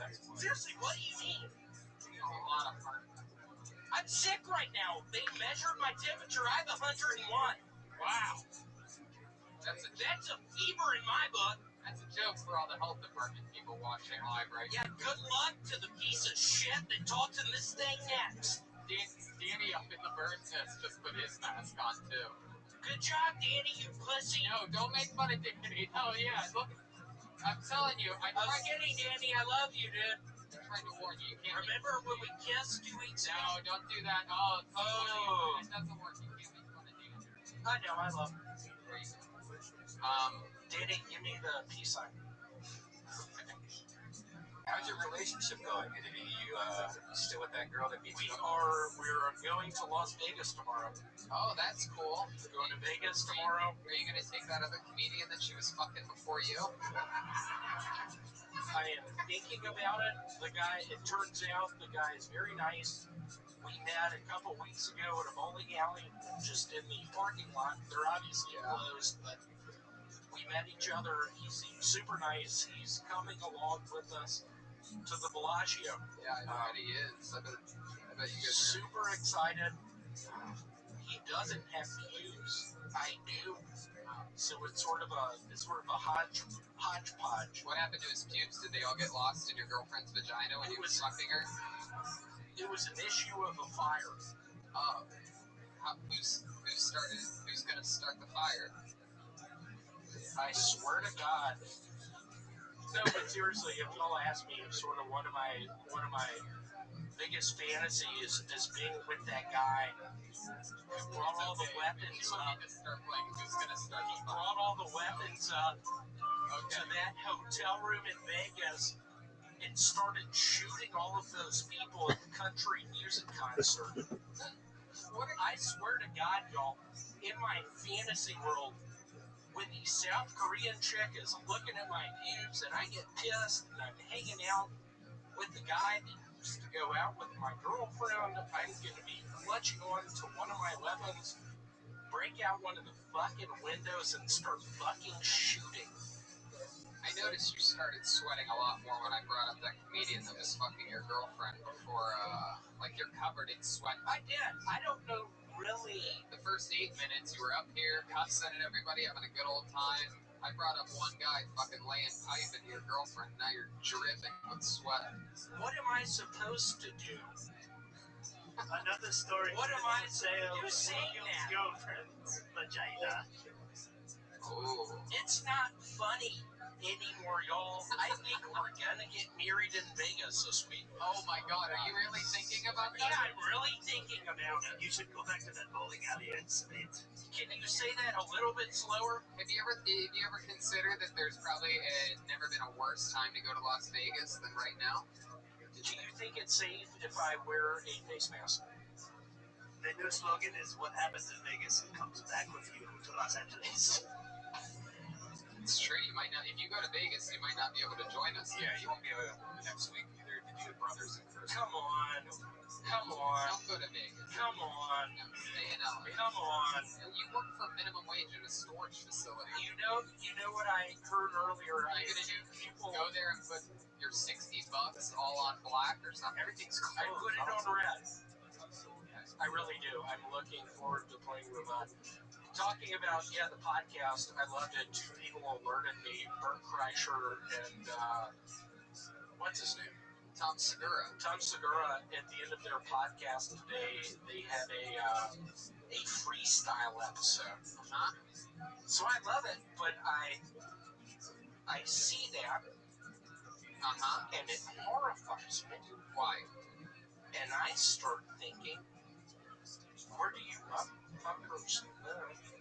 Do y'all think I don't drive a car around? Do y'all think I can't find your pussies on some sort of winding road? Do y'all really think I have anything to lose? Because I swear to God, I fucking don't. Okay. I will find where y'all live if y'all keep stealing my shit. What happened? Oh, that is right. Bert Kreischer famously says He took my nightmare thing and then he took the freestyle thing. And again, What's the freestyle thing? What freestyle thing did you do? Just at the end, David Lucas and I, our thing, we freestyle. Oh, I didn't know that you guys. Some people alerted. I never made it to the end of one of the episodes of your podcast, so That's pretty funny. all right, William, fun times, dude. Way to get the party started here tonight. This is very unorthodox and audience-less. It is so nice to actually see y'all tonight. Yeah, for sure. This is the first time that we've seen William in months because we're And the Varsity Twins.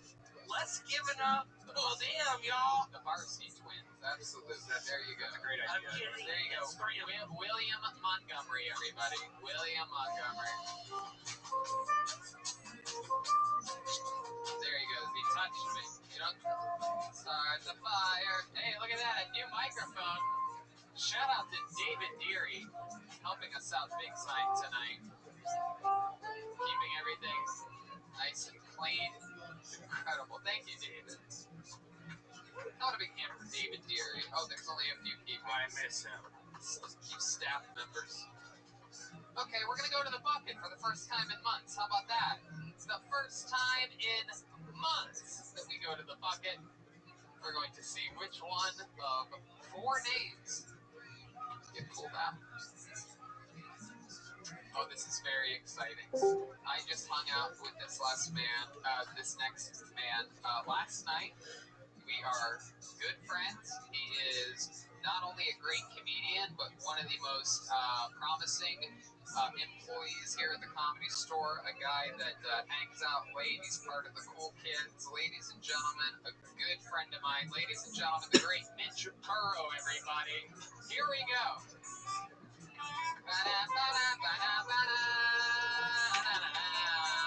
Mitch Burrow. Thank you. I really hate being fat. I used to not be fat.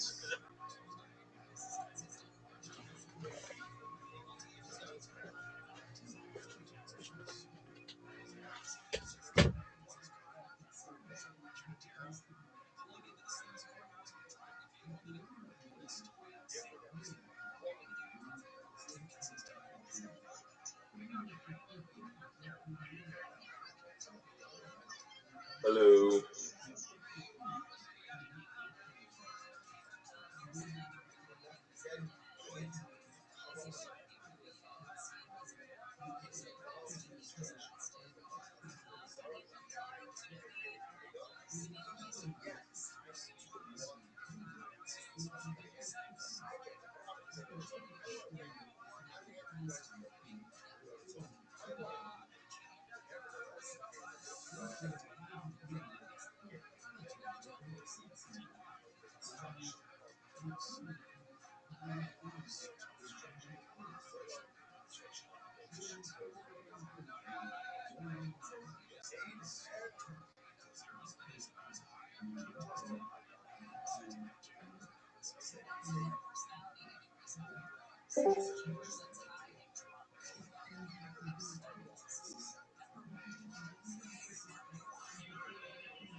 Because I used to be in the Marine Corps, but what bothers me the most is that, like, I've been the same size now for 5 years. And still, whenever I see somebody that I haven't seen, like, a month or two, they'll come up to me and be like, "Damn, Mitch, you look gooder. Are you losing weight?"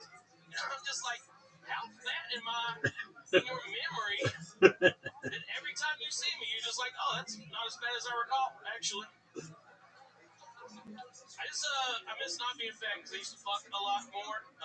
Just at all, really. I used to fuck sometimes. I miss it. I actually lived in Asia for 3 years. Fucked a lot of Asian chicks when I was over there.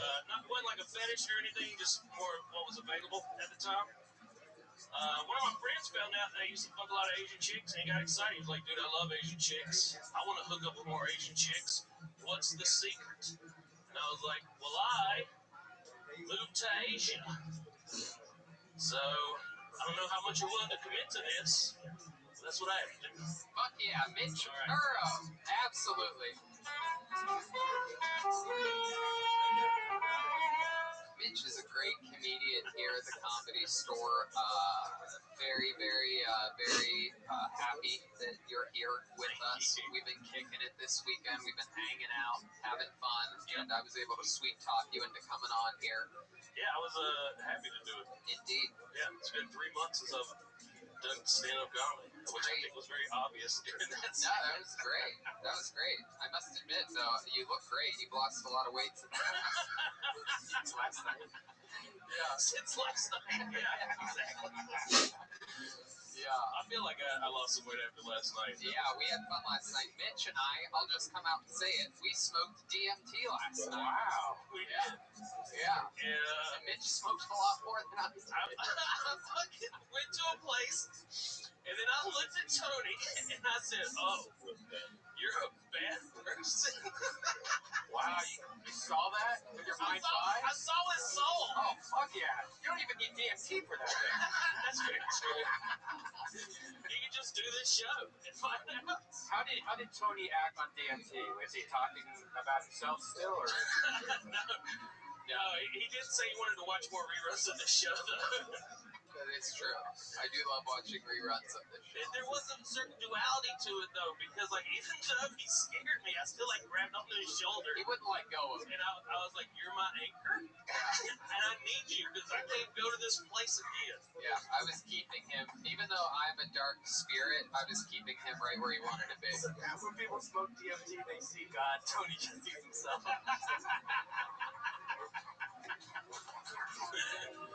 Oh, there's the first Joburg chant in months from someone back there. I like that. Hey, Joe. I love that. Yeah, that was fun. What did you see in the experience? Did you see any visuals? I told you I saw that Tony is a bad person. Oh, yeah. That was it. He comments everything. Well, the problem for me was I don't know if I just hit it harder than everybody. He really did. He hit it much harder. And I don't know if you even remember this. You did 2 rounds. I did 2 rounds, yeah. And he did a lot of funny things. He was killing the entire time for 10 minutes straight. I should have done it before the set. He's sort of rough to do DMT around because all he did was talk the entire time while everybody else is just sort of like, wow, wow, wow. Mitch is like, you're a fucking dark spirit. But he also said, it was funny, Annie was sitting there on her boyfriend's lap, and out of nowhere he goes, what the fuck, are you two dating? They've clearly dating. Caught me off guard. And then there's also a dog on Annie's lap. And it'd been there for like 30 minutes, and he's like, oh fuck, where'd that fucking dog come from? Are you dating? I don't know if anyone's ever done drugs before, but it fucks with your perception of shit. Yeah. And DMT might be the strongest one. Was that your first time doing it? No, I've done one of those pins before, but it was my first time doing it with that many people around. I've done it with one person with me, so that was a little more relaxed. This was, and plus, like, no one got as high as me. So then I was like, am I okay? Yeah. Which is something I ask myself a lot of times anyway. Mitch not only hit the DMT pen, he also hit the KFC pen. He has a vape pen that is just the flavor of chicken. It's just a straw that sucked gravy out of. So that's fun. Mitch and I were having a lot of late nights here, heckling and playing around with the great Don Barretts. Yeah. Towards the end here, we were on a real run. Just constantly trying to get pussy. And it wasn't working for me, but You were. yes. Yeah. Yeah. And then Tony would just make fun of me thinking that I could have sex. It was great. Oh, the audience is lovely. Because you're a good very target. handsome guy. You're a good target for them. How long have you worked at the Comedy Store? I've been at the Comedy Store since Halloween of 2018. Okay. That's awesome. Halloween's a fun night to start, huh? Yeah, I just put on the costume and I decided to keep doing it. Heck yeah. People are like, oh, look, someone dressed up as the Michelin Man for Okay, Halloween. The cat burglars are here. Have you ever burglarized anything? Did you loot anything or anything like that this year? Just, houses when I was in the military in Iraq. Oh, okay. Is that a thing that a lot of American soldiers did, right? Wow, look up there, real No, it's like you go into like old bases and stuff, and you're just like, oh shit, a fucking AK-47. That looked cool at home. Hell yeah. Yeah. Absolutely. Did you take anything that you still have that you really like? No, I didn't transport anything that cool back, but I did have some friends that now have AK-47 stuck away somewhere. Do they like check your bags? Yeah, They're like a TSA in the military? so we worked on helicopters, and so we were able to like take the floorboards out of the helicopters, stick the stuff under the floorboards, and then fly back with like we just smuggled shit back. Children's shoes and clothing. I'm glad you added shoes to the end of that. Why, that's even creepier. Just bring him to Leah's fans back. Oh. I shouldn't have said that. Yeah, you shouldn't have said that. I fucked up. No, it's all good. It's all good. There's no Dalia fans here. This place is 21 and over. So. Just kidding. Just kidding. Just kidding, Chris. He's not watching. He might be, actually. He actually might be. There's nothing else going on. He didn't even want to do the show 6 months ago. Now he's watching it. How does it feel, buddy? No, I'm kidding. Just joking. Again, I'm joking.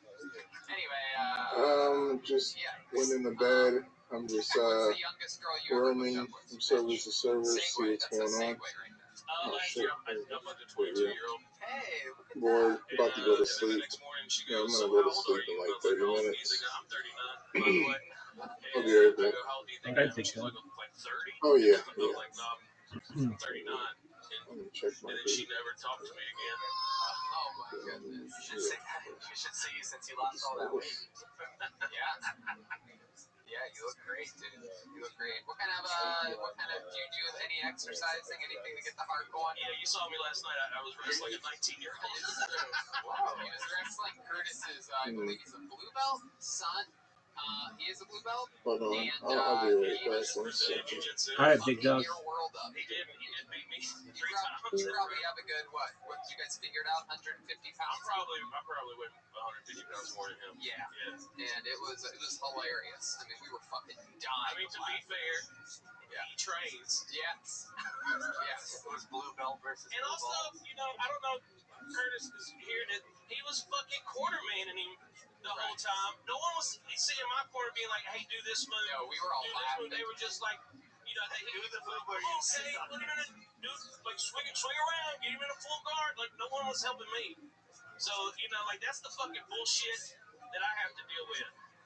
Okay, I'm fighting on my own out there. I ain't part of the fucking Nelson clan, apparently. You look like you train though, like choo-choo train. Oh, fuck. Yeah, you got choked out a couple. Did you go unconscious the first time? We were all No, I'm a bitch, dude. I tapped real quick. Okay, As soon as I felt his arm around my neck, he didn't even do it that hard. I was just like, yeah, we're done. Yeah. Normally when Mitch taps, it's on a drive-through window that's closed at nighttime.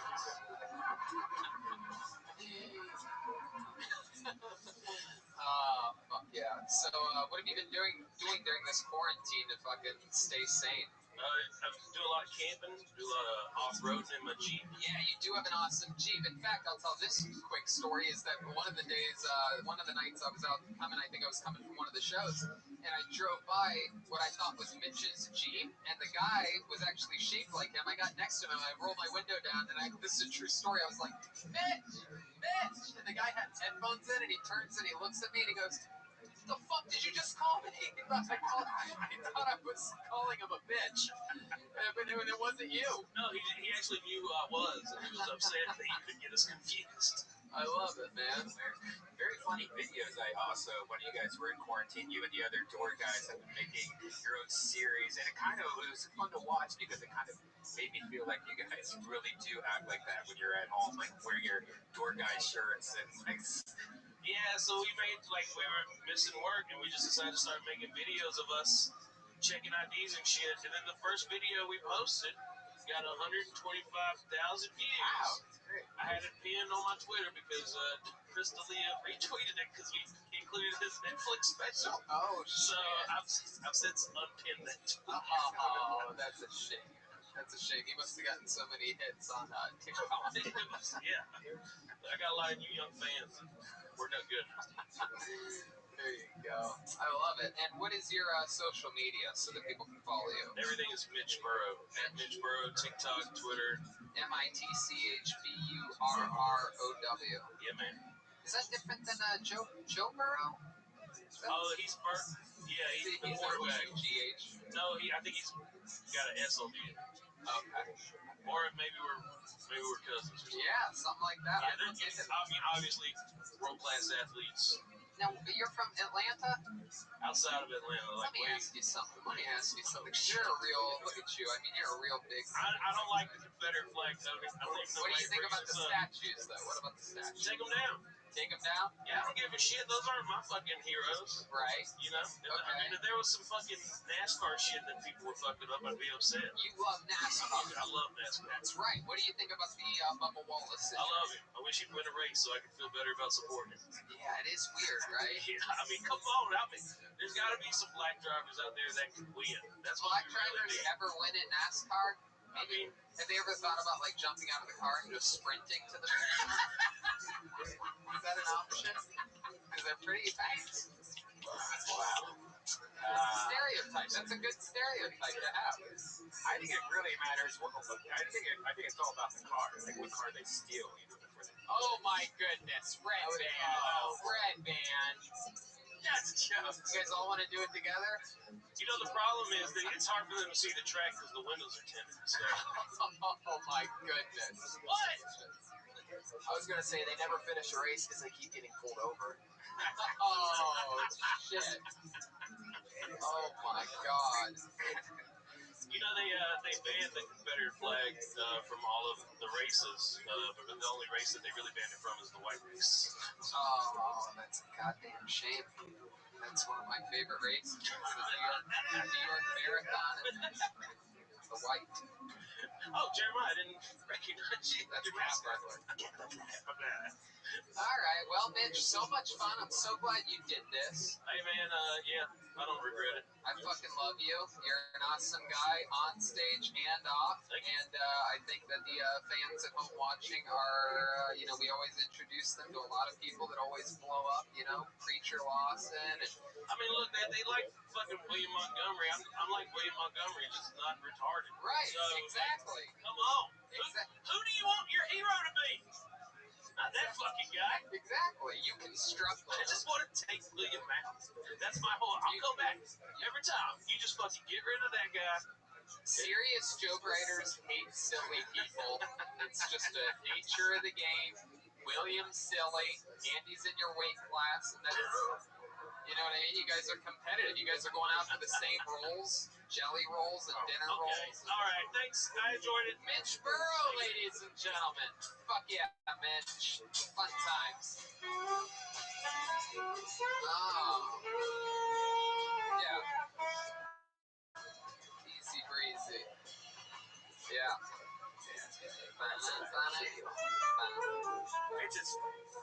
Mitch is hilarious. Did he start off at the La Jolla Comedy Store? Or something? I believe he started off in Atlanta, right, Mitch?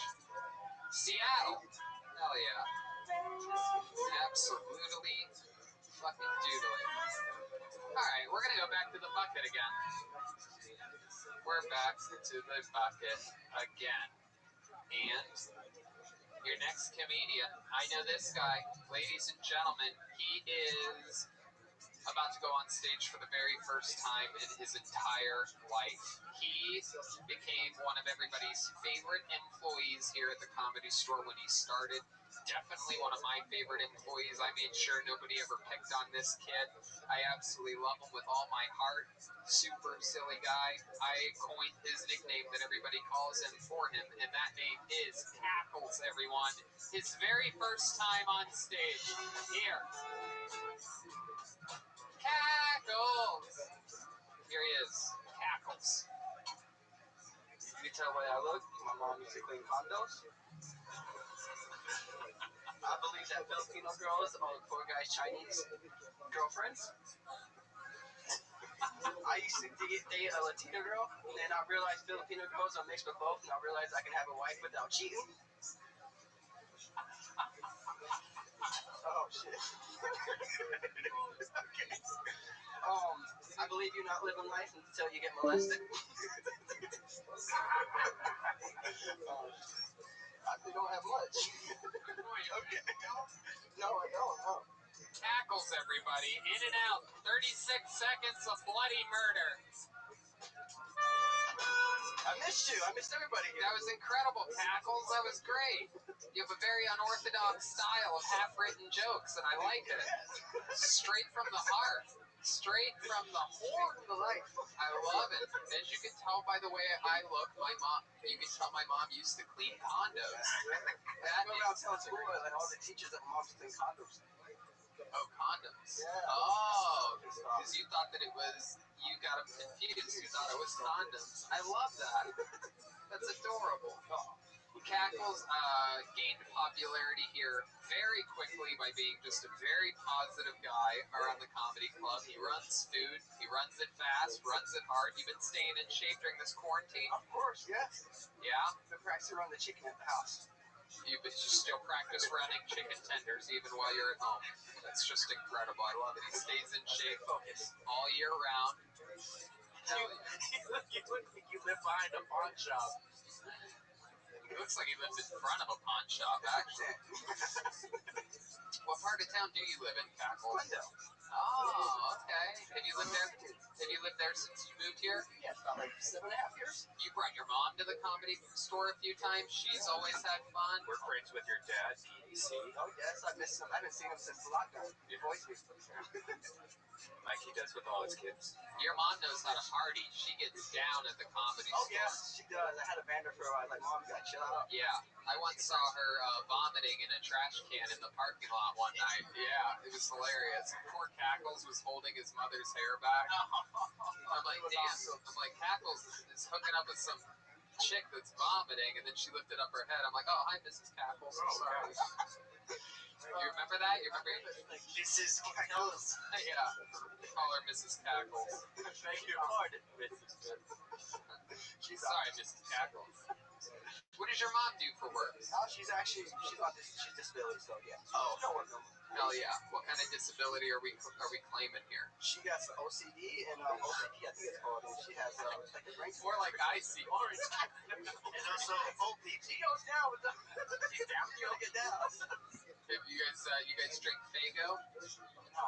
No? What do you do in Iowa? What does your mom drink? Mountain Dew. Mountain Dew. There it is. That's what I'm saying. Absolutely. He's got Mountain Dew energies. Champagne Mountain Dew was Cackles was born. Oh, that's all it takes. That's called doing it. Doing it. Do the do. My goodness. And your father, what's up with him? Where's he at? I've actually never met him. Never met him. Well, we got good news for you, ladies and gentlemen. Mr. Cackles is here! Oh, nothing on that. But if I say he's going to start the fire, I was excited. there he is. His father is here. Has your mom ever told you anything about your father? No, not really much. But I did find him on Facebook just recently. Oh, wow. What's that like? Do you message him? I did, but he asked me to borrow some money. Are you serious? Where does he live? Where does he Iowa still. Wow. I bought $100. Like, what the fuck? No. Damn. He opened up with that right away, huh? It took like a month. Wow. You know what he does for a living? I don't think it's much if he's asking his son for $100 right from the Just get. there on Facebook. Oh my goodness, this is incredible. This is like the trash that builds up at the bottom of a trash can that has like a liner in it, but like you don't like scrub the bottom of the trash can every single time you take that liner out. Like it's usually like it sort of like builds up after. Cut to Cackles doing DMT with you. I mean, that night. I would do Cackles with them. I mean, I would do. Whoa! I would do. You guys heard it. I would do Cackles with them. Come on. I would do DMT with Cackles. Alright, That's what I I'm meant to making say. some gay, so come on now. That's not helping much. Why does she think you're gay? Because I had like my two wisdom teeth. Your mom thinks you're gay? Yeah, because when I came up after that, they had me asleep from the aesthetics, and so when I woke up, like, first thing I said was talking about the golden pony and calling you master. Oh, that's hilarious. I'm gayer than you now. That is hilarious. Why would you talk about Tony when you're coming out of consciousness? Have you ever been put under? Yeah, but the last time I see was you talk about you, and I see you. Well, I know you didn't talk about me, but when you came back from being put under, were you thinking weird things or saying? No, I was more like amazed, like, where am I? Am I in the hospital? Who was with you? Ex-girlfriend. My mom made a video of it too. It's so bad. Really? Yes. Oh, I gotta see Oh my that. God! Send it to us so we can put it on this episode right now. Here. The golden pony. And here's the golden pony. His master. Oh, I think I know it. What else have you been doing during the quarantine to keep yourself busy? Not really much smoking weed, and like, I got a job making masks part-time, and not really much, just trying to avoid everybody. Just not get sick. You have a girlfriend right now? I do, yes. Yeah, where'd you meet her at? Actually online, on Facebook. Whoa, look at you making all the relationships on Facebook. That's how it happens. And most people have deleted at this point, but not you. You're thriving over there. I do. My That's goodness. where my fans are at. So what did your girlfriend do? She actually don't work though. Oh, wow. Does anybody that you know work at No, all? I'll go over the fucking work. See my brother. My goodness gracious. And how does she have money then? Family. Wow. By the way, that's why he's called Cackles. I don't know if you guys can hear, but after everything he says, he goes, Cackles. Famous at the comedy store. crazy to think that you're like the richest person out of your family and I know. everybody. Out of 10, too. It's like shit. And you're a food runner at the Comedy Store, which has been closed for months. But they took care of you, right? What part of Iowa are you from? Boone, Iowa? Was there a Happy Joe's close to you? I don't really remember. All right. Happy Joe's? Legendary Pizza no longer open. No. How long ago? It's been closed for like 8 to 10 years, probably. Oh, that's right. I forgot. Jeremiah has some family members in Iowa. Some very. Can I tell a story about you meeting my aunt at the show? Yeah, sure. Go ahead. So, Tony, we're doing a meet and greet after the show, and Tony and Brian are waving me over saying there's a lot of people here to take pictures. I say, I'll be with you at one moment. I haven't seen this family for years. A couple family members, right? Yes, a couple family members. And it's my aunt and that whole side of my mom's family. They come to see the show in Des Moines, Iowa. And Tony comes over again. He's like, Jeremiah, seriously, there are a lot of people here. I'm like, oh. Yeah, they're literally like, we'll wait. We're going to wait. And so a second line started for a group picture waiting for Jeremiah while he's talking to these fucking... Go ahead. So I introduce Tony to my aunt. I say, Tony, this is some of my closest relatives here from Iowa. And Tony goes without hesitation, well, you must not be that close. I didn't see you at his wedding. And let me paint the picture a little more. This is my poorest side of the family that could not afford to fly to Los Angeles to come to my wedding. And instantly, you see why people consider Tony a bad person on DMT. Look, I was just trying to connect. I don't even think she heard me over the sound of her oxygen tank. You know what I mean? Like, one of my aunts has an oxygen tank. That is actually true. She has breathing problems. Tony was roasting her as soon as she went to the car. Very sad affair. I laughed, but I cried on the inside. Look, baby, that's what they get. They get a little light roasting. I didn't see you at the wedding. That wasn't that bad. I forgot about that too. Wow. I did not forget. I love it. Well, look at that. Cackles reminded us of the Iowa trash that Jeremiah's related to. We're connected by the trash. Absolutely. We're all connected by the trash. I'm Ohio trash. Red Band's Ohio trash. Joel's family drinks puddle water out of the LA River. Puddle water, boy. Crumb actually comes from a good white family. He's like the Bruce Wayne of Kill Tonys. Powerful parents. They were murdered at a young age. Just kidding. Your parents are alive. Mendez brothers. Actually, just my dad is alive. Oh, okay. I fucked up again. There you go. Don't do DMT with me, everybody. No, seriously, thank you, Tony. It's great. There he goes, Tackles, everybody. His first time ever on stage, having fun up here, kicking butt. We're moving along. Tackles. All right. Here we are. David Deary, we love you. David Deary works with the great, powerful Donnell Rawlings And the new Joelberg podcast. Yep. Literally two of the funniest people I know in the world. David Deary works with all of them. The man behind the fucking mask. He's at David Deary, at MF David Deary on all things social media. He's a great guy and a great help and a great positive energy and spirit to have around. Keeping this thing moving along, ladies and gentlemen, we are going to another regular, everybody. This young man is a hilarious joke writer, hilarious roaster. I'm so excited to see him back in front of a very small audience. Ladies and gentlemen, the great David Lucas is here in the flesh. Yeah. Yeah.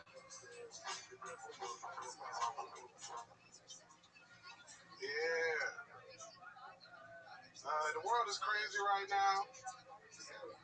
Black people asked for equality, and white people started taking niggas off of breakfast foods. Like, man, I want black people on my fucking pancake box. Don't nobody want no fucking Aunt Susan's pancakes. White women don't even know how to make pancakes. They don't know how to make French toast. They want us to stop saying the word master bedroom. They want us to use the word primary bedroom. Like, that's the gayest shit ever. What the fuck is wrong with the world? I'll be damned if I buy my mansion and refer to it as the primary bedroom. Like, no, I fuck my bitches in the master bedroom. My kids sleep in the secondary bedroom. Pretty soon you ain't gonna be able to get a master's degree. Like, I don't know what the fuck we're gonna name it. Just call it a celery degree. That's the safest shit you can do to satisfy these. White people are the ones getting mad at this shit anyway. It's not even black people that are mad at these words. That's the craziest part about it. Thank you. Wow. Minutes go faster than I remember them. Yeah. Right, that was a fast. Well, I think the quarantine we kind of were lenient on the minutes. So maybe like a 2 minutes. Minute 47. My nigga Tony back on the stage. Look at you, David Lucas. You are back. And by back, I mean you gained all the weight that you lost. David lost weight during the pandemic and then went home to Georgia to visit his parents. Gained it all back, and you are I gained back. like 15 pounds. I ain't gained it all back. My goodness gracious. Tony sat on a bottle rocket for 4th of July. That's actually true. I did sit on a bottle rocket. You put your booty to the sky and started farting. That's true. I actually took a dildo and I put it in one of those tubes, and then I sat on the tube and I lit the fuse, and the dildo shot into my booty hole, and I made the noise of a firework. Yeah. It flew into my butthole. That's what I sounded like. Oh, And then I went boom. it's so good to be back roasted on this stage.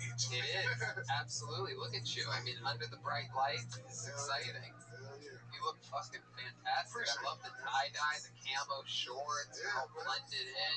You look fucking great. You got your shit on too, looking like a Russian spy. Like That's me. That's me. They sent me to spy on you. like you a sniper nigga from a gay club. I mean, that's why I live in this area. I love the West Hollywood area. I go up top on the rooftops and I try to snipe gay people. I shoot them with dildos and booty holes. So, David, what have you been up to this week? What's going on in this world? Shit, I've been on the road like 2 times. Yeah, you've been doing a lot of work. Yeah, 2-3 times. Getting back tight with my exercise and shit this week. What kind of exercising have you been doing? I know you were at the National Hot Dog Eating Competition. Nah, that was good. You was putting them in your ass. Motherfucker did 100 hot dogs in 30 seconds. That's it. They call my butthole Joey Bestnut. Yeah, Tony said, give me mine without the bun. Yep. Put it sideways in his asshole. Yeah. They call me Obayashi. Okay. Is that a hot dog eating reference? Yeah. Kobayashi. Old fucking What's up? hot dog eater. So what have you been eating? It's still fish, nigga. Just fish. Yeah, no, I ain't fucking good. Yeah, but like how much fish are you eating? Getting sick of it. I eat a lot of vegan shit though, you know what I'm saying? Like, I probably eat fish like 4 times a week, and the other times like, French fries. yeah. You eat a lot of French fries. No, nigga, I don't. You have French fry energies. What kind of energy you got? Quinoa bowl? Do you eat like Impossible meat or like Beyond Burgers? Or Yeah, I fuck with that. And fat burgers and shit. Yeah. But yeah, I mean, I don't ever get tired of salmon though, bro. And there's so much different types of fish like that you can mess with. Because you know, like Like what kind of fish have you had recently? snapper, halibut, pollock, king salmon, regular corn-braised salmon. catfish. What else? What else? Sea bass. You ever go down on a girl and it's fishy down there and you're like, I'm used to this? Oh, that's no kind of, bro. No? Like, you can smell it. What kind of hose do you mess with? Clean, the ones that vagina smell like water. Do you ever go down there and then make the U-turn? Absolutely, put your finger in it first, then, you know. You bring the finger up to your Right, face? right. You ever go down on the girl and bring up a dead bird in your house? Do you cat burglar? Has that ever happened to you? Do you do that ever? A dead bird. Yeah, that's an interesting A fact. spirit of an aborted baby, maybe. Wow. My goodness. I love it. So you're back at the Comedy Store. Yeah. You are a former employee of the Comedy I'm Store. still an employee. I just ain't working. Right. Exactly. Yeah, that's what I meant. Yeah. And how do you feel? Is there anything different? Is there anything how you don't remember it? Outside of the thousands of people that you bump shoulders with and saying what's up, it's the same. Like, it's just like so dope being here right now to actually be on this stage and you smell the Comedy Store. The Comedy Store has its own smell.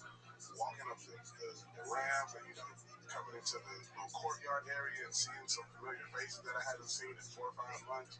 So just a dope experience. And like even at the beginning of the show when I heard the music, I'm like, damn, like just hearing it in this room is way different because you don't have some of the bodies in here to muffle the sound, but just hearing it over the loudspeakers, like, god damn, I'm emotional right now.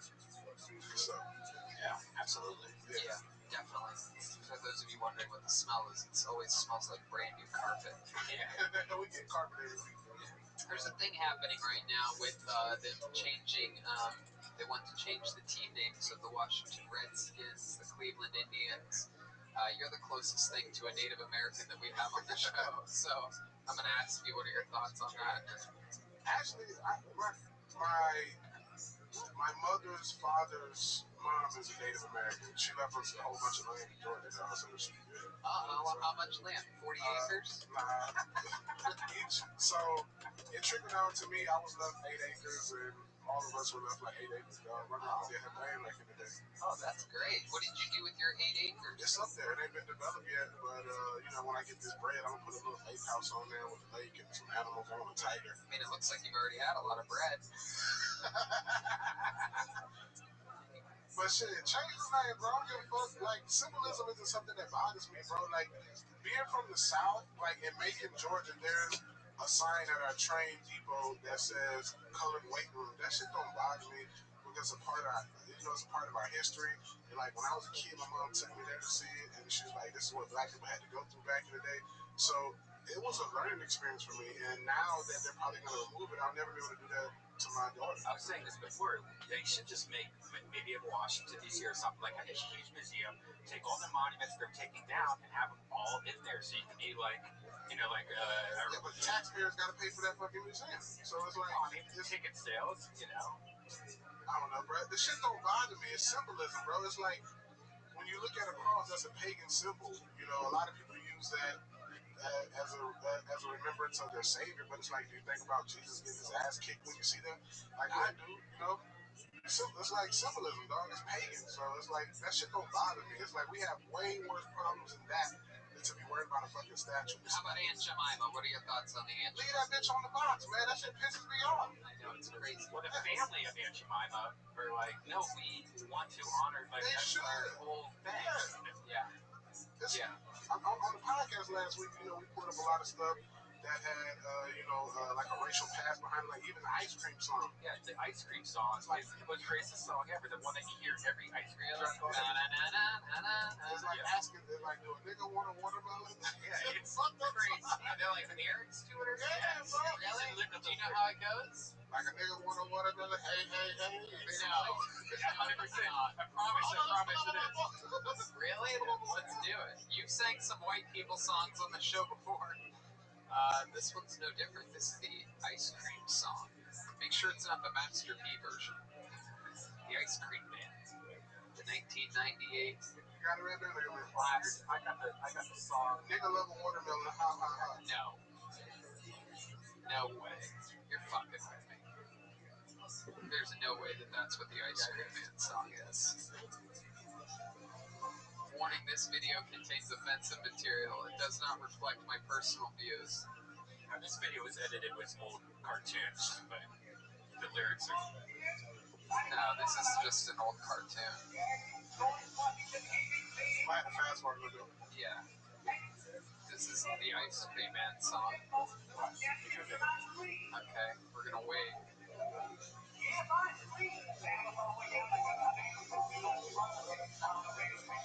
Alright, this is crazy. You can look at it on your own, but the shit's racist as fuck. Wow. Yeah. That's so incredible. But, like, I don't know, bro. It's like, a lot of people like Trump because he's very, like, neurotic, and he says a lot of things. Like a lot of people don't like Trump on the emotional level outside of a logical level. And Trump said something that really stood with me last week when he said if you erase your history, you'll forget your history. And I really like, it's like, just say like we're all wiped out by something and all those statues are gone. You'll never kind of have what happened, or you won't have any remembrance to what happened with it. You will not have context for the reason. Yeah, so it's like I've always said, books will be destroyed, but statues. yeah, books are the easiest to destroy. But They go first. If only there was some place we could go to look up anything we wanted in the whole world. Like the internet. I don't know. It might be the conservative South in me that doesn't mind the statues. Like I grew up. www.sassycat.com. Jeremiah collects pictures of racist statues. He has hundreds of shit. That one too. No, he's a pure Christian. Right. I mean, that would haunt Jeremiah if he had anything. What are you talking about? He posts that shit on Instagram like every week. No. The guy who thinks every statue is a Civil War statue is what you are confusing. Oh, the only statue you care about is the Bob's Big Boy statue, right? That's true, and they're actually changing that. Did you see that? What? They are changing. I swear to God, it was breaking news when I pulled in the lot. I'm not even kidding. The Bob's Big Boy, they're changing. Red Man about to lose his shit. I'm gonna look this up right. Look how sad. That motherfucker brain is huge. Yeah, that's just ridiculous. What are they going to like? I need the Confederate statues.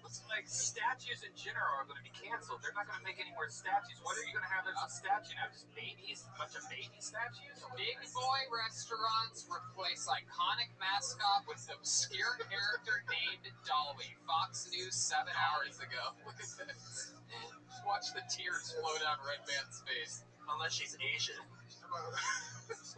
That motherfucker going vegan tonight.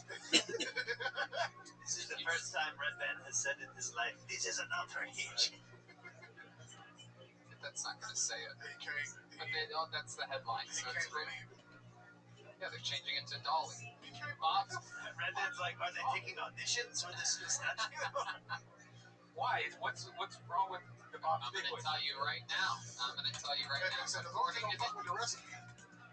According to the news outlet, blah, blah, blah, blah, blah. Hold on. I mean, the owner, it's not even a real person. Bob is a... Oh, it is?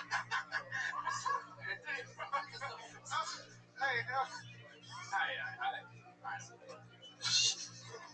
Big Boy restaurant. Sometimes even big boys have to move on. Big Boy Restaurants recently announced the arrival of a new chicken sandwich to its menu. To celebrate the new item, the restaurant dusted off a forgotten character from its history, Dolly, to replace the Big Boy as the restaurant's official mascot. That's Dolly, by the way. Okay, this is just an advertisement for a chicken sandwich. That was like IHOP when they changed it to whatever fucking idiot. No, Dolly, a character that was featured in the Big Boy comic book series from the 1950s, will now be the company's permanent mascot. Fox 8 reports. Fox 8. All right. He ready to protest now. Why do you say Fox 8 like that? Like it's not a very new to be sure. What's Fox 8? It's the local news of where the headquarters is. Fox 11? I'm just kidding. You're right. It's a temporary change to remove the chicken sandwich. But I love how mad you got me upset. He got his blood pressure up, bro. Fuck that. Oh, he's about to plug all his equipment. I'm out of here. I'm going home. We see Red Man on the local news circling Bob's Big Boy with his electric bike and a little sign. No, honestly, I was thinking about like, I'm going to buy all those old statues. Red Man was about to drive that Tesla to the news station. Red Man's going to protest it. No justice, no peace outside of that. No justice, no 10 piece. Still got it. I love you, David Lucas. We had fun here tonight. There goes David Lucas, everybody. We're going to keep it moving along here. It's all happening. We're flying through it. We're going back to the bucket. Yeah, I was going to say that would have been the dumbest thing ever if they did that. Yeah, I really did think. I misread it. And then I just I was going to say, what should a fake cartoon character do? I know. It's crazy. Compared to the real character. All right, this is exciting. This is this young man's first time ever on the show.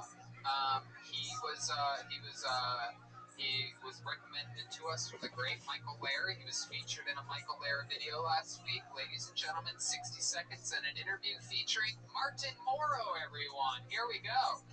His Kill Tony debut, Martin Morrow. Thank you, thank you. It's an honor to round out the diversity portion of the show. This is good for me. Like David, I'm also from the South. I'm originally from Birmingham, Alabama, and I get asked all the time where I've been called the N-word the most. And surprisingly, within my 21 years of living in Alabama, it was actually more within 10 minutes in Chicago. It was in Wrigleyville, which is my first mistake. And this white guy was there, and he was buying up shots for everybody in the bar. He puts his arm around my shoulder, and he goes, "Hey, I'm more of a nigga than you'll ever be," and then hands me a shot.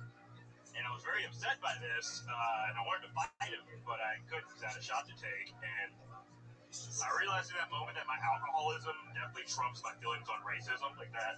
That's where I'm at. But then a buddy of mine came in, a little white guy. He's from like the south side of Chicago, bald head, red hair, very angry. He was like, "Hey man, why do you look so sad?" I go, "Oh, that guy over there just called me the N-word." He goes, "Don't worry, I'll handle it." And the thing I learned is that if a white guy from the south side of Chicago tells you he'll handle something about racism, don't believe him. Like, he's gonna make it way worse. Because then he approached and goes, "Hey, you call my buddy a nigga over there? Huh? You call my friend a nigga? You see that little milk nut chick dude over there? You call him a fucking nigga? Huh? You call him a nigga? You and me outside right now." It was the first time I've ever been confused by racism. I was like, this needs to change. Thank you guys. Look, yeah, Martin Morrow. Welcome, welcome. How are you? I'm good. How are you? Man, can I just say that the band sounds so good with the return, and especially of Chroma Chris. I mean, what that adds to a saxophone and drums, having a little bass behind it. Yeah, it kind of knocks it up. It really fucking Kills the Yeah. dying cat. It's like it numbs the. It's like when they give you a numbing shot before the big shot of something. Like, it's like, okay, you're gonna feel a small pinch instead of a fucking. It's the only band in show business that gets reprimanded for playing their instruments. Oh, wow, look at these idiots over here doing their jobs. No, we were complimenting you guys. Oh, yeah, this sounds like a dying cat, the saxophone man in the corner. Who said that? I didn't say that. I mean, you have a keyboard, right? Ready? It was nice meeting you. Yeah. There we go. There you go. Okay. Welcome, Martin. So, how long have you been doing stand-up? About 10 years. 10 years. And you're originally from Chicago? Alabama, originally Birmingham. Oh, that's right. But comedy-wise, did you start there? I started in Alabama. Okay. And you came straight to LA from there? Alabama, New York, Alabama, Chicago, Alabama, LA. Damn. In Chicago, then. That's a lot of Alabama. You're like Forrest Gump. You go around the world, back to Greenville, and then out again. Yeah, a lot of deaths in the family. That'll do it. Hey, wow, you're very quick. Look at that. Red man still got nothing buzzing over there. Oh, jeez. Ever since the Viper Big Boy thing happened. No, I forget how to use all this equipment. Interesting. What part of Alabama? Birmingham? Birmingham. And are you like in the city of Birmingham? Or are you in a cool little suburb? Like right outside of it, in a town called Roebuck. Roebuck. Oh, Yeah. I have a friend from, where's Willie from? Oh, I know Willie. He went to the same college. Oh, Auburn. He's from Huntsville. Yeah. You're an Auburn Tiger. Yes. Huntsville. What was the name of his city, though? He had a little fucking suburb. It was, fuck. Mustafuck? No, it was, it doesn't matter. Oh, God, I almost remember. He's going to be so upset. Oh, I'm so close. Ask somebody else a question. What made you move to Los Angeles? I wanted to start my career as a feature at best, so Okay. I thought this would be the place to do it. That's great. Did you enjoy New York? Like, the comedy scene in New York is pretty nice. You get a lot of spots and stuff like that. Yeah, I mean, I was kind of like, I was 21 when I moved there, so it was, I did like the Greek and the Cave a lot there. Oh, the best place ever. Yeah, because I lived in Queens, so I just got on the train, LIC. Did you ever go to a Skank Fest when you were in New York? No, I was there in 2010, so Before Skank Fest. but I would love to now if I had the money for Skate Fest. Well, that shit's not gonna happen. Yeah, no, never again. 10 more years or something. Yeah, no.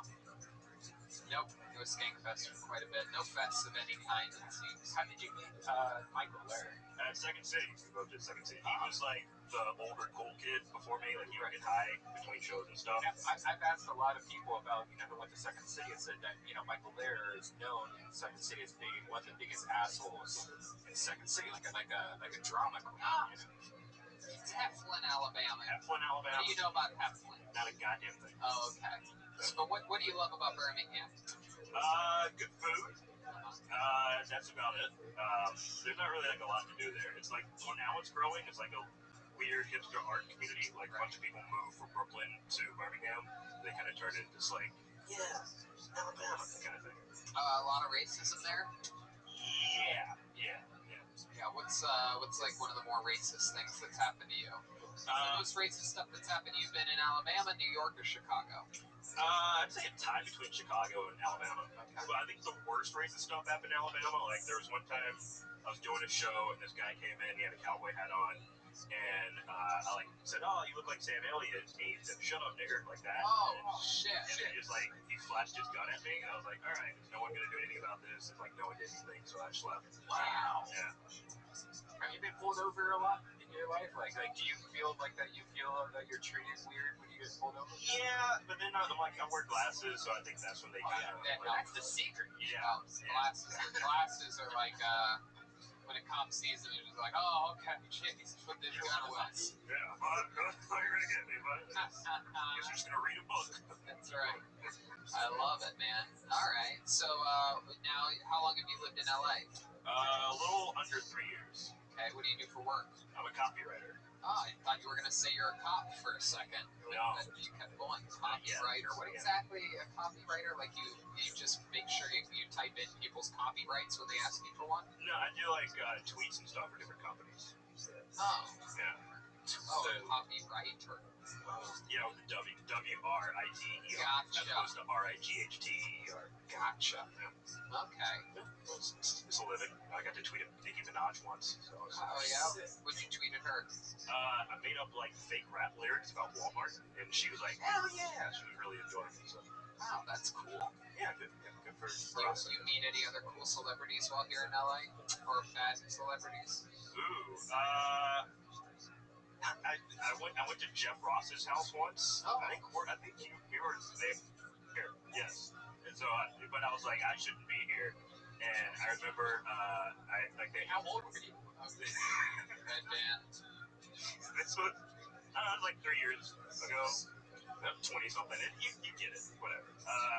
But no, they were playing Cisco and all those rooms, and I was like, I wonder what Cisco's up to right now. And everyone was like, this guy fucking sucks. So I stopped talking.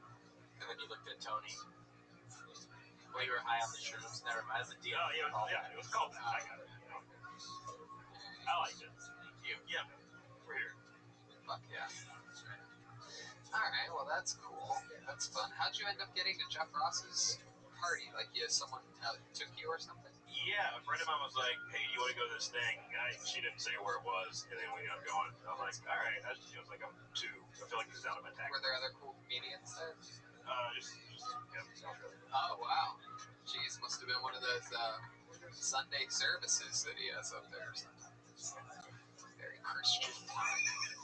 I love it. I feel like you're very upset with me for calling out that you were there too. I don't know. No, it's good. I frequent there. Yeah, everybody here has been to a Jeff Ross party except for Red. Oh man, he's not invited. He doesn't invite people shaped like that. Oh. You have to get brought by somebody.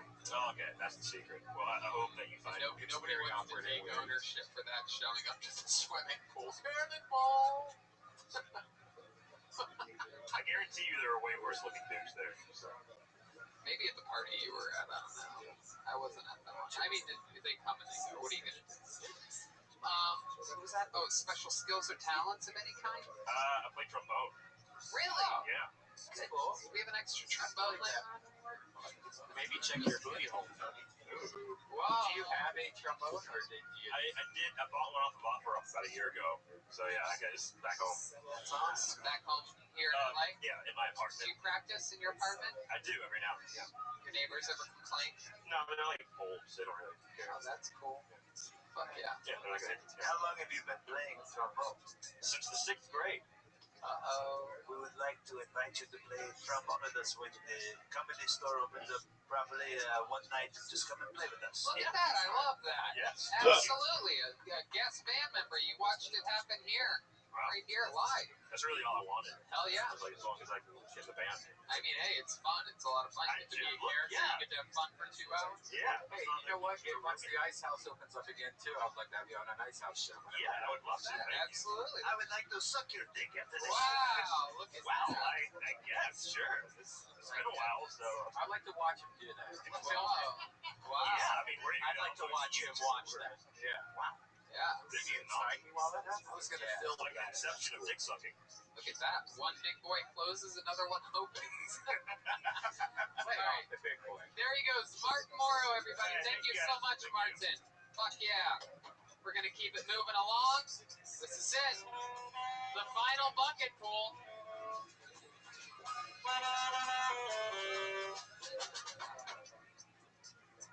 Ladies and gentlemen, I happen to know who's left in the bucket. There's only one name left. This is the final piece of paper that I'm pulling. And they are absolutely Kill Tony royalty. I have been hit up via social media relentlessly the past 2 or 3 weeks because you know them as the stars of Season 1, Episode 1 of The Floor is Lava. It's been a long time, ladies and gentlemen, all 3 of them. I present to you the great Mersey triplets. Hell yeah. The triplets of Mersey triplets. Here they are, the Mersey Hey, triplets. what's up? So we've been balding a lot since the last time we were here. We've been balding. We just got hair transplants, actually, because we've been balding at different rates. Like, we have different faces now. Yeah, like I have a marriage face. I have a relationship face. I've got to sit on my face. Yeah. We broke one. One mic's nice. We broke quarantine about a month ago to go to Lake Havasu, Arizona. Which, if you haven't been, Arizona is just a retirement community on meth. Lake Havasu, Arizona. The people tan there for about. I said the people have been tanning there for about 50 years too long. They all got this leathery skin. They kind of look like used tobacco pouches. So we went out there, we went to party because we're like, all right, there's gonna be some young college girls, we'll get some pussy or something. And we went to the party channel, and it was literally just old people that were flashing this. And like, I've never seen boobs unravel out of a bikini before. It looked like CVS receipts coming down. Timing. In our defense, too, the guys were the same exact way too, man. Their balls just dangled in the water. They had those big old hacky sackers, those big old fucking things right there. They're like fishing oars. Yeah.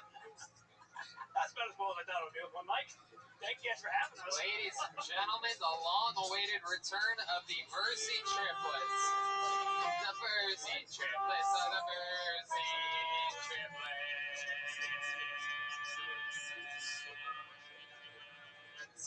You guys have your own mic stand. You guys have your own theme song. I'm so excited you guys are here. Thank you for having missed us back. you. It's been over 4 years. Really? It's been that long? That long. And you can tell you guys have improved a lot since last time. You're getting a little risky. Yeah. We couldn't have gotten worse. We legitimately did just get hair transplant, so. Really? All 3 of you? I saw. Yeah. That's incredible. So, yeah, he got his Tuesday, Wednesday, and then Thursday. So we just. Oh, you guys are adorable. I feel like your parents almost named you guys that. I'm Tuesday, this is Wednesday, I'm Thursday. They hand the mic to one another. Yeah, we got pictures of it 2.5 weeks ago. My goodness, that's awesome. That's why he's got like little red scabs and stuff in there. Oh, you guys are adorable. You're all good. Now, did that all happen after the floor is lava? Is that something in the dye when you guys fell in the water? Did your hair just start coming out? Netflix money. Yeah, we have the Netflix money now. The balding did happen a little bit after that, but yeah, we got embarrassed on this. Yeah, I actually rewatched it today after I hit you guys up and invited you to come on because I wanted to talk about that. It's very interesting. I mean, literally every single fucking day since that came out, there's people.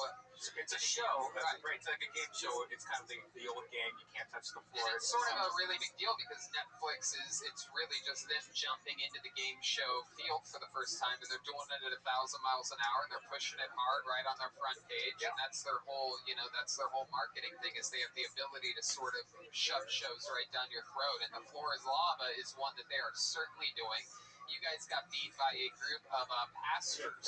And then a mom and her two twin son and daughter, who are about 18 years old. Yeah, we got beat because we're short. Legitimately, because we're 5'4". Yeah, low centers of gravity. Everything was slippery. Which one was the one that slipped on the bottom step that didn't swing hard enough? Yeah, that was you, huh? They played the classical music to my face. Oh man, you really? How are those things? Sort of soft? Are they foamy?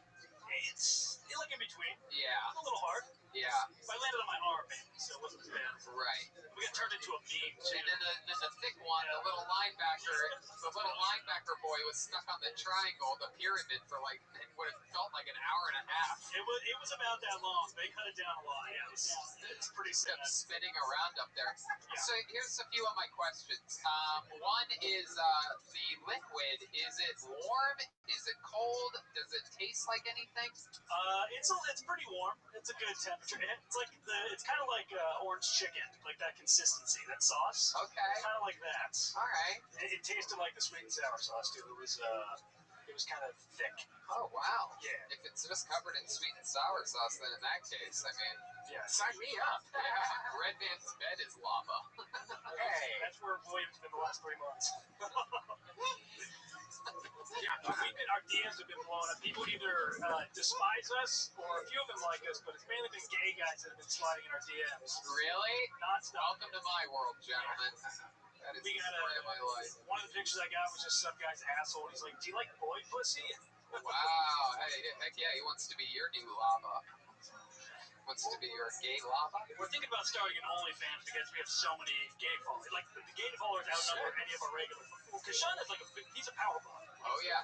Totally, like, if you look, he's got a very Look at that little David dog. That's incredible. So I think we're going to sell out his boy pussy and see what we can do. Yeah, you don't have to do, like, gay shit. You can just be, like, shirtless and stuff, like, clean the house, we're going to put suntan lotion on each other. Yeah, to do the splits, do that kind of stuff. Yeah. But if you guys decide to do the triple suck-off with one another, I mean, then you guys are going to get rich. The little triangle. Yeah. Triangle suck. Yeah. You should come, dude, if you want to do it with us, we can do photos together. Heck yeah. You know what? Let's get rich. Only pussy train. Yeah, that's it. I'll be the caboose. Or the conductor. You would be right in the front, I think. Yeah, leading the way. Right. I'd have a bunch of Verzi. A Verzi train, yeah. Yeah. Coming down. Certainly. So, not a lot of people know this, but your fourth brother is here. This is William Verzi. Hey, how's it going, y'all? My name is Jackson R.L. Stein. Oh. I love these guys. We were in the Army together. We were doing spec ops. They were the 3 twin brothers. I was the redheaded stepchild. Okay, hand them back the microphone. Yeah, that's what they want to touch it after. Yeah, now we have, there you go. Go on. So you have one more thing to say? There was a time in 2005, we were all in Afghanistan, just sort of dreaming of better times at our mom's place in St. Louis, Missouri. Okay. But no, seriously, okay, 2 of our buddies got killed.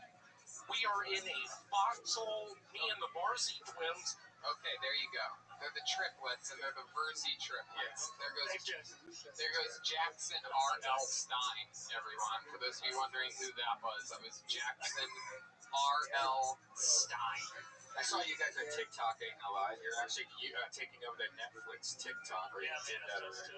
Yes, it's to do Floors Lava at home, so we made our own course. That's cool. There was a part where I was thinking about having you guys do some trickery here today, but we don't have a camera operator. I was going to have you guys jump from chairs into tables and whatnot. We do have floor though. Yeah, we can do it. You know? I mean, it certainly is. You guys must feel right at home here. Oh yeah. Is that something that you now when people recognize you, you're like, oh, you jump around on things for us? That was, We haven't gotten that yet. No? Yeah, I think a lot of people have been surprised that we were comics actually. Like, Oh, you guys are comics, like right. Because they're like, you guys weren't funny at all on but you were. I thought you guys were hilarious. I loved it, and I think the whole Kill Tony fan base did too. You guys were really The silly. subreddit was a little rough. We went on the subreddit, we're trolling that. Oh yeah, you Half can of go them on good, half of them were shitting all over. Yeah, you don't want to go to the Reddit. No, that's the worst place to go. I don't mind though. Like, I don't mind reading the subreddit. Right, of course. Yeah. Speaking of being shit on, I mean, you guys could do that in your OnlyFans and get rich. That's true. We charge them for that. I feel like we need to 20 tiers. 20. Well, you start off at $20. Okay, But $20. you shit on each other's feet. $30. Now go. And then you go, the higher up you go, the more you raise the money. Shins is 35, kneecaps 40, thighs 45. And then there's a huge jump if you shit on each other's penises. But then it goes lower again through the midsection and increases again on the face. Yeah. I mean, I'm game. You know, I have a good ass, so you guys have to volunteer as the canvas. Catherine disapproves. Goes in kitty litter. I got a question. Go ahead, Joel. As a fellow balding man, did you guys ever just think about just like shaving it, just letting it go? What was the decision behind getting the plug? The fact that we're already short, we didn't want to be bald as well. Right. So yeah, we can't be balding triplets. So and his was the worst by far. He got more hair grafts than we did. Is this the thing where they cut it off the back of your head, or No? That's like what Joe Rogan did. Right. This one, they literally suck out the follicles individually, and then they replant them in the front.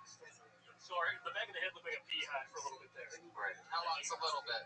We show you both. How long's a little bit? It healed up in 2 weeks. We got it 2.5 weeks ago, so it's all. Was it painful?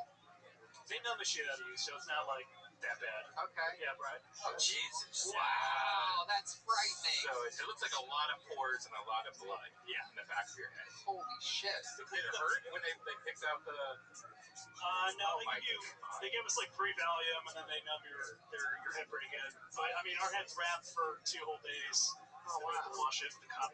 That was the first time I ever did drugs. I'd never done any drugs. What did you think? What were your thoughts? I puked pizza immediately out of my nose. You puked pizza? Yeah, I puked. I had CPK for lunch, and then I shot pepperonis and mushrooms out of my nose. Damn. From the Valium, yeah. When you were on these drugs, at any point did you think Tony is a bad person? There you go. That's what happens. Okay. If you know me and you take drugs, you see that I'm a bad person. But thank you guys so much for coming. This was incredible. A lovely appearance, and we love you guys. Is there anything else you want to talk about? Am I missing anything? Subscribe to our TikTok at Versity Triplets. Yeah. Versity Triplets. Versity Triplets on everything. But thank you guys so much. Check them out on The Floor is Lava. Yeah. Yeah, it's on Netflix. I was excited to find out the temperature and everything of the lava, and I'm glad I got to ask you guys. Yeah. All right. Thank you so much for having us. Indeed. There they go. The Versity Triplets, ladies and gentlemen.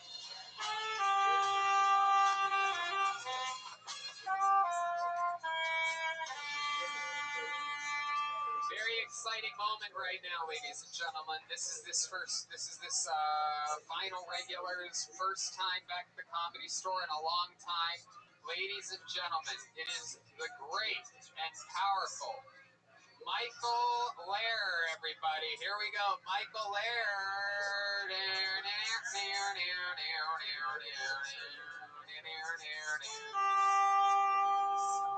Michael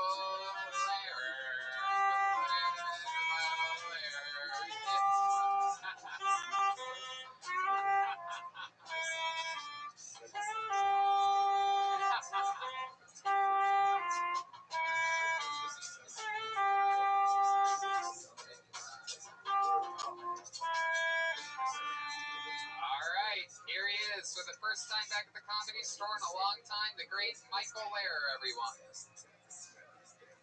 Welcome to Michael Corona, the Corona version of crippled